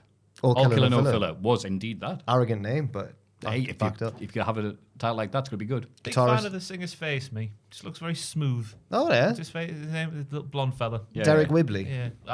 That's literally what he's called. Whibley. Derek Whibley. Derek Have a Whibley. check. Wibbly. He was married to Wibbly He used to be married to Avril Lavigne. No, he That's didn't. right. He did, Yep. yeah. It's just the smooth face. I think they're both Canadians as well. That's right. And then she married. That's why they got married. And she married another famous Canadian, Chad Kroger. Kroger. Yeah. Never made it. Nickelback man. Yeah. She's got a type. Canadians. Yes. And now she's married to the hitman, Brett. No. Yeah. No. That would be very bizarre. That was the big question. What did you answer it? What's don't know, the best- Oh, no, we just made a bunch of crap noises, really, didn't we? Good for me. For me, she should marry probably Kevin Owens next. Yeah. No, I'm torn between Pat and Gunther. I'll be a little bit. I'll go for the 4-way. Yeah. Lyra versus Becky. Oh, we've all chosen different ones. Ooh. Yeah, and we'll have lots of lovely content to be featured around that over the weekend. Oh yeah, absolutely. I thought we were going to do this at the end, but yeah, we do. We've got I just say it now. So predictions will be out by the time this podcast goes out. and it's someone watching it live and they're reacting to it. Adam and Andrew. Oh, AA. They'll be on youtube.com/cultaholic/live. E-by gum. I'll be doing what happened in the aftermath of the show as well. Don't know who I'm on with, actually, the editors, but I'll find out. I think it's Luke. Cool. just Luke. Oh, because it's just WWE one. There's huge gaps. Yeah, we've got loads of time. Just one, yeah. And WTF moments? Yes, on the Patreon next week. Ooh. At some point. E-by nice. gum. Before Friday, after Monday. In that gap. Hand movements. NXT. During the opening montage of various people arriving, Zachary Wentz shows up. He's alive. Wesley is not amused because they used to be friends and used to smoke weed together. No, they just hung out in the treehouse. Yes. It's odd, isn't it? Because GG gets released and then Zach's back at the PC Oh, yeah, that's bad time. after he got released and then worked for TNA. Maybe GG will turn him into TNA. Their boyfriend and girlfriend. Oh, okay, right, thank you. IRL. I love that you know all these things. You follow them on Twitter and that's how you learn. That's how you learn. How you learn. That's how I know. I go on Ross Twitter has got a once big day. spider graph on his wall. Like That's Nick what- Aldis. That's what he was doing last week. He wasn't taking down the furniture. He was updating his relationship chart. The dog wall. Oh, yes. Joe Hendry teams up with Hank and Tank to take on Dark State. Trick Willie runs in and brawls the back with Hendry. Dark State pick up the win, which is sad. Which is sad. I was really excited for the trio of Hendry, Hank, and Tank, to be honest. So, yeah, it is sad they lost. It is sad. Yeah. But Dark State were never going to lose at this juncture. Nah. Of course, yes. Lots of money shots in this one, the commentary team was saying. Yeah, money Booker- shot, Booker money kept- shot. yeah. Money shot. Great moment I've written down for some reason in the midst of the gaggles of freaks of nature. Hendry almost does want a Hank. That's a great moment, apparently, according to me. Did you move the week? No, it's not. Tank was class with his hot tag. Massive throw on Dion was indeed massive. I had a great time writing these notes. Can't believe Trick would get involved in Hendry's business again at the end. Oh. Whoop, that's Trick. But it led to something later on. Yeah, also, referee just ignored the interference. It was all right with Trick. Oh, God. Referee's discretion. He had a look and went, It does seem like a bit of a DQ, yeah. It's like, Pulled it him wasn't out as the if they were winning anyway and just let it carry on. It's so weird. Remember they did that Tony D Stack segment where they ran down the personalities of everyone of Dark State, and you're like, that's a really good way of establishing everybody. And they followed that up by just having them be The same. Bunch of guys. I never agreed that it was a great way of differentiating them. It was I was fantastic. furious about that segment. It was Were one you of the really? best- He always got 100 tackles in 2 Oh, seasons right, of yeah, okay, football. that I was like, why do the mobsters care about that? One of the best segments in NXT history. No. that. But I agree because they are very much the same. Even Shaquan Sugars on the outside, he's just the same as all the other lads as well. And he's meant to be Yeah. the charismatic. He was the mysterious one. Charlie Manson. Yes, he was the Charlie Manson, as we established. Yes. But Dion's the leader. Dion's looking good in the ring, to be fair to him. Oh, he's looking He's jacked, looking He baby. is. And is it Osiris Griffin, maybe? Yeah. Yeah, Well, he's his looking great. tights are too small, so he looks naked. Hell yeah. That's why he's the best one. Yeah. Thea Hale talks to Carmen Petrovic backstage. She supports her decision to break up with Ashante the Adonis and concentrate on herself. It's a sign of strength. Jada Parker overhears this and laughs at the irony of Thea talking about strength. Also, Carmen needs to realize Ashante wasn't the only thing holding her back. She's also soft. A match is set up for later. Hang on, that's the second time this week we've had a soft. Yes. Oh, yes. Yes. Well, a soft. Was it Pat calling Gunter soft? Yes. It was. I think it's a funny insult. So, The opposite of hard is soft. so Carmen is now immediately a face now again, after immediately having broken up with Ashante. Yeah. Okay. Well, logic would dictate that, yes. But Yeah, fair. no one seems to be too arsed about it. No. It wasn't going anywhere. No. Really. It didn't do anything. That's because she's got all this shing-shing action, but doesn't win all that often, which would negate the usage of the shing-shing action. Yeah. And it's all because, like, there was that one moment when she was attacked and he was, like, there and didn't do anything to stop it. And Yeah. that's well, not being brought up as justification. She's just like, I'm sick of you. Well, he berated her after her last loss, didn't he? And then she just got Yeah. sick of him, kicked him in the head. And that was it. That was it. Great stuff. After the complex nature of those two young hearts getting together, the way that ended like that doesn't get me on board with Carmen Petrovic at all, because there was will she, won't she, for a while. Yeah, it was a classic Shawn Michaels carried out this storyline. It seems like it's going to reach some sort of... Nope, it's over. Nope, that was it. That's the end of the U. Still not over it. I can't believe what happened this week. With But But the line from Jada, the line of the week, some may call it. Since you want to act froggy, your ass better jump. crowd went, oh! Yeah. Jada's so... Ribbit. You know, you're acting froggy. Jada's so good, though. We all say that. She could say the stupidest stuff and make it sound amazing, though. What would be a comparison to that one? Froggy, you better jump. Doggy, you better bark. Okay. Well, yeah, they do it with Reservoir Dogs. Are you going to bark all day, little doggy? Or are you going to bite? Which bit's that in? Oh, wait. Reservoir Dogs. My brain went Ocean's 11 for some reason. A group of men in suits. I pictured Pulp Fiction for some reason. Yeah. Mr. Blonde, isn't it? Mr. Blonde. Michael Madsen. Yeah. Manson. Mad. Marilyn Manson is in Madsen. Reservoir Madsen. Dogs, yeah. Not the most inconspicuous man. Yeah, I know. We're walking Wait, across- what are you doing? We're walking across the road. 6'7" goth. What's your tipping policy, Marilyn? Yeah. Yeah, sorry, I stopped myself from talking about Reservoir Dogs for like 10 minutes. Oh. I think that's very sensible. Shows Great- evolution. Great film. Great film. Great film. The NQCC are getting ready for the Battle Royal backstage. Charlie Dempsey tries to get them all on the same page. Tavion is convinced Miles is a bit sussy. You hear that, Miles? Lol? Yes, I heard it, he Yeah, says. of course I did. Great Shut stuff. up. It looks like at this point they're all on the same page after a few weeks of them not being on the Miles same was page. a bit flying solo like Jason Derulo, though. A little bit. Charlie, this segment reminded me, because we've had a few weeks without a Charlie promo. Remind me how weird he is. Like, he was off his lips again. Just go, guys, we've got to be on the same page. That's not off his lip, that's acting. It's weird. If Paul man. Heyman does that, everyone's like, oh, that's amazing. Charlie D does it. He's weird. Yeah, of course he is. He's Miles. Oh, Miles. You know, they He's say- like Frasier. You know, they say people act. Say people act with their eyes or with their mouth or whatever. Charlie acts with his neck muscles. A lot. Yeah. That's just like that man from Carry On, whatever. I've forgotten his name. Sid. Jesus. Yeah. Was Sid, it Sid? Jesus. Waddle. Sid- No, he's the Darth. That's the bloke. Sid James. Sid James. Oh, matron! Sid James, the one with the dirty laugh. Is it Sid James? Yeah. No, it's not Sid James. Oh, right. Oh. Sid He's James the guy with the laugh, the bald guy. I don't know. I've forgotten his name. The other one. Yeah, the one who does the same thing as Charlie. Charlie went to his school of acting. All right. Yeah.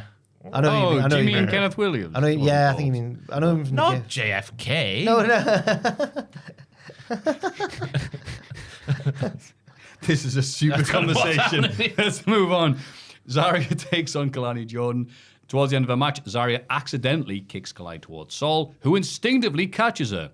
Zarya spears Kalani through the crowd barricade and gets the win. Wasn't Not in she- the crowd, but Wasn't sure that what funny. I wasn't sure what the point of that was. A bit of a wasted segment there. It's because but- Zarya's had eyes on that title for a while now, so they're waiting. They're doing a up and down the. Well, take your pick from the examples we can use there. Will they turn on each other? But they're not Right. going to for now. I thought they were hinting that there was like some sort of weird alliance between, like when Sol caught Kalani, they both looked at each other like, oh, how awkward. Saucy. I I just with some of the NXT acting. You caught me. I won't name who, but I showed someone in the office and they went, she just grabbed her boob. But it was just the way she caught her. But Andrew. It wasn't Andrew, but I'm not going to field any more guesses because eventually we'll get it, and I can't. We'll do I'm this hiding next my to face. Fraser. I'm hiding my face. Apparently, Kalani has shed that little sister persona, and she proved that by doing a kick right at the start of this match, apparently. Is that what they said? This is the new Kalani Jordan. That's the telltale sign. That was the difference. Yeah. I tell you what, the Kalani Jordan was on top for a lot of this match, which means something against a host like Zarya in my book. Yeah. She also ate a massive spear and kicked out of that massive spear. And she got to show a lot of things. Zarya was restricted to the move she did, but then she did bare powerful stuff like an F5 for the finish. Yeah, I think it was a good match for Zarya. It was. I was worried And that... for Kalani. And The new Kalani, how dare you? For Kalani. I didn't panic. I For didn't- Kalani. I'll be fine. What, 7 hours in now, Joe? Yeah. But yeah, I was a bit worried that Zarya would get lost in the shuffle a bit. Or not lost in the shuffle, but overshadowed when Sol won the belt and that. But this was a nice reminder of what you can do. Yeah. Wesley and his pals mock Tony D in the locker room. Tony says Wes knows a thing or two about betraying his friends. Wes sniffs Tony and thinks he's less confident without the family around him. Tony suggests settling their differences, but Wes has a battle royal to win. Just empty words, aren't they, when they come from Wesley? Big loser, Wesley. Yeah, Okay. Yeah, that's all he is. that's it. Yep. Lola Vice chats to Steph backstage. Even though she'll be facing Julia or Jordan Grace at Battleground, Lola is confident that Steph will retain, but she'll be waiting for a title shot on the other side. Julia walks past and tells Steph that she'll see her at Battleground. Yeah. Yeah, my good stuff, thoughts, just in case, obviously, Steve retains and then Lola's waiting, my thoughts are with Booker T, because he will have a heart attack when that singles On match the air. happens, for obvious reasons. Yeah, and then Julia seems to think she's winning at Battleground, but that doesn't happen. Oh, I'm never trusting her again. This segment was egregious for Spanish-speaking wrestlers saying something in Spanish and then immediately repeating it in English so that everyone knows. And it was the worst example I've ever seen. One of them goes, "Esta noche, tonight, this is going to happen." I went, "Oh, what's the point? We know you speak Spanish. Fair play." There's that bit in what's that film Johnny Depp and Al Pacino did together? Flubber. Godfathers. Oh, Flubber Godfathers, yes. And they do that where he's looking at a diamond and he goes, it's Fugazi. And he goes, what? And he goes, Fugazi. He goes, yeah, it's a fake. And he goes, I know what Fugazi means. But it's just like obviously telling the audience that that's Italian for fake. it's clumsy. Yeah. Clumsy. It's just like, what? Say that again? You know? All right. Anyway, Elijah makes a surprise return to be in the Battle Royal. Here are some... Donnie Brasco, that was a film. All right. Here are some cool and fun things that happen in the match. One of the LFG lads is eliminated by Lexus King straight away, but the other immediately throws Lexus out too. Yeah, Alexis- that's... Oh. He likes Tool. Does he? Saw it on Twitter this week, yeah. He said Tool's cool. I hope he didn't. Charlie Dempsey's eliminated early as well, leaving Tavion and Miles on their own. Nico Vance sacrificed himself to save Sean Spears from elation at the hands of Shiloh Hill. Shiloh. So Shiloh Hill, beg your pardon. he's the LFG guy who got showcased quite a little bit in this one. He did. He's like Bray Wyatt. Yes. Like OG Bray Wyatt. With the NXT. with the tears in his trunk tights and that. Yeah. I'm sure he's big on the dark web. Huh? He's that guy, isn't he? The one that like looks at funny stuff and... What? Duke the Dumpster. No, my Yeah, God. What are you talking about? No, he finds like disturbing things on the web. Maybe not from the dark web. Maybe I'm gonna- dark web is probably not what maybe you I'm meant to gonna say. be a bit That. too No, dark there, everybody. Yeah, no. But you can find like No, it'd be a oh, good- No. not involving no. No. Because I know when you say that person's name and they said that you're on the dark web, it's like, Just no. headless bodies and stuff. Oh, like that. cool. It would be a good gimmick. Who are you wouldn't it? talking about? Sure, he's Shiloh Hill. I'm sure he's that guy. He's- Are you thinking of Silent Hill? The game? Oh my, yeah, that might be. I'm sure he's got a YouTube channel where he delves into like, ooh, isn't this spooky? Okay, fair enough. Yes. As long as it's all above board. It's Yeah, all right. He's Yeah. not like he That's is not what you meant to say, categorically right? not like Duke the Dumpster Joe. like Allegedly. 39,000. There you go, the mystery box. Oh, wow. Yeah. Oh, fair I play took to him. I took this dark web AI to Las Vegas. It is him. There he is. He's put that. Yeah, you're right. This Oh, dog- I apologize then. Yeah, but you, good God, mate, that's not what he meant to type. You take that. Is this world you see even real? Oh. No, he's mental. The most dangerous websites on the internet. Another video Whoa. title. Your there. YouTube account, mate. This dark web robot might be evil. Another video title there. Might be. No, Gotta click mate. on it to find out. Another one from 9 months ago. no. This dark web AI wants more children. Oh my God, he has got loads of videos of dark web, and he's put one. Oh my God, no. He This needs dark somebody web- to explain to him what he's typing. AI wants a body. It's all about the fun dark web. He's just a goth. The as well. fun dark. No. I ate 5,000 calories in 20 minutes. He does just all. No, he's still a wrestler. Ross, I would delete your laptop after this. He's only on youtube.com/Shadowhill. Gotta be safe. Okay. I'm logged in on the work browser. God, does he love crap AI? 99,000 hits on never used this site on the dark web. I'm going to have to click that and find out. I can't believe he's got this many videos saying that. Those sound quite interesting videos. not. It doesn't mean that we have to go on No. the dark web. I'm just feeling secondhand awkwardness for him. At this point, like, oh God. Well, it fueled him all right in this battle royal. It did. It certainly did. Yeah, he did all right. Oh, yeah. Brooks Jensen does the weirdest self-elimination I've ever seen. I'm glad it wasn't just me. What on earth was he He trying? dove out. Yeah, but like legs. He's Like- crazy though. But that was the theme of this That's not his- match. that's not his This gimmick was though, the is it? theme because Nico sacrificed himself for Sean, even though Sean told the younglings of the culling that he was all about their betterment. But not only did Nico sacrifice himself, JB kind of sacrificed himself. BJ, sorry, sort of sacrificed himself here. They're going against what Sean's asking of them. I thought that was very interesting. Nico sacrificed himself, but did stay in the match. He didn't leap over the top rope. He Right. took a bullet for Sean. He though, did. didn't He did. That's true. He Can't, did. yeah. And Yoshiki Inamura accidentally eliminates JB, which is very sad for later on. Interesting appearance for him because it's obviously what we haven't mentioned yet. It was great to see the Menendez brothers again make their return to NXT. And we learned that I haven't Inamura, written them down. I didn't mention Yoshiki them. Inamura was obviously on the side of Jose Menendez because he got rid of Lyle with a massive pounce during this battle royal. I don't think they look that much like the They Menendez. really Really, one of them is blonde. One of them's really Hey, it's blonde. the same Kavorka, it's the same attires, it's the same They, lifestyle. they look the tennis gear. Their whole thing is that they're players. They're like hot lads. So Eric and Lyle. No, I don't know if they were. They were. They still are in prison. They have many wives. There's one point where they both look at the camera and go, swipe right. And is that what the Menendez brothers did? Well, they couldn't have in 1989. No, there's no could they? Tinder, Yeah, yeah. well, swipe what? Like, yeah. Strike right with the tennis racket, maybe. Okay, yeah, Yeah, fair. there you go. Receiving a shot. Strike right. Swipe the right. Swipe the left. Shoot your parents, y'all. Oh, sorry. R.I.P. DJ Casper. What? No. no. DJ Casper. The inventor of the Casper slide. Cha-cha slide, even. Cha-cha slide, yes. Was it even DJ Casper? Yeah, it was. Yeah, it was I. It was, yeah. Sean Legacy, a new man for me. Is Sean Legacy on there? Yes, he should was. probably I finish did. this I did mention Sean Yes, Legacy. evolves. Sean Legacy gets a few showcase moments with Javon Evans, but is eventually eliminated. Joe Hendry makes his entrance, which distracts Trick Willie, who gets eliminated by Elijah. I'm not sure why he gets an entrance during a battle royal, but whatever. Ethan Page and Sean Spears team up to eliminate Javon, but Miles Bourne outlasts both of them to win the match. The rest of you NQCC come out to celebrate with him. But is Charlie a little peeved, perhaps? Yes, he The is. notes, that's what it says here. The slow clap spoke volumes. He's losing his grip on his stable. Miles has overtaken him. I was very surprised to see Bourne winning. I was very surprised yeah. to see Timothy Thatcher. Yeah, like he's And- with Evolve, but not WWE. So but I I'm guess that- assuming from all the right. little moments in the match that he's like a mentor to Sean Legacy. They seem to be on the same page in this match until Thatcher got eliminated quite early for me. Yeah. Unless like, they oh. just bleed evolve, like many people do. Yeah, they're just teaming up. Bleed that purple. Yeah. You know that indie that no one watched when it was a thing in 2010? That's right. Forever. Drew was in it, wasn't he? Yeah. He was. That's right. Champion, I think. Isn't that where Darby and Ethan Page had their Yeah. They did. throw against the wall match?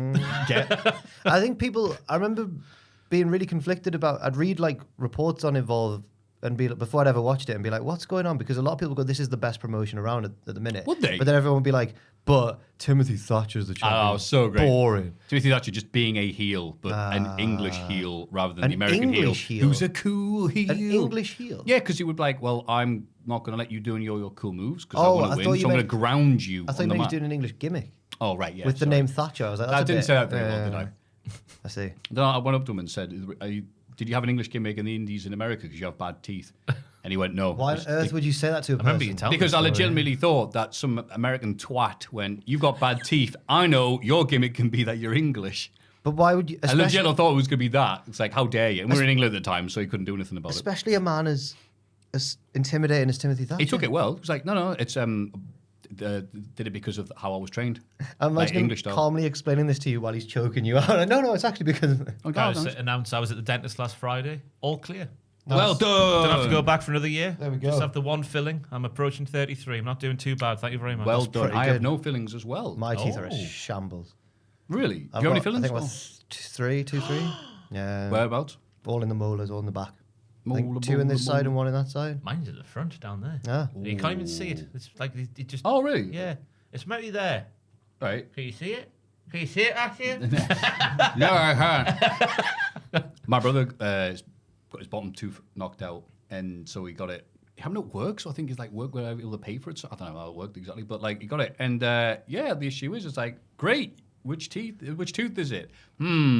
Is it the bright white one that hasn't had years of cigarette smoke next to it? So it's like yeah, but luckily they can get it, so like they basically get colour it in. What does he do for a living? He sells teeth, funny enough. No, he's just started a new job actually. Now I can't actually remember What was he it is, doing but when he got his He teeth? was doing the thing where you work for a brewery, so you go to pubs and install everything. Like, do you want to deal with this? Cool, we'll put the pipes and stuff. Go. I forget actually how he did it because That sounds like a man's job. I will. he's all upper body. I was like, what have you been working out? He goes, no, I lift kegs for him. Oh, sweet. Well I done. will facilitate your drinking. Yes, I shall. I will install this drinking device. Oh, he's a great lad. Wow. Yeah. Yeah, he'd been great in this Battle Royal, which we were watching. Yeah, I thought it was a nice little display of stuff. It went on for ages. Crowd seemed to like it. But yeah, Miles Bourne. Miles bloody Bourne. He's good, Bloody Miles. hell. Let me tell you, he's good. He doesn't. It's not just that he's trying to rip off Randy Orton. He is smooth enough to get away with doing like the snap power slam and stuff. Like he is a very natural mover in that ring. I like him. I just think it's a bit too soon for a titular match against Obafemi. I'll be interested to see what happens though. Yeah. He won't win. No, No, but no. it'll do something with somebody. Yeah. Now that they've got rid of people like, DJ Yif. Crowd were into it. Him Oh, winning as absolutely, well. They loved him yeah. winning. Yeah. Jordan Grace interviewed backstage, but Izzy Dame interrupts. Jordan may be one of the strongest here, but she isn't the biggest. Last Legend interrupts because she is tall as well. There was a rib going on here with the heels on Izzy Dame and Lash Legend. Jordan Grace was like up to their hips. Yeah, they looked like the Brothers of Destruction. The Menendez brothers.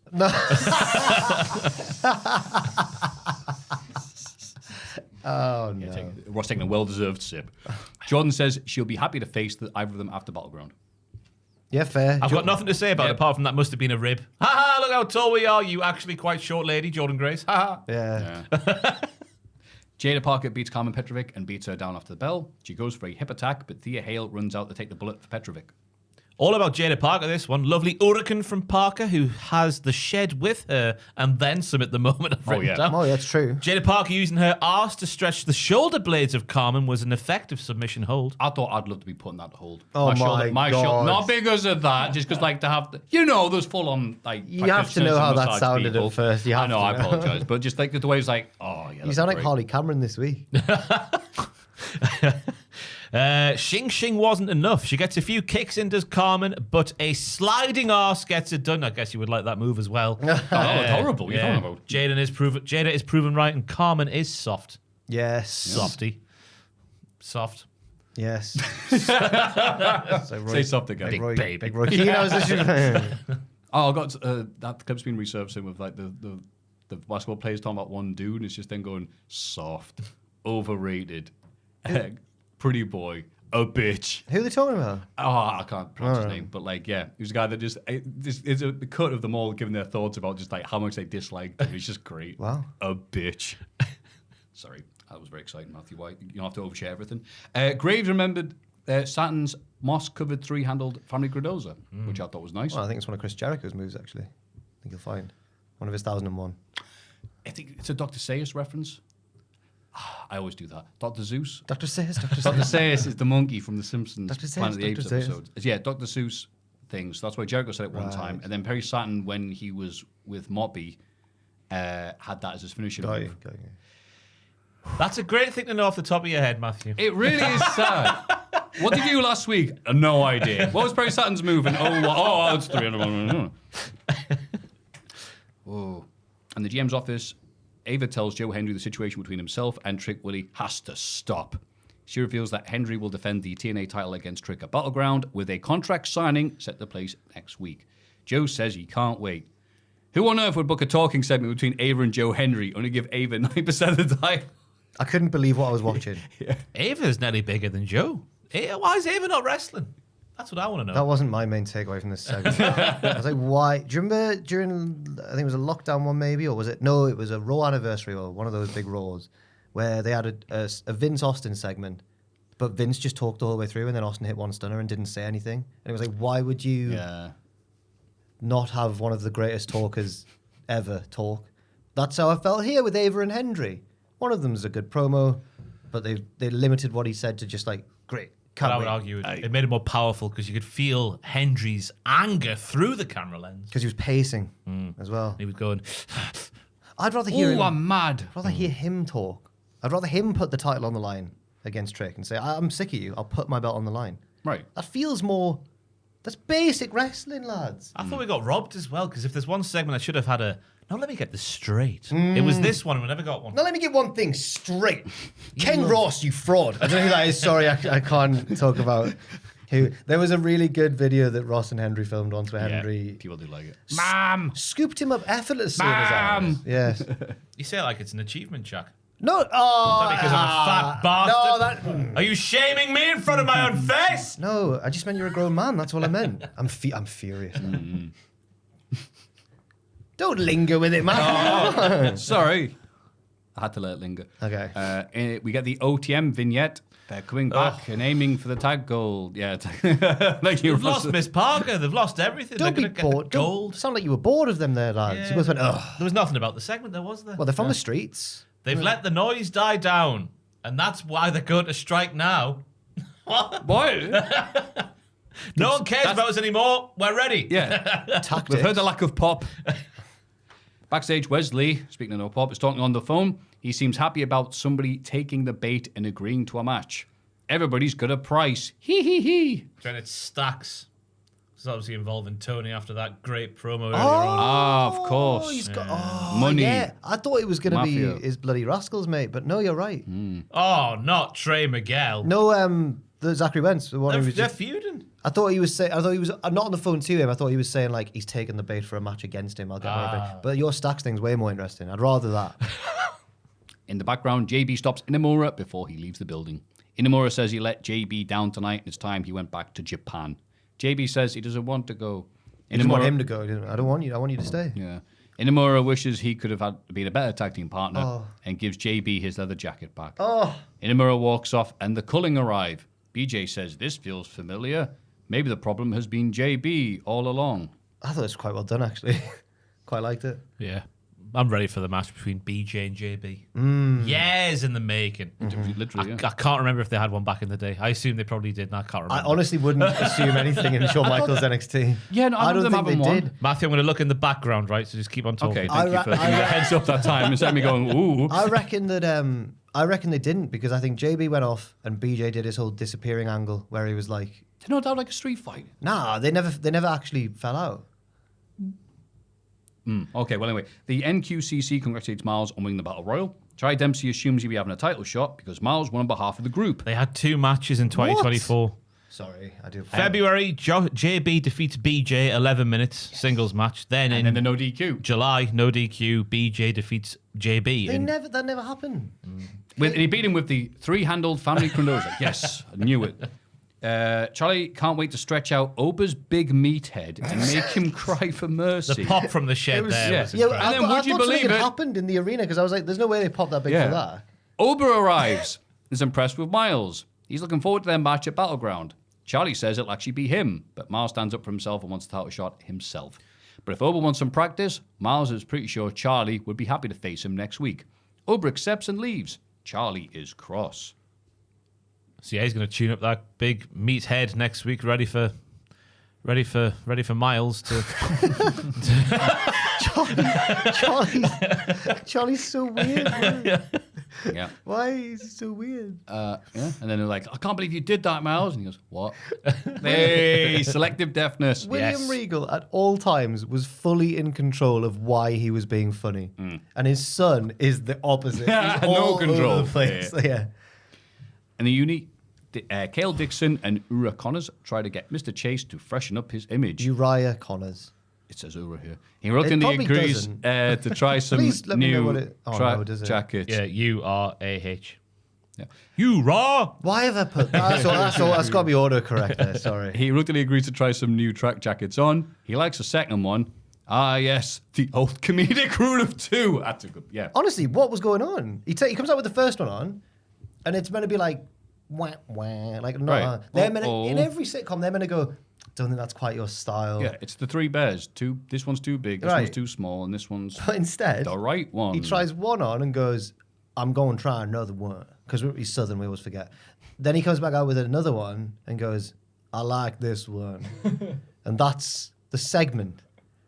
What's happening? They've forgotten the magic of Chase U. The magic of Chase U was Andre wrestling in a woolly jumper and slacks and out-wrestling great wrestlers like Carmelo Hayes. He out-wrestled Carmelo Hayes wearing slacks and a woolly jumper. Yes, he did. The magic is not him dressed like a Russian. A Russian tracksuit.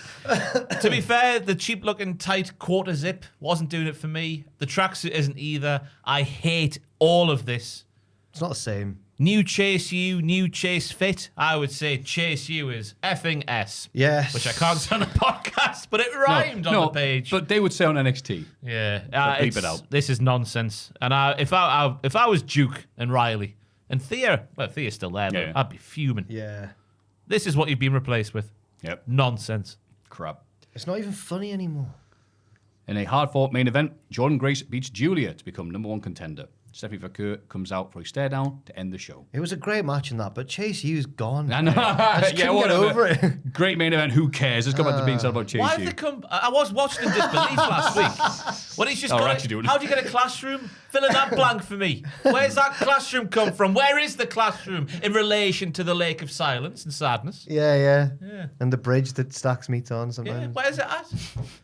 There's all these gaps. It's over the bridge of broken dreams. It's like watching an episode of Netflix's You, which I've been forced to watch this week against my will. Which one's You? Kayla fancies Penn Badgley. Oh, no. They've created a Jeffrey Dahmer. He looks like Jeffrey Dahmer. He's got the hair and he kills people. And obviously the women are like, "Ooh, kill me, please." It's kind of awkward. What do you mean that's you? Kind of awkward. Kind of awkward because I think in one of the seasons, Chris D'Elia plays like a creep. Yeah. And then Oh, it's that one. And then life became. Sorry. Yeah. Odd imitated But there's life. so many Life plot imitated. holes. Like he's moving these dead bodies around, or knocked out bodies around cities, through buildings with CCTV. You never find out how he does it. It just happens. All these plot holes, and now it's happening on NXT. No, doesn't sound that good. Doesn't bother Kayla though. Oh, Kayla, how did you get that body down there? Doesn't matter, Ross. Doesn't matter. Look at him. He's so fit. She keeps saying That's what the CCTV cameras are going. Oh, he can get away with it. oh, you're a bit all right. I won't record you.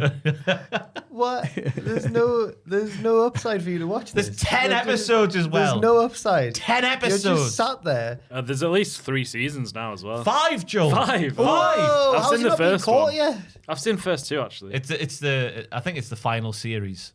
This one that's just happened on Netflix this Is there a week. trade-off? You need to suggest a show that you can watch after with... I watch plenty of football. Oh, fair enough. Plenty of Makes football. sense. No, Which she fair. claims she's now getting into, which I think is quite nice. Okay, fair. Because she didn't care when we met. Oh, fair. Ah, Thought she was a Liverpool fan. Yeah, so did I. Now she's an Ipswich fan. Oh, all right. okay. Disgusting. But anyway, what we're talking about. Yeah, Good main where's event. The class, That was where's the NXT. class- Where's the classroom? No, we need to talk about this match. Because Jordan Grace absolutely batters Julia. Yep. I've not been blown away by Julia since she arrived in NXT. But in this match here, the sheer cavalcade to reach the end after she'd been, after she landed, I'm not going to say dropped on her head, but she landed on her head in the early going off the She did. backflip thingy. Yep. Then there's the rib breaker, as Vic called it, the delayed standing suplex position. The Michinoku driver. Effing hell, I wrote down. Yeah, God. Suplex jackhammer combo, the tombstone position Alabama slam, all these big hits. But she keeps getting back up until she can't. Yeah, they didn't hold anything back here. We never also got any closure over Bodie Hayward. I'd like to focus on that for a second. What was that about with Chase U? No, it's all right. The match was, it was scary in parts, but they really went for it.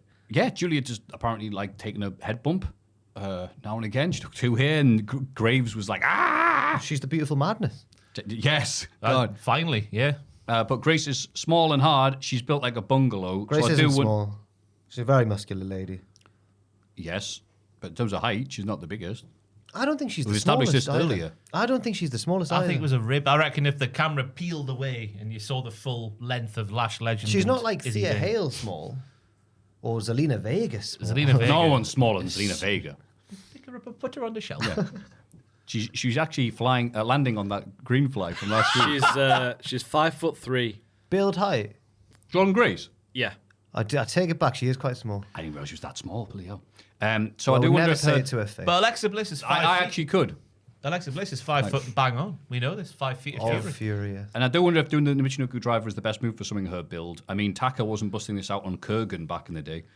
Julia's not Kurgan. I don't know why I picked that wrestler, but great mix of Grace's power and also Jordan's. I really enjoyed this main event. Oh, yes. Yes. Oh, yes. Very good. As well as scary in parts, but good overall. Where's Chase U? Did not like the crowd chanting women's wrestling. Shut up. Patronising. I actually like the NXT crowd having fun and making loads of noise and just meeting their mates every week. It's like the TNA Impact crowd, circa mid-2000s. But yeah, women's wrestling. Because How condescending can you get? You hate women's wrestling. I hate women. Right. AEW Dynamite. Ethan Page is a woman.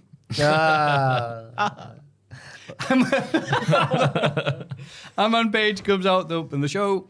He doesn't understand why the fans still cheer him after everything he's done, but he appreciates it. We love you, Hangman. He thought beating Swerve Strickland in the cage match would finally give him joy, but it didn't. He couldn't bring himself to go back to the ring and finish him off. He probably will never forgive Swerve, but he's decided to put it behind him. Now he's reached the final of the Owen Hart tournament and will face the man everybody says is the best wrestler in the world. Will Ospreay arrives and understands Hangman has been through a lot. He talks about the rise and fall of Page in AEW, but after Hangman beat Carl last week, we all saw Page smile again for the first time in a while. However, Ospreay isn't losing a double or nothing. While Hangman's been tearing this place apart, Will has been proving why he's the best around. Page can't just take that spot back for himself. This isn't about Hangman's redemption, it's about Will's ascension. The Don Callis family arrive on the stage. Callis warns Will that Page is a sociopath, but Ospreay grabs Hangman and wants a tag match against the family. Hangman doesn't take too kindly to this. Callis quickly agrees to a tag match next week if Page doesn't have another mental breakdown before then. Tee-hee-hee. Ha ha ha. Two very good promos for me. Like the unsaid things in Hangman's. He's like, I don't know. I didn't know why my revenge didn't make me feel anything. Just acknowledge that you are the same as Swerve. Just say it out loud, boy. The crowd were like, I think they were trying to like tell us why or something like that, Yeah. but he didn't. Yeah, he can't bring himself to say it, and I like that. Great character work. And then Will's just a bloody big bouncy baby Oh, face. for isn't he? message, why? But no, he's got a bit of fire to him. He's like, you're not taking my spot now, though. Just because you've gone off and found yourself again doesn't mean I like that point of view. Yeah, he went in between like, look, all due respect for how you're doing your things in life. Did not understand it. Yeah, he's like, his voice has gotten dramatically like throaty these last few months. I don't know what happened to him. But He's just been the longer the longer he spends in Essex, the more. yeah, really, it's like Chernobyl. Sorry, he's been on too many Disneyland rides and his throat is dried out. Whee! I wasn't ready for Mr. Toad's Wild Ride. Yeah, anyway, so we go like Harmony Mint. But I respect you and everything, but yeah, I'm going to beat you. That did that very nicely. This arena that they're at looked sweet. I loved it. Yeah. Was it Detroit they were in? They were at Detroit. Michigan, at the Masonic Temple Theater. Oh, that's why it was so strange looking, because it was a Masonic temple. There we go. Wow. Oh, makes sense. Masonic the Hedgehog. And No, it did look like a theater, didn't it? They went like weird old corridors, and that was good. right, the acoustics were great, and the crowd sounded really loud and into everything this week. So I actually really like this overall episode of Dynamite. Yeah. Which I haven't said every week. So It's I on a wanna point great it out. run for me, you know. Dynamite. It's getting there. It's arguably the best show of the ones we cover Oh, it's on a consistent basis over the last few that months. or Raw, isn't it? Yeah. Ospreay mentioned Apart from the the dark. Bucks stuff. We'll get that. Yeah, we'll go back to eating the show in Wait, 2 seconds. Don't if worry. you just watch They're them matches, wrestle yeah. and forget about the storyline, it's actually very good. Yeah. Ospreay mentioned the Dark Order, and I was like, I remember when you saved them. I'm like, they are still here in the company, you know. It seems a bit of a thing like you would have been told, like, you not bring that up. And yeah, I thought it was well done. Loved it. I'm really excited for the match now. Then Callis came out, and I put Ospreay and Callis have been feuding since before we started this podcast. And yeah, well done. Good start of the show. It's two members of the Callis family versus Hangman and Ospreay next week at Beach Break. Oh, it's Beach Break next week. Beach May? We're doing it at Redcar. It's only May. It's going to be freezing. Stokely Hathaway and FDR interrupt the announce team. Stokely cuts a promo on Tony Schiavone and calls him a decrepit, pale, pasty piece of poo. Tony stands up for himself, but Stokely shoves him down. FDR says this isn't about Tony and talks about Daniel Garcia turning his back on them. They're going to teach him a lesson on Collision, and they'll be seeing Nigel McGuinness there too. Collision will have already happened by the time this Yes. podcast goes out, because it's a Thursday this week. That's right. So that's different. I'm guessing there's some sports on. I'm assuming so. It's always supposed to go on in America. So I guess we've got to say rest in peace, Nigel. Well, they're going to do Nigel, yeah. Yeah. I know you said Nigel Pearson there. That's great, isn't it? Just a football manager. Yeah, Not there even you go. into wrestling, yeah. I thought, oh God, are we getting Tony in the ring? Is this to combat the Gunther versus Pat feud? Tony and Nigel take on FTR on Collision. Yes, I'd watch that. Hey, Tony was peacocking. Yeah. He was ready to throw hands with Stoke. I appreciate that. Yeah, he only backed down because Hathaway has 2 wrestler mates with him. Yeah. Yeah, and I thought FTR Beard had a good promo here. Cash wheel. No way. That's right. Yes. He had more of it this time, didn't he? He needs to shave his head, though, for me to complete the ensemble. That would just ruin everything. No, because then how would you tell them? Yeah. Yeah. Yeah. They have names. No. And different No. faces. They do have different But faces. apart from that, how are we going to do it? Mustache and beard, that's how. Need more. Shirts with their names on, like in football. Backstage, Harley Cameron hypes up Anna Jay ahead of their match. Together, they have the T and the A. Tenacity and aggression. Anna just says the actual words instead. Anna asks who wants to get choked out, and Harley instinctively raises her hand. They piggyback off screen. Right. What's happened here then? Why- I'm fine with Harley being the mad one. Why is Anna Jay now being infected by her madness as well? Is it because they're like, oh, we've seen what's getting Tony Storm over, we'll do a bit of that? What's getting Tony Storm? Being mad? Being mad and talking Double about your tits. entendres. Oh, Yes. yes. Right. Fair enough. The British way. And it Very wasn't, British. It wasn't even the only thing. Anna Jay at one point was like, instead of saying like, you've got my back, she was like, you had my massive arse the other week. Yeah. Do you have my fat ass tonight? She kept saying. That was a catchphrase, wasn't it? Oh, she's No, got a fat ass and a bad attitude. Yeah. Yeah, that was on a t-shirt, I think, for a bit. Yes. Because, yes. you know, we all want that shirt. I couldn't back it up with my ass, though. That's the only thing. I You couldn't. don't have a big ass. Mine's pretty flat as well, to be fair. For a boy, I think I've got a little bit going on, yeah. Good. A little that bit, that yeah. self-confidence is good. No, it's just real. Oh. That's right. No, it's not that huge. Oh. That huge. Joel? Huge. You seem like you've got Yeah, Joe. a skinny white boy. What about your ass. rump? Yeah, I think I've got something there. Oh, yeah. But not much. Just a Not- little, Not a juicy double. just a little handful. That was the worst thing I've ever heard. That was horrible. That, You eh? Ironically, sounded quite like Jungle Boy or Jack Perry when you said that. I'll be driving down the road.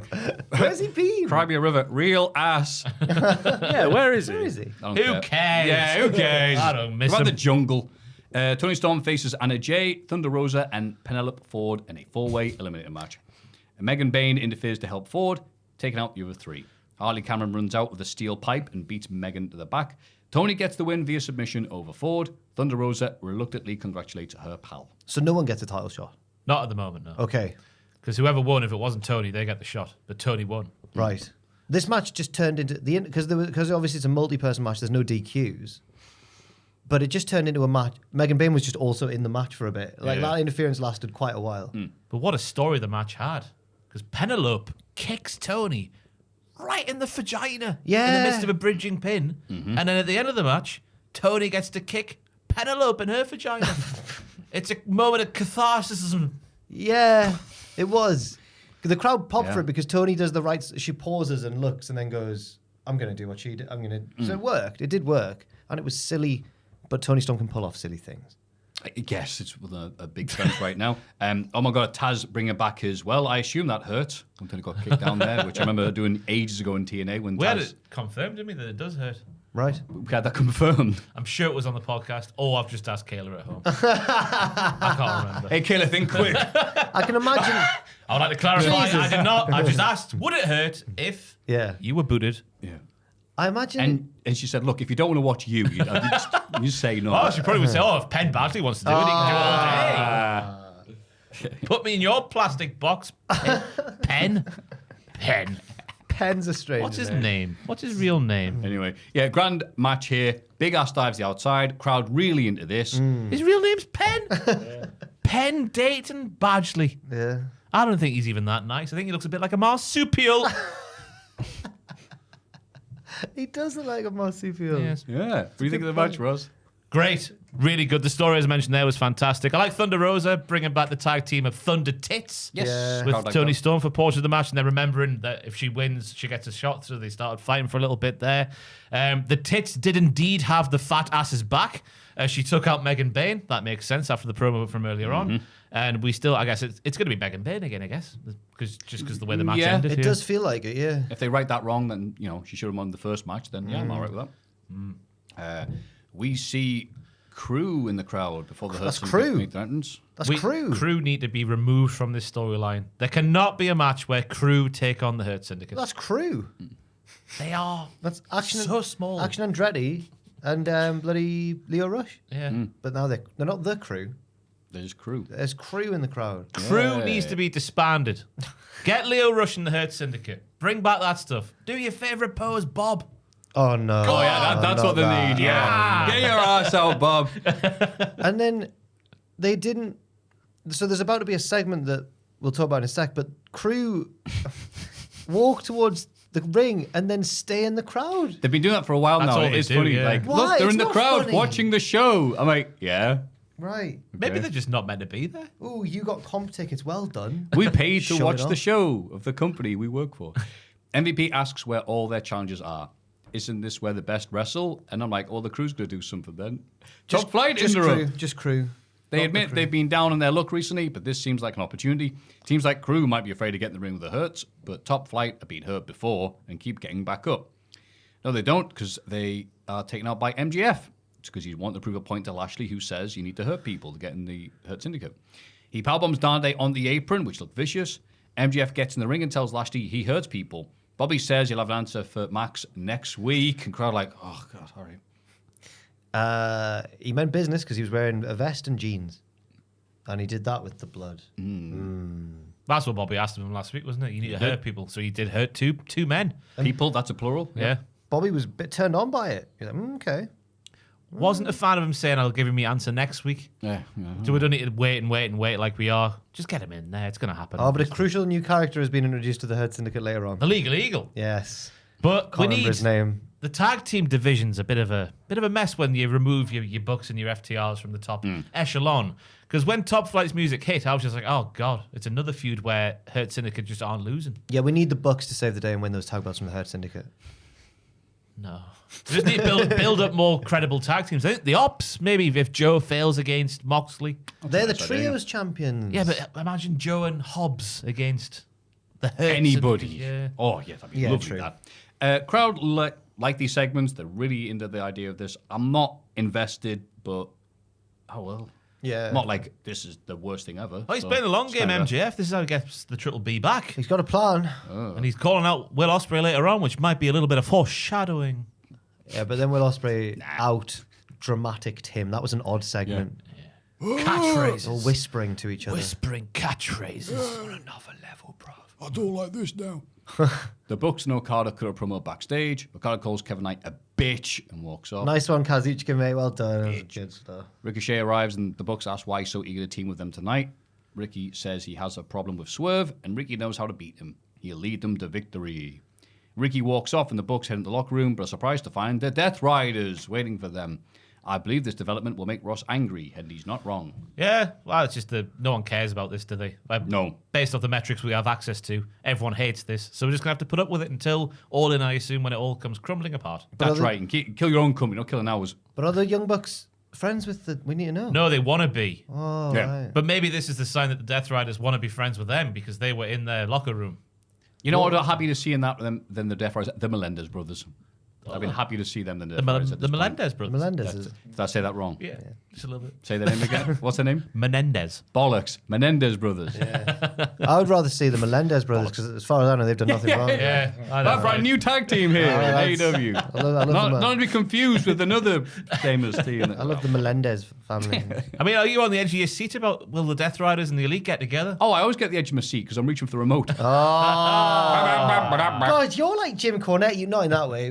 Oh, no, I am. I'm even more offensive. There's all these edits in this podcast this week. Nick Wayne takes on a mystery opponent from Christian Cage's past. It's revealed to be Bloody Rhino. Of course, they were in Detroit. Yeah, the Rhino was there. Yeah. Nick beats him with a kill switch to retain the Ring of Honor TV title. Nick wants Christian to put the belt around his waist, but Christian goes, nah, drops at his feet and walks off. So what's changed then? Because last week Christian was more than happy to put the belt around his waist, but this week he didn't. Just because he wanted to do it, but this week he told him to do it. Okay. Yeah. Maybe that's why. Semantics. The crowd also fuming that Rhino lost. Oh my God, they were like, yay, it's Rhino. And I'm with them. I love Rhino.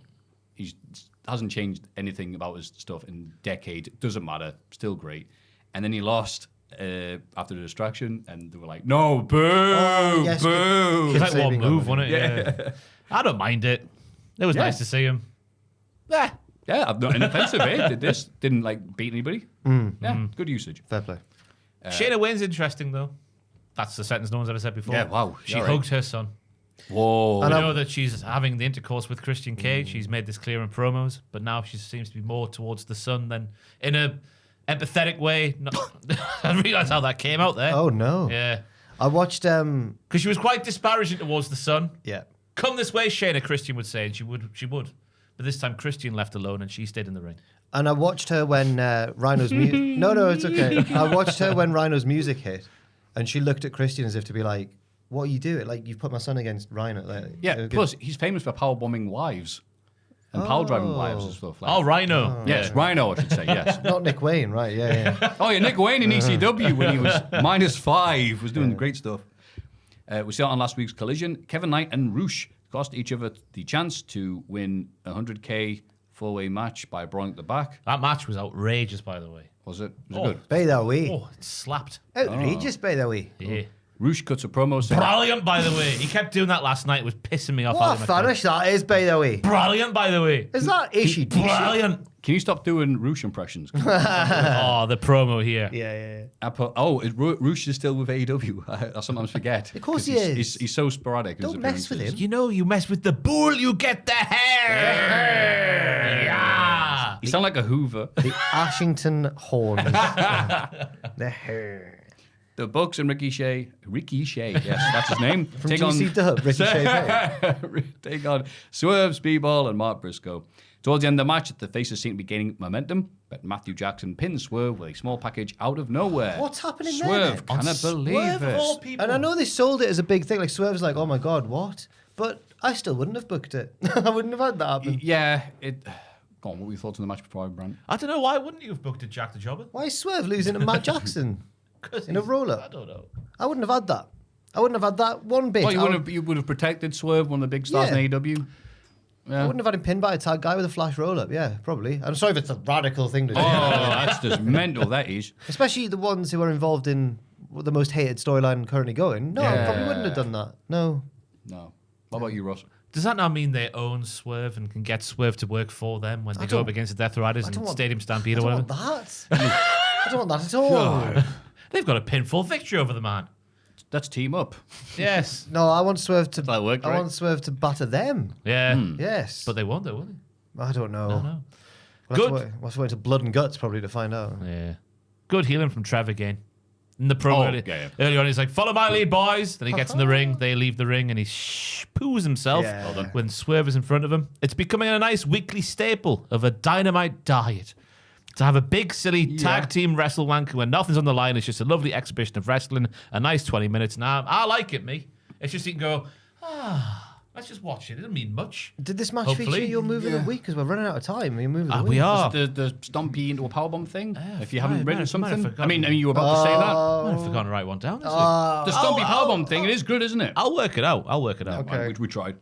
Yes, Matthew, I agree. The stomp on the top rope from Nick into the powerbomb from Matt, and then Nick doing some more bollocks over the far top ropes. Yep. Is my move of the week. Oh, baby.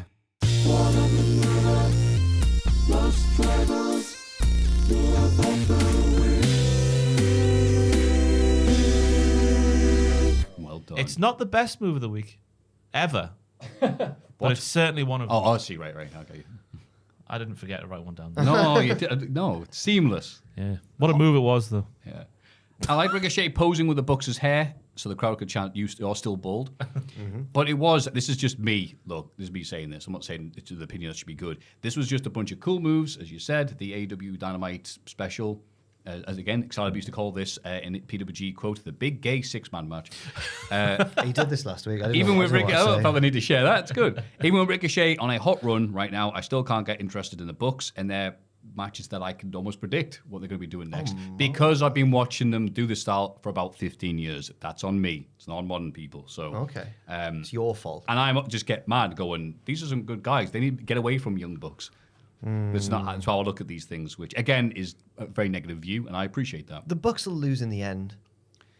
Yeah, we'll be dead by then. I don't mind it because it makes you forget about the Death Riders stuff. Just watching them do good wrestling things. It's like It is. I'll take. Yeah, it's better than watching the Death Riders. I'll give them that. Yeah.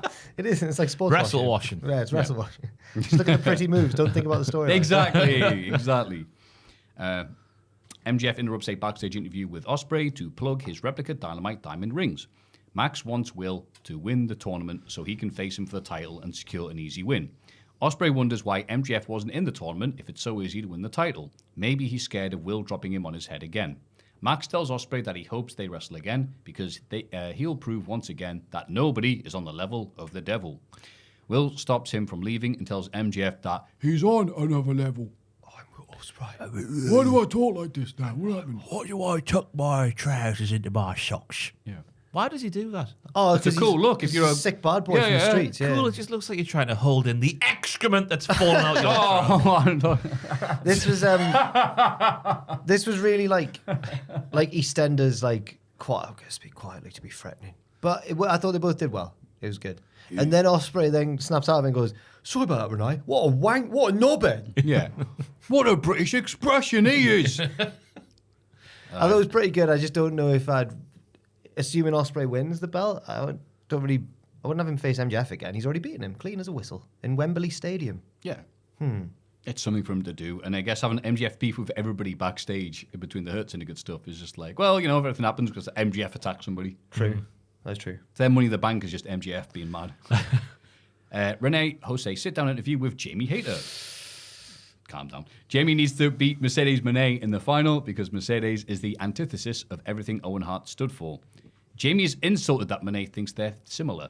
Mercedes runs away from trouble, and while Jamie might not have her accolades or star power, she has more integrity and grit. Jamie dodges a question about her previous back injury. Moné ambushes her from behind, and they brawl into the arena. Jamie sets her up for haterade on the stage, but Moné ducks it and runs to the back. Jamie looks at the Owen Hart Cup, but Mercedes comes back out and drops her from behind. She locks in the statement maker for a while before posing next to the cup. Go on, Ross. It's Nathan Fraser. I'm a big fan. I'm a big fan of Jamie Hayter, but the more she's got a heelish voice with a heelish cadence for me. I have integrity and grit and truth, Harry. Yeah, she does sound like very like uppity, like I'm prim and proper me. Oh yes, you. Ooh, just batter people in the face. Don't talk so much. And they're trying to make her, or I don't know if it's her direction or what she's been told to do, but they're making her like quite verbose and flowery language, yes. And To go for flowery outfits. yes, but I just want to, like Ross, I just want to see her hit people. Yeah. She's good at that. I don't mind the outfits. I know a lot of people have an issue with the outfits. I don't Just mind. want all the women to be goth. No, I'm sorry. Yes. It's just the Finally. The more she talks, like it just doesn't. I don't know. It might just be a me thing. Do you agree or do you disagree? I agree. Am I talking nonsense? No, I agree. looked and gone, this is nice that she's getting a push, and she's wearing nice outfits, I should say. No, I say she looks nice. Oh, my mum. She looks but, nice. she looks pretty. But I thought it was okay, her talking, until they did the bit where she was like, the cup. And she got attacked like, she what? looked Oh, come quite on. stupid there, didn't she? Yeah, 'Cause why make your wrestler look Mercedes this is dumb? she's just over there. She's gone. I can't see her. The cup. She's caught in the loading screen between areas. It's so beautiful. It's a joke for Maffew and he ignored it. I'm sorry, for I you, was that in the was middle for of you, doing that. a weird cup thing, but I did appreciate your Final Fantasy VII reference. What? It was just a wrestling game reference, like SmackDown 2 or whatever. Too, when you go What through did you the back say? with the I big said arrows she on the got floor. stuck in the loading screen between segments of the arena.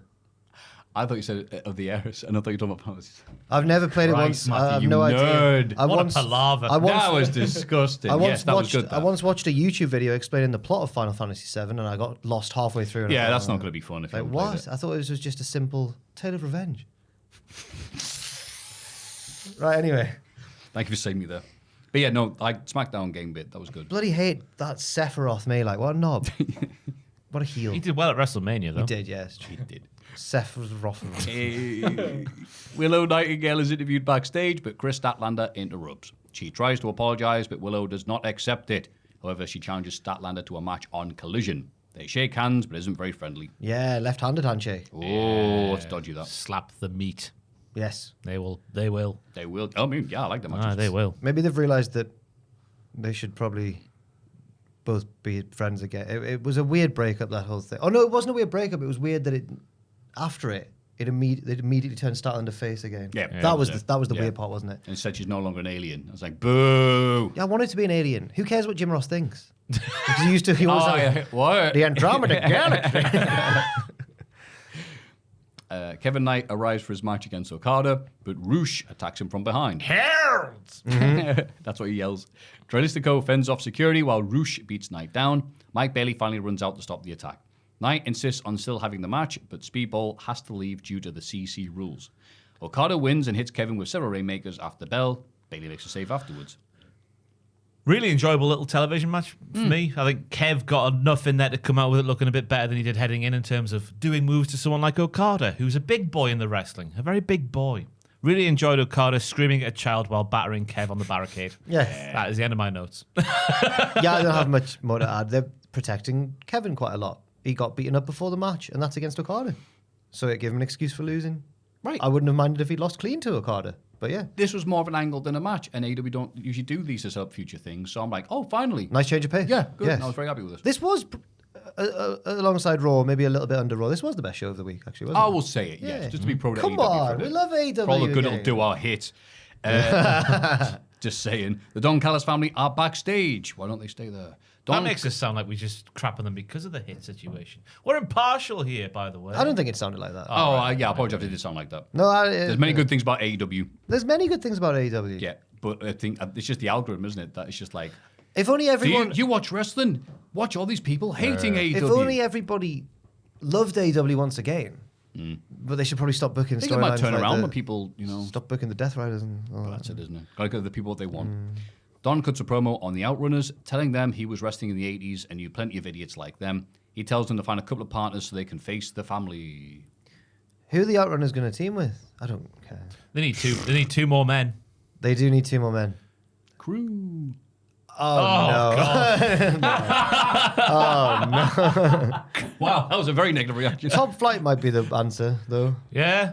Yeah. Who are the other babyface tag teams? Why am I going blank? I nearly said the Lucha Bros there. Not the Acclaimed. They don't exist anymore. No. Dark Order. Swerve in Our Glory. That would make sense. Right. Yeah. FTR? No. The Butcher and the Blade. Oh. No. Where have they? Yeah, maybe the Dark Order's the right answer. Who are two? Maybe it's Ricky and Robert. Get them in Oh, yes. for a match. Oh. That actually will be. Mate, that might actually be it. Yeah. because well done. I think Ricky Morton can still do stuff. yeah, yeah. Ricky Morton can. Yeah. He can do dives. He does the Canadian Destroyer. Okay. I mean, I know he's not doing all the work there, but it's still impressive that he can. Yeah. Yeah. I respect him. He's class. He's my favourite rock and roll expressman out of the two. I like Robert, me. Do you? You're not a Yeah. bombastic Bob type? Was it Bodacious Bart? Yeah. And apparently, the ring announcers always say it the wrong way around. So it's just like, what? It's the same word, isn't it? Like, no. The Hurt Syndicate are interviewed as they leave, but their legal counsel advises Lashley not to reveal his answer about MJF yet. But why? I don't have a clue what's going on here. No, drag this out a bit more, lads. Why don't you? Who's this bloke? Why did they introduce him by name? What? He had a fancy name. I can't remember what it was. Yeah, like like but he had a fancy name. Rasmussen. No, wasn't that. Rasputin. It was it's my new legal counsel. Rasputin. Oh, if I was like looking for a lawyer and it was Rasputin Lawyers for You, I'd be like, hell yeah, mate. He was hard to kill. Yeah. In the main event, Smojo beats Claudio Castagnoli via submission. Not much to say about this one. Just a good. Oh, sorry. There's more notes. I didn't realize you were turning I the do page. apologize, me too. I thought that was the end. The Death Riders start to make their way to the ring, but Powerhouse Hobbs gets there first with a steel chair. Moxie holds the stablemates back, so Joe and Hobbs beat up Claudio with the chair. Joe hits Claudio with his own suplex on the upturned chair. Yes. And Excalibur ponders, is Moxley down another soldier? Shades of the Cope storyline. Oh, it is. Oh, God, why have you said that? Yeah, it's exactly the same. Cope was pondering himself this week if he should retire because of how knackered Yes. his body is. Yeah, I would say yes. Hey, Cope, it's your conscience. you Yes. should. You're already doing damage to your legacy, sir. No, I think he should keep going. Why? As a heel, maybe. Oh, fair. There you go. Good TV match for the main event. Hard hitting. They slapped each other hard. Oh, I absolutely. don't know what else to say about it. Joe is brilliant. Obviously, Yeah. we know how good Claudio is, but Joe's one of those wrestlers who gets the timing of wrestling so well. All he did for the finish was just do that, It wasn't anything anyone couldn't do. He just reached up and put on that thing. It didn't take any, but the timing of it, the crowd were like, "Oh, he's just such a good wrestler." Maybe one of the greatest of all time, some would say. Ooh. Oh, yeah. yeah. Let's say yes. Yeah. Yeah, I'd say so. Best wrestler on planet Earth in 2005. What about Kenta Kobashi? Tyson Oh no, he Tomko was on his says last. hello. I said Tyson Tomko says hello. Oh, damn it, you are right. 2005. Necro Butcher's there. Yeah, of course it was Joe in 2005. He was doing the TNA stuff, he was doing the Ring of Honor stuff. Yeah, he was doing all that. Kobashi, he had a good match with an aging Kobashi as well. Yeah. I say a good match, a very good match. Yeah, But they I've never destroyed heard of it. Very crap match. I watched it, I think, like this year. Yeah.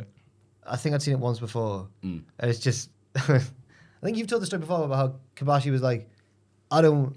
Are we found going out to do... more Am I about gonna, that. are Yeah. we going to do comedy stuff? And Joe was like, no. No. He said, I'm going to work heel because he'd worked a small indie, Oh, that was like it, on the yeah, same, I don't know which one it was called, but like he would have like, oh, hey, let's wrestle all Japan style. It's like, oh no, this is not what, I've overestimated the Americans here.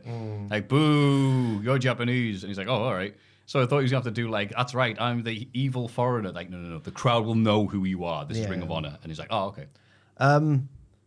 Samoa Joe, brilliant guy. Yeah, and Claudio as well. Fantastic. I still say that we didn't really need Moxie to sort of do this thing with the Death Riders. It could have just been Claudio going, I'm done. Damn you, Brian. You lost. But Moxie did convey it well, I thought. When he was holding them back in the crowd, he was like, hang on. A bit scared of that Hobbs bloke, me. So yeah, I'm fine. No, sorry, yeah. Yes. A good episode of AEW Dynamite. Largely yeah, so. some negative stuff, but that's wrestling. Just the bit in the middle. That little bit of poo there. Sometimes maybe good, sometimes maybe bad. Yes.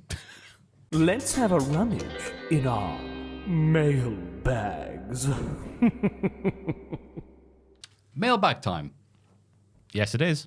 Good evening, diddlers. Good evening. Good evening. Listening to Jack's struggle with Dragon Ball Z reminds me that not all nerds are nerds. It's in capital letters. Wrestling is full of even nerdier references, such as the Kenny Omega's entire moveset, the book showing out the names of their moves, even raise your fist. Thank you. My question is, what are your favorite examples of things going the other way?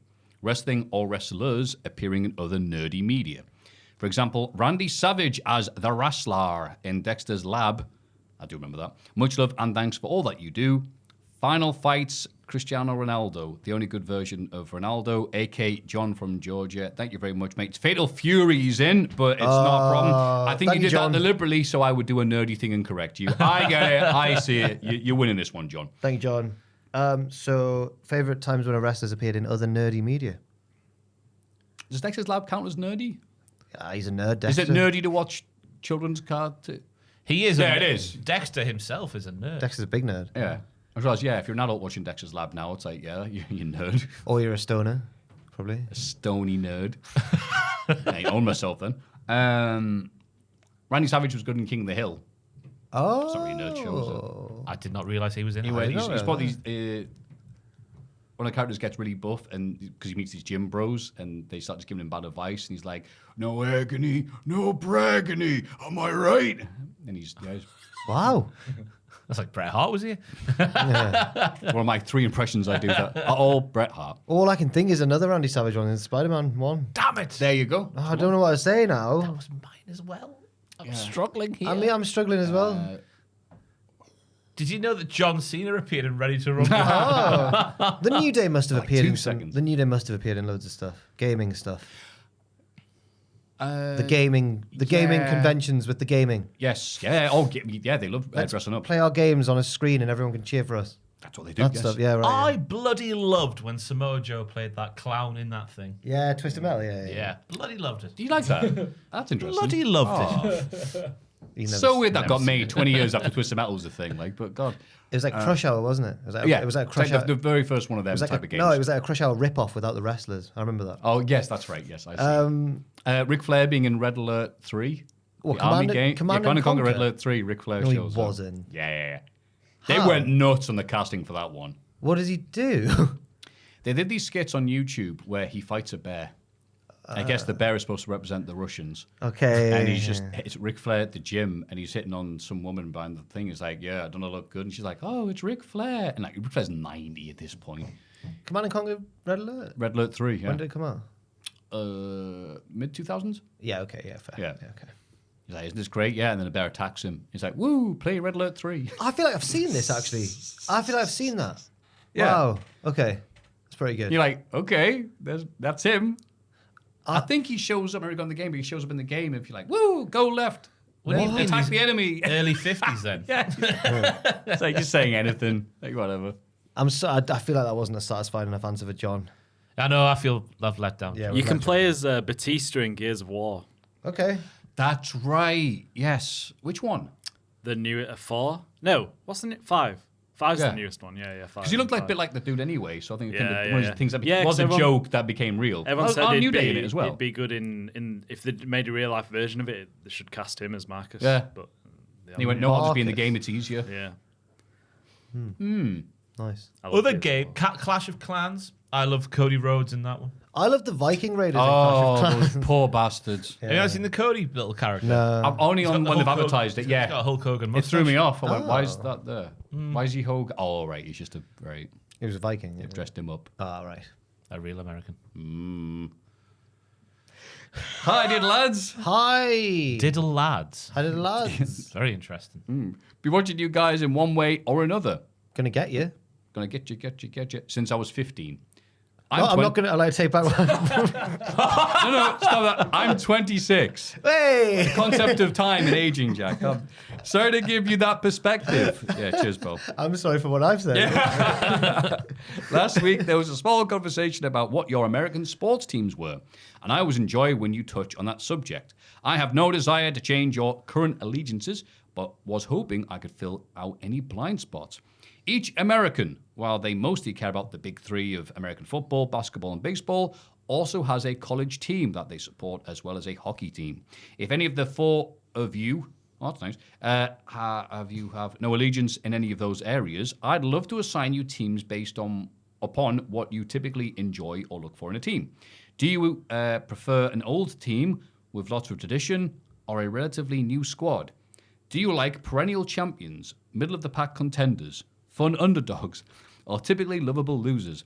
High payrolls or the poor, small market teams? And lastly, maybe you have a favorite color and or US region. If you don't, no worries. I'll figure out what team best matches both your personality and preference. In return, I'd love to be given a Premier League team. I enjoy international soccer, Why does it have to be Premier League? but I've hardly kept up with a club. As an Oakland sports fan, I traditionally root for older squads with a history of winning. Lots of cool factor, but haven't been good in the past 25 years because of lousy ownership. If people have a second favourite team, it's often a now former because they've all moved away Oakland team because they're fun but sadly non-threatening. What would be the English equivalent? Sorry for the length. Heard that before. But thanks so much for your time in the end as hours of entertainment. I have been severely ill for the past 10 months, and Cultaholic has been a much-needed distraction in difficult hours. Thanks for everything, lads. Former Miami Dolphins defensive back, Storm Duck. No way. Really? Storm Duck? No chance. A.K.A. Ben K. from Thank you, Phoenix. Ben. Thank you, Ben K. I hope you're feeling all right as well, Ben. I am going to ignore everything Googled. Yeah, please. Yeah. Oh, hell yeah. Wow. Okay, the answer to all your questions. Hang on. Chandler Duck. Storm Chandler Duck. Storm Chandler. What a that's great That's name. insane. I love the Miami Dolphins Um, because of that. Thank you very much, Ben. Yeah, thank I you, hope you're mate. feeling all right. General Booty. Okay. General Axel Booty. Wow. Oh, poor guy. I think Sam told me about General Booty. Ethan Boner. How long are we gonna? Bono, there's two ends. How dare Yeah, you? come on now. You're pulling a boner now. He he he. Major Burns. Oh, Great. hell yeah. Major. What's the middle name? Del. I can't read that from Del you. Montra. Beautiful. Anyway, we'll move on to looking for the American I'll names. field this, lads. I've got all the sports teams. Don't worry. Oh, hell yeah, go ahead. College sports. It's all big Chicago because I of have, punk. no. I really like I don't know anything about college football, but my team is the Ohio State University purely because at the start of the American football, when they pop up the teams, they get them to say their names. They go like, I'm so and so, and I went to Duke University, and all the ones who went to Ohio State for some reason go the Ohio State University. And I like like the that. WCW. Right. I'm not stealing your answer, I promise you, but that's also mine because Is it? when I was in Ohio, I got one of those, what are they called when you're on the airplane and you get the neck thing? Yeah. A snake. Snake. Sammy Snake. I Snakes got on a one of plane. them from the Ohio airport, and it had the Ohio State thing. I took a photo like, I've just left Ohio. And there were people underneath going, yeah, Ohio State, brother. And I'm like, that's nice. I'm not going to tell you I got this one because it was cheaper than the one without the logo. So I think that's mine by default. Ohio State University? Chase U for me. Yeah, fair. No Oh, the old affiliation one, anymore. right? Yeah, the old Chase U. There you go. Great team. Lots of So forwards that's and backs. your college. We've got ice hockey. Oh, Well, until a week that you missed, Matthew, I thought that my NHL team was the Boston Bruins.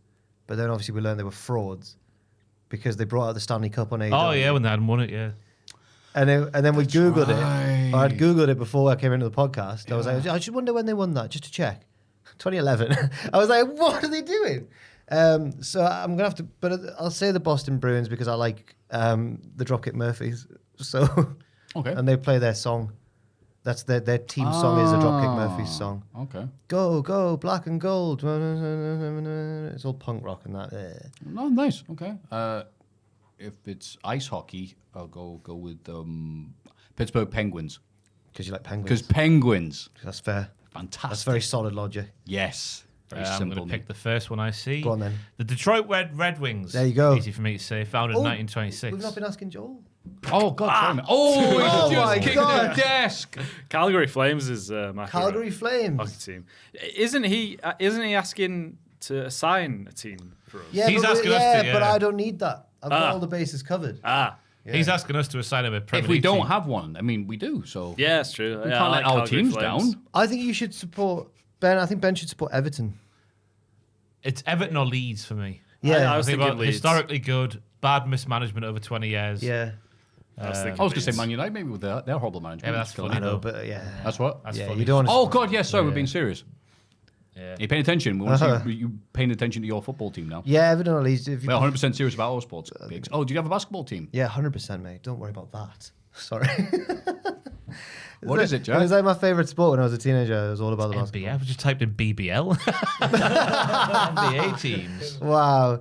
Mine's the JBL. Mine's the Cleveland Cavaliers because when I was getting into playing basketball, I think for Christmas one year I got a LeBron James vest, but I didn't know who he was at the time or anything. But I just thought, well, that's my team then, the Cleveland Cavaliers. But then he left, obviously, famously in The Decision when That's he right. took his talents to South Beach, and I stayed a Cavs fan. Don't worry about that. I'm still Cleveland. Oh, well Cavaliers. done. Oh yeah, 100%. Be one of those guys burning your jerseys.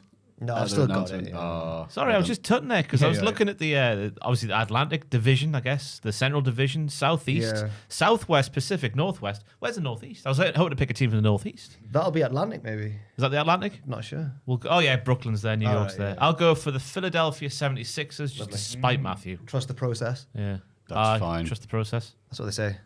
So trust the process. The Phillies, the Sixers fans, sorry, say that. Yeah.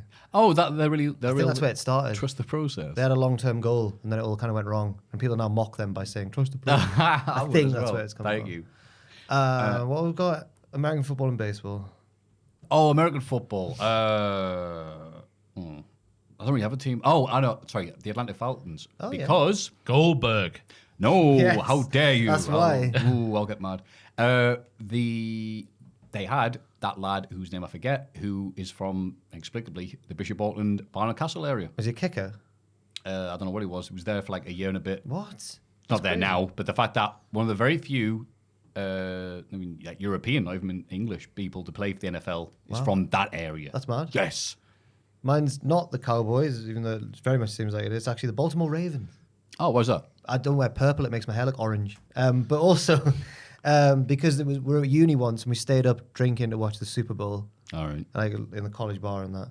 And the Ravens won that year, and it was a really exciting one. So me and my mate, everyone picked a team at the start. We were like, "Do you want the Ravens to win or the 49ers?" And me and my mates were we were like, "That's just Ravens," and then it ended up being a really dramatic game. We were like, "That's class. Love Nice. the Ravens." That's why. Go on, Ross. I'll go for the Tennessee Titans. Nice. They have the most dynamic badge. I like the alliteration at play. I could be Tennessee Titan Twaddle for a 3. Oh, nice. Triple T. Yeah, Triple T for the Dubs lads in the NFL. Yeah, really good. Who was your XFL team? I can't remember. The Seattle Dragons. All right. I was a Memphis Maniacs lad myself. It's still it's going again, isn't it? It started the league. It's actually started. Is it? Yeah. No, I thought it stopped again. Oh, Rock has bought it? it, didn't he? And then nothing, or something happened. And then nothing happened. Rock's good at that. You got a team, Joel, in NFL? No, I don't really know any NFL. Portland Trailblazers is my basketball, Of course, you said this last week. Yeah. Nice. but I don't know American football really. My baseball one is the only team of these I've seen live. I went to see them in West Ham, the Olympic Stadium. It was the Chicago Cubs. Oh. Go Cubs, go. Oh. It's because of during lockdown, you know how boring it was when you couldn't go anywhere. Yeah. So I ended up watching baseball. All right. And every time I turn it on, I'll be like, it's the Cubs again. And I realized that apparently at Wrigley Field that they don't like using the floodlights or something. They have more daytime games, which means that in England it was often the Cubs. And they won, and then they sang a little song, and I thought, I like that little song. I'm going to be a Cubs fan. Oh. And then they came to Wembley, to London, and I went and seen it. And they won. Oh, Go Cubs. Did they sing "Take Me Out to the Ball"? They do. They sing that in the middle of the 7th inning. Oh. Sometimes they get celebrities to do it. 1, 2, 3. Sometimes the camera will show Bill Murray watching in the crowd, and he's old now. Yeah. Go Cubs, go. No matter what game or where they're around the world, Bill Murray will be there. I don't really follow baseball. I got so into it in lockdown. I was so bored. Did you really? Yeah, I love it now. Yeah, I don't know why. Yeah. I want to go for the Minnesota Twins. It's an interesting name. Interesting name. I know why it's called that. Twin Do you? Cities. Twin Cities. Oh, okay. Minneapolis and St. Paul. Now, they only hire twins. Yeah. Yeah. Their address is 1 Twins Way. Hang on. What? The Milwaukee Brewers' address is 1 Brewers Way. They've all got to. Oh yeah, no, that's fine. Because the New York Mets live at 41 Seaver Way. Maybe once they've built the stadium, the streets are named like after them. Yeah.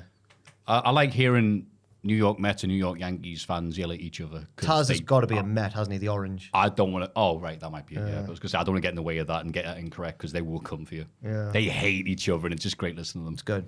Very good. And basketball. We've already done Done that? basketball. We're done. I didn't answer mine. Oh, sorry. Go on. I have a Toronto Raptors because my brother had the Toronto Raptors sticker that is still in our house, stuck on the window because we can't reach it. Okay. From when he was a basketball fan as a kid. Is it the because Raptor, Vince like Carter the was there? purple- Yeah. They were probably Vince The Carter old era. logo as well. Wow. Yeah, like it's old, like a dinosaur. That's class. Or the Detroit Pistons, just to watch them just punching people in the head. That's like supporting a heel. You can't do that. You can't support. Oh, the heel. absolutely, so great. They froze Michael Jordan out of the All-Star game. What do we do? What do we do with the Jordan scoring all these baskets? Here's what we do: you lariat him out of the air. Did it to Magic Johnson as well, I think. Also. And what's it? Larry Bird. Yeah. Yeah, Larry Bird like famously hated them, and it's so great just listen to them talk and be completely unapologetic. They were and like the goes, 4 horsemen of Yeah. the NBA. so great watching them just beat up people. I love sports and the stories that come with them. Again, Secret base. amazing for beef. Yeah. Hey, up the baseball for remaining a people's game. Look at all the tickets you can still buy for less than $27 in black there. Ah, Look at all those Good seats. God. which team is it? The Twins. You want to see the Twins? Yeah, you want to see the Twins? Yeah. See the twin. It's like Super Hands. Yeah. Oh, if she's deleted the twin, if Orange has deleted the Twins. My favorite, I don't like baseball, but my favorite clip though is the comment. So the ball goes, it's like, oh, it's going to the fans, and it's like the very front row, whatever, and some guy's about to catch it. No, so yeah, the fan does catch outside the baseball thing, but it's outside the thing anyway, so it doesn't really matter. And another fan is so mad at this dude catching the ball, even though it's coming towards him. He's got a piece of pizza and he throws it at the dude, at the fan. And then the commentators are going, what's that stuff on his coat? And they go back to slow-mo replay of this pizza slice. Going, splat. And the commentator's like, oh, here comes the pizza. I'm just dying laughing. And the fans escorted out. This guy's going, why have I got pizza on me? I don't know if you've maybe seen something about this already on like Secret Base or whatever, but Google the Steve Bartman incident. Is that the one where the guy's Cubs like, guys. oh my God, and the That's fan, that's and the it Cubs. was because it wasn't out. It's okay if it's out there, but he got it. He reached into the field of play. Yeah, it's like that. No, Messed up his own team. It was the Cubs. Yeah. And then he became like a recruit. Like he didn't yeah. for years. And then when they finally won for the first time, like 100 years or whatever, they won the World Series. They reached out to him and he was like, "No, you're all right." Ooh, even they, after that. Yeah, I think he's written to them saying like, "I accept your apology" or whatever. But like, his life became hell. Apparently, it was awful. God, like that kid that threw the bloody ball on the pitch. The beach ball. Whatever was it? Yeah, it's like a kind of big red Sunderland thing. beat Liverpool because Is that the the one? ball hit a beach ball. Yeah, that was it, yeah. It's class. Yeah, but then the show, then it was thrown by this small child. So millions of people went, all right, he's dead. Liverpool fan messed up his own team. Yeah. I'm not sure that beach ball caused that ricochet because the guy. No, because it's coming towards but it. the There's keeper, no- no, but the keeper Yeah. goes. You've seen the clip. Whoever it is, the keeper goes for the beach ball first. Pepe Reindeer. I Reindeer. remember It was Darren. Pepe Oh, Reindeer. it's Rudolph's nose. It was Darren the Truth Bend who scored that goal. It was his. Darren the Truth Ben. He started giving him. He was a bit flash Darren Bent. He started giving himself his own nickname. So it was called Oh, the you don't Truth. do that. The Truth. Yeah. Paul Ince did that, didn't he? What is he? The governor. The governor. Yeah. Called himself the governor. No. Yeah, so we talked a lot there. Yeah, that was. didn't Yeah, we covered a lot. Bloody hell. So those are our answers. If you think we should have some better ones, please let us know. No, we've done well there. Not what you were supposed to do is support your local team. That's what you're supposed to do. Yeah. Yeah. You're not supposed to pick teams. Support your local team. But the amount of people up here who support like Liverpool and whatever, it's like... It's okay to pick a team. You don't have to support your local. It's fine. You don't have to support your local. Your local. That scouse twang that he doesn't have. Dear Diddlers, Hello. if this question gets selected for the podcast airing May 9th, then this will be the last podcast before I marry my amazing girlfriend, Lorna. Oh, congratulations. Hey. Condolences. Yeah, but what What? basketball team does she support? She's amazing as she politely listens and nods to me talking about wrestling, and I want to use your dulcet tones to tell her how lucky I am to have her in my life. Oh. Run away, Lorna. No, don't. Run away. No, this is a genuinely nice moment. Since the day we met, and for every day going forward. One of her university friends' partners who will be attending the wedding is also a big wrestling fan like me. He said he'd want an aisle entrance like Batista with pyro included. I'd opt for a more Cody Rhodes entrance. The Cody Vader, Zelda masks, and audience participation all included. Whoa. That said, if given the choice, whose wrestling theme or entrance would you like, or if you were to make the trip down the aisle? Oh, God, I don't know. God. Thanks for all the content and podcast fun you guys provide. Tim from Essex. P.S. As I know Ross is getting married in the future, get ready to spend an obscene amount of money on flowers. Already been talked about. Getting fake ones. Congratulations. Well done. Oh, yes. Lorna, you're amazing. Do you want to say something nice about Lorna? You are very nice, Lorna. A great lady. One of the greatest around. Oh, and a Trump impression to go with it as well. Congratulations to both of you. I'm so sorry for everything that's happened. You'll grow out of it eventually, Lorna. Don't you worry. No. You'll stop watching. Yeah, but you'll get a one piece after this. Joel, any thoughts to say about the lovely Congratulations. Lorna? Yay. Yeah. All the best. MVP's my answer. Inflatable tunnel and everything. Oh, that's nice. I'm coming. The bodysuit. Oh, yeah. Yes. With a little Nobody can dicky bow stop. tie. Yes. My mate Jay, who doesn't listen to this, but will be very happy I'm saying this, he is a wrestler on the weekends, and he came out to Steve Austin's theme for his I've wedding. met Jay. He's, Yeah. I believe, also a shaven-headed man. He's a so shaven-headed that works man. really well. It was so funny because he came out and like, you know, dun-dun-dun-dun-dun-dun. All the lads like me are like, yeah, you idiot. And he's like, Yeah, you idiot. we got to Steve Austin's day. We're happy Happiest for day. you. But like, your wedding day? All right. Happiest day of your life, you big Yeah. idiot. And he walked out and like, yeah, posed like, ha ha ha. And then his, bride-to-be came out, this amazing like, you're the most wonderful thing in my life type song. And we look and like after 3 seconds, he's like, oh, she's so gorgeous. Oh, he's not Steve And Austin we're at like, all. Steve Austin wouldn't do that. That's a solid-ass bride right there. We also, He puts the ring on the middle finger. at Ash's wedding, I'm pretty sure he came down to Cult of Personality. Yes. Before, obviously, everything then got serious when the bride came out. Of course. Of course. The man's got to have a bit of silly fun. Then let's hide that Oh, replica I've not seen belt him in now. ages, bless him. So, I saw him on Sunday. Oh, at the gig. It was Rise DJ in the bit upstairs, yeah. Oh, I see. Fantastic. And what would your wrestling thing be then, or entrance? I don't know. What's an easy one to do? Because you don't want to fall or something, you know? Oh my God, imagine getting heat at Kurt Angle. You, so. There we You're go. going to really get the crowd into it. Yeah. Here we go. Good thing the crowd work. Honestly, be bloody wedding. I'd want Gangrel's entrance. Oh. I'd probably book Gangrel for me effing wedding if it's my happiest day of the year. Probably get a decent price for Gangrel. Yeah. but, Yeah. All right, you're not taking any bumps unless you want to. But do you want I'd only hire for a Gangrel wedding? if I could also hire the front row of the 99 Royal Rumble to just and sway. Oh, if we're doing that, Gilbert. God, he make me laugh. You'd take all the tension off, and it's like getting nervous about marrying whoever, and then I'd see Gilbert and be like, yeah. Yeah. Gilbert's at my wedding. Yeah. Joel, did you have one? HBK, because I'm a sexy boy. Yeah. He's He's awful, isn't he? thing He's again. awful. Yeah, he's really bad. He's a really bad guy. What did you say about your arse earlier? I've forgotten now. It was beautiful. I just remember his a exact handful. quote was, It's a nice handful. Just a a beautiful handful. You sound like Jack Perry. Beautiful, A little yeah. high on four. Well, handful. I'm a sexy boy.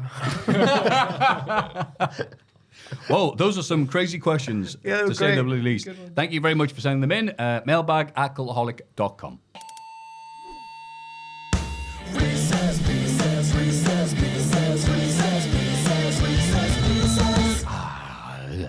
Wrist piss. Hello, you fine gentlemen. Hey, that's us.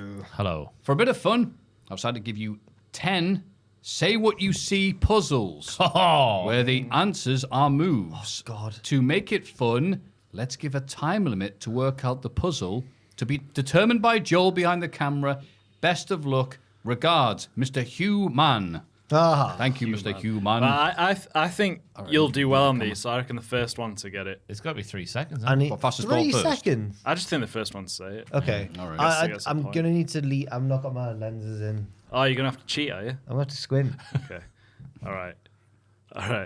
Okay, this isn't it, but... Whoa. What's going on here? Right, ready for Make the your first burns. one? Yes. Ready? Okay, here we go.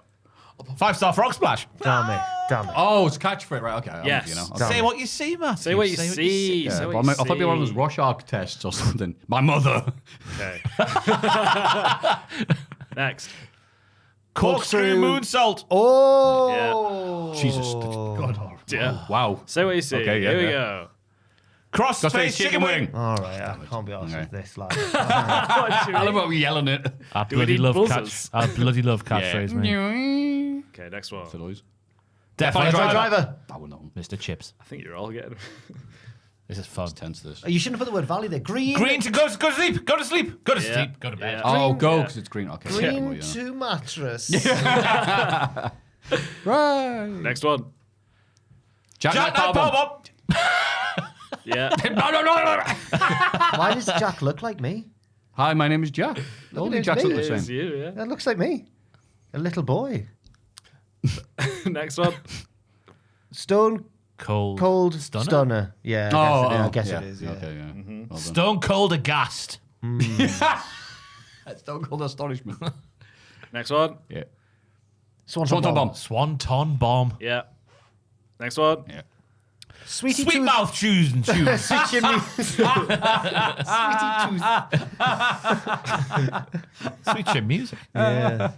And then last one. God, Sharpshooter. It's been rapid. I've got it Yeah. already. I've got in sharpshooter. What? I've said it Go already. on, sharpshooter. Sharpshooter, I'm calling it. What? Anyone else want to predict? I would love it. Well, I would no. love it. I'll if go this for the was true. crossface family griddles or whatever the hell we're talking about earlier on. Moss covered. No. Kaja Haja May. Okay. Right, you ready? Yeah. Oh, it's not. Okay. Oh. Tombstone Pile Driver. Yeah. Ding, ding, ding, ding, ding. I was just like, I thought it was sequential. Like, the cast, the Sorry. the Tomb Rock Dirt car. And that one was worth 10 points, so Jack wins. All right. Is that true? Well, that's just blatant favouritism. It just seems, the rest of it a complete waste of seems time. like what's been happening in mine and Ross's quizzes a little bit on the channel. Yeah, it's a bit. Oh, wait. All respect You the gotta work you gamble put it. in, and I do like those quizzes. I was not happy that you introduced multiple choice. Oh, it's just we for would have one. been. We would have That's been. Owen. Owen decides. but Blame we- Owen. I don't like Owen. We would have had no. We don't know enough about Backlash. Yeah, no. Well, you would. Yeah. Because that's it. It's like, well, only nerds like this stuff. The first question was, what year was Backlash first introduced? I'm like, I'm done with this. We filmed a few more the other day that'll be going up between now and Money in the Bank. So Are they all multiple choice? no, there's ones where you've got to like Owen's like taking away like a bit of a graphic. You got to guess what the show is and stuff like that. Oh, okay. And then there is another multiple choice one I believe as well. How did you do on? Can't say. Well, I don't know. Oh, yeah. That's to click the video. I think it was tough, that one. Which one? The graphic-y one. I think we both did quite well Both did without really well. without spoiling who wins or anything. I think we both. There's a nail biter towards the Yeah, end, it that was, one. yeah. Fair play. Probably the best one of the three we did. in my opinion. But everything gets put on the line in the end, Joel. You know how it works in the CFF, Maffew. The I CFF? Are you I part of it? absolutely hate it. CFF. Are you a member of the CFF? The Cultaholic Fun Federation? Where all the fun happens? I think what happens is that me, Ross, and Owen get a bit delirious when we're filming these, and then just stuff gets said out of our mouths. Yeah, people really appreciated the show all the famous landmarks in LA. Sorry, Las Vegas. Las Vegas, like where Tupac got shot. Yeah, just keep Owen on his toes. And then he did. He missed it. He missed it. I did see a comment that was like, he should have put where me and Sam got married. He missed one there. Little jive back. chapel. He could have gone. Oh, Maffew, high as balls. Thank you, Sean Waltman. Matthew sent me a photo of myself in Las Vegas the other day, just on Messenger. I was like, Yeah, I was what's going this through going to this- be? It's a picture of me. I was going through an old hard drive. Just said, he said like, No, but I'm not looking at the camera though. I am looking away. "Look, Jack, nice cock." You know. Ah, boo. No, but At the farm. yeah, it's exactly the famous farm in Las Vegas. But yeah, it was like 2019 unsorted photos, and I said like, "What's in this?" I was Caesar's like, Chicken "Oh." Palace. Sorry, carry on. Oh, Farm Vegas. nice. Well done. Come on. Still got it. Yeah, and it was just stuff like Unbelievable. podcast finished. Oh. Finished. Over. Done with. very That's good. the No, end. that was unbelievable. What a sitter. That's the best thing you've ever said. Jack, take us home. What have you got to plug? Until next week, mate? Yeah, you just What was ended the you just picture ended your about? story. You just ended the story now. Nah, Why are you nothing taking pictures He of was Jack just without going his through his knowledge? old hard drive, and that was one of the pictures in his hard drive. Yeah, very sinister sounding now, isn't it? He also sent me a clip. My friend. He also sent me a clip of an old podcast episode where I first introduced the name Hayde Vancy Wanson, if you remember that. Classic times. Classic. Tupac Shakur was... Wow. That needs to be in the Hall of Fame. That Really should. what happened at I'm going to be doing after Backlash, of course. Uh-huh. There's the live. We talked about the live stream and all that. Also, I believe next week at some point, it's been a hectic one. Matches of the month for April will be going up on the audio feed. All right, you did the Mania ones. I've done the Mania one. Yeah. Now I'm trying to catch everything else that Right. wasn't Mania. But it turns out, usually when it's Mania, that's where all the wrestling happens. But it turns out this April, lots of wrestling happened outside of Mania as well. So it's been quite hectic. But Makes sense to do too then, yeah. planning to record that before Backlash, so it should be out at some point next week. Good times. I've got nothing else to add. Just check the description for all the TripleJump related links. That's right, thank you. Don't forget, Joel. I've got it down, don't worry. And I just all the regular content for a pay-per-view between the weekend and next week. Bum, bum, bum. Bom, bom, bom. And we will return to you with the Cultaholic Wrestling Podcast on Monday. Oh, God, aye. Special. Yes. That's a good one to We mention. almost forgot. Yes. Yeah, me and Tom return with the Cultaholic Classic SmackDown review in one of the worst periods in SmackDown history, December 02. Al Wilson, Tori Wilson, Dawn Marie. Scott Steiner only signing a SmackDown contract if he gets to shag Steph in the middle of the ring. What, that's said on the air? It's said and nearly done. Albert turns into A-Train to get to main event push because everybody else is dead. It's rubbish, and we can't wait for you to listen to him. Very good. Wow. I never knew that about Scott Steiner. I had forgotten about that segment as well. Sounds like he wrote it. Well, Steph went to Raw and to try and tease Steiner away because Eric Bischoff brought some lasses and says, "Look, Steiner, you can have sex with all these if you join Raw." Freaks, as he would say. And he's like, "Whoa!" And then Steph goes, "If you come to SmackDown, you can have me." And he's like, What? "Yeah." This And on was- SmackDown, this he was a comes mad out. time. On SmackDown, he comes out. He's like, "Well, this is BS. I'm not signing with SmackDown. You didn't put out." And the crowd like going, "Boo! How is Steph? Put out for Steiner." Why did you say it if she wasn't going to... That's it. It makes you sympathise with Steiner, the horniest man to ever live. What It's a- just like what a again, heel. What a period in wrestling. Jesus. Yeah. Great. No one really hates her. We were children. We were children watching this. Yeah, I probably was going, yeah, go on. Back of the net. Mailbag@alcoholic.com, picture.com/cultaholic. It's been Jack, there's been Ross, there's been myself, this has been the Magnificent Joe. Thank you very much for listening. See you next time. I'm going to point at the screen and we're going to say, Tupac. Yes. 1, 2, 3. Tupac. Tupac. R.I.P.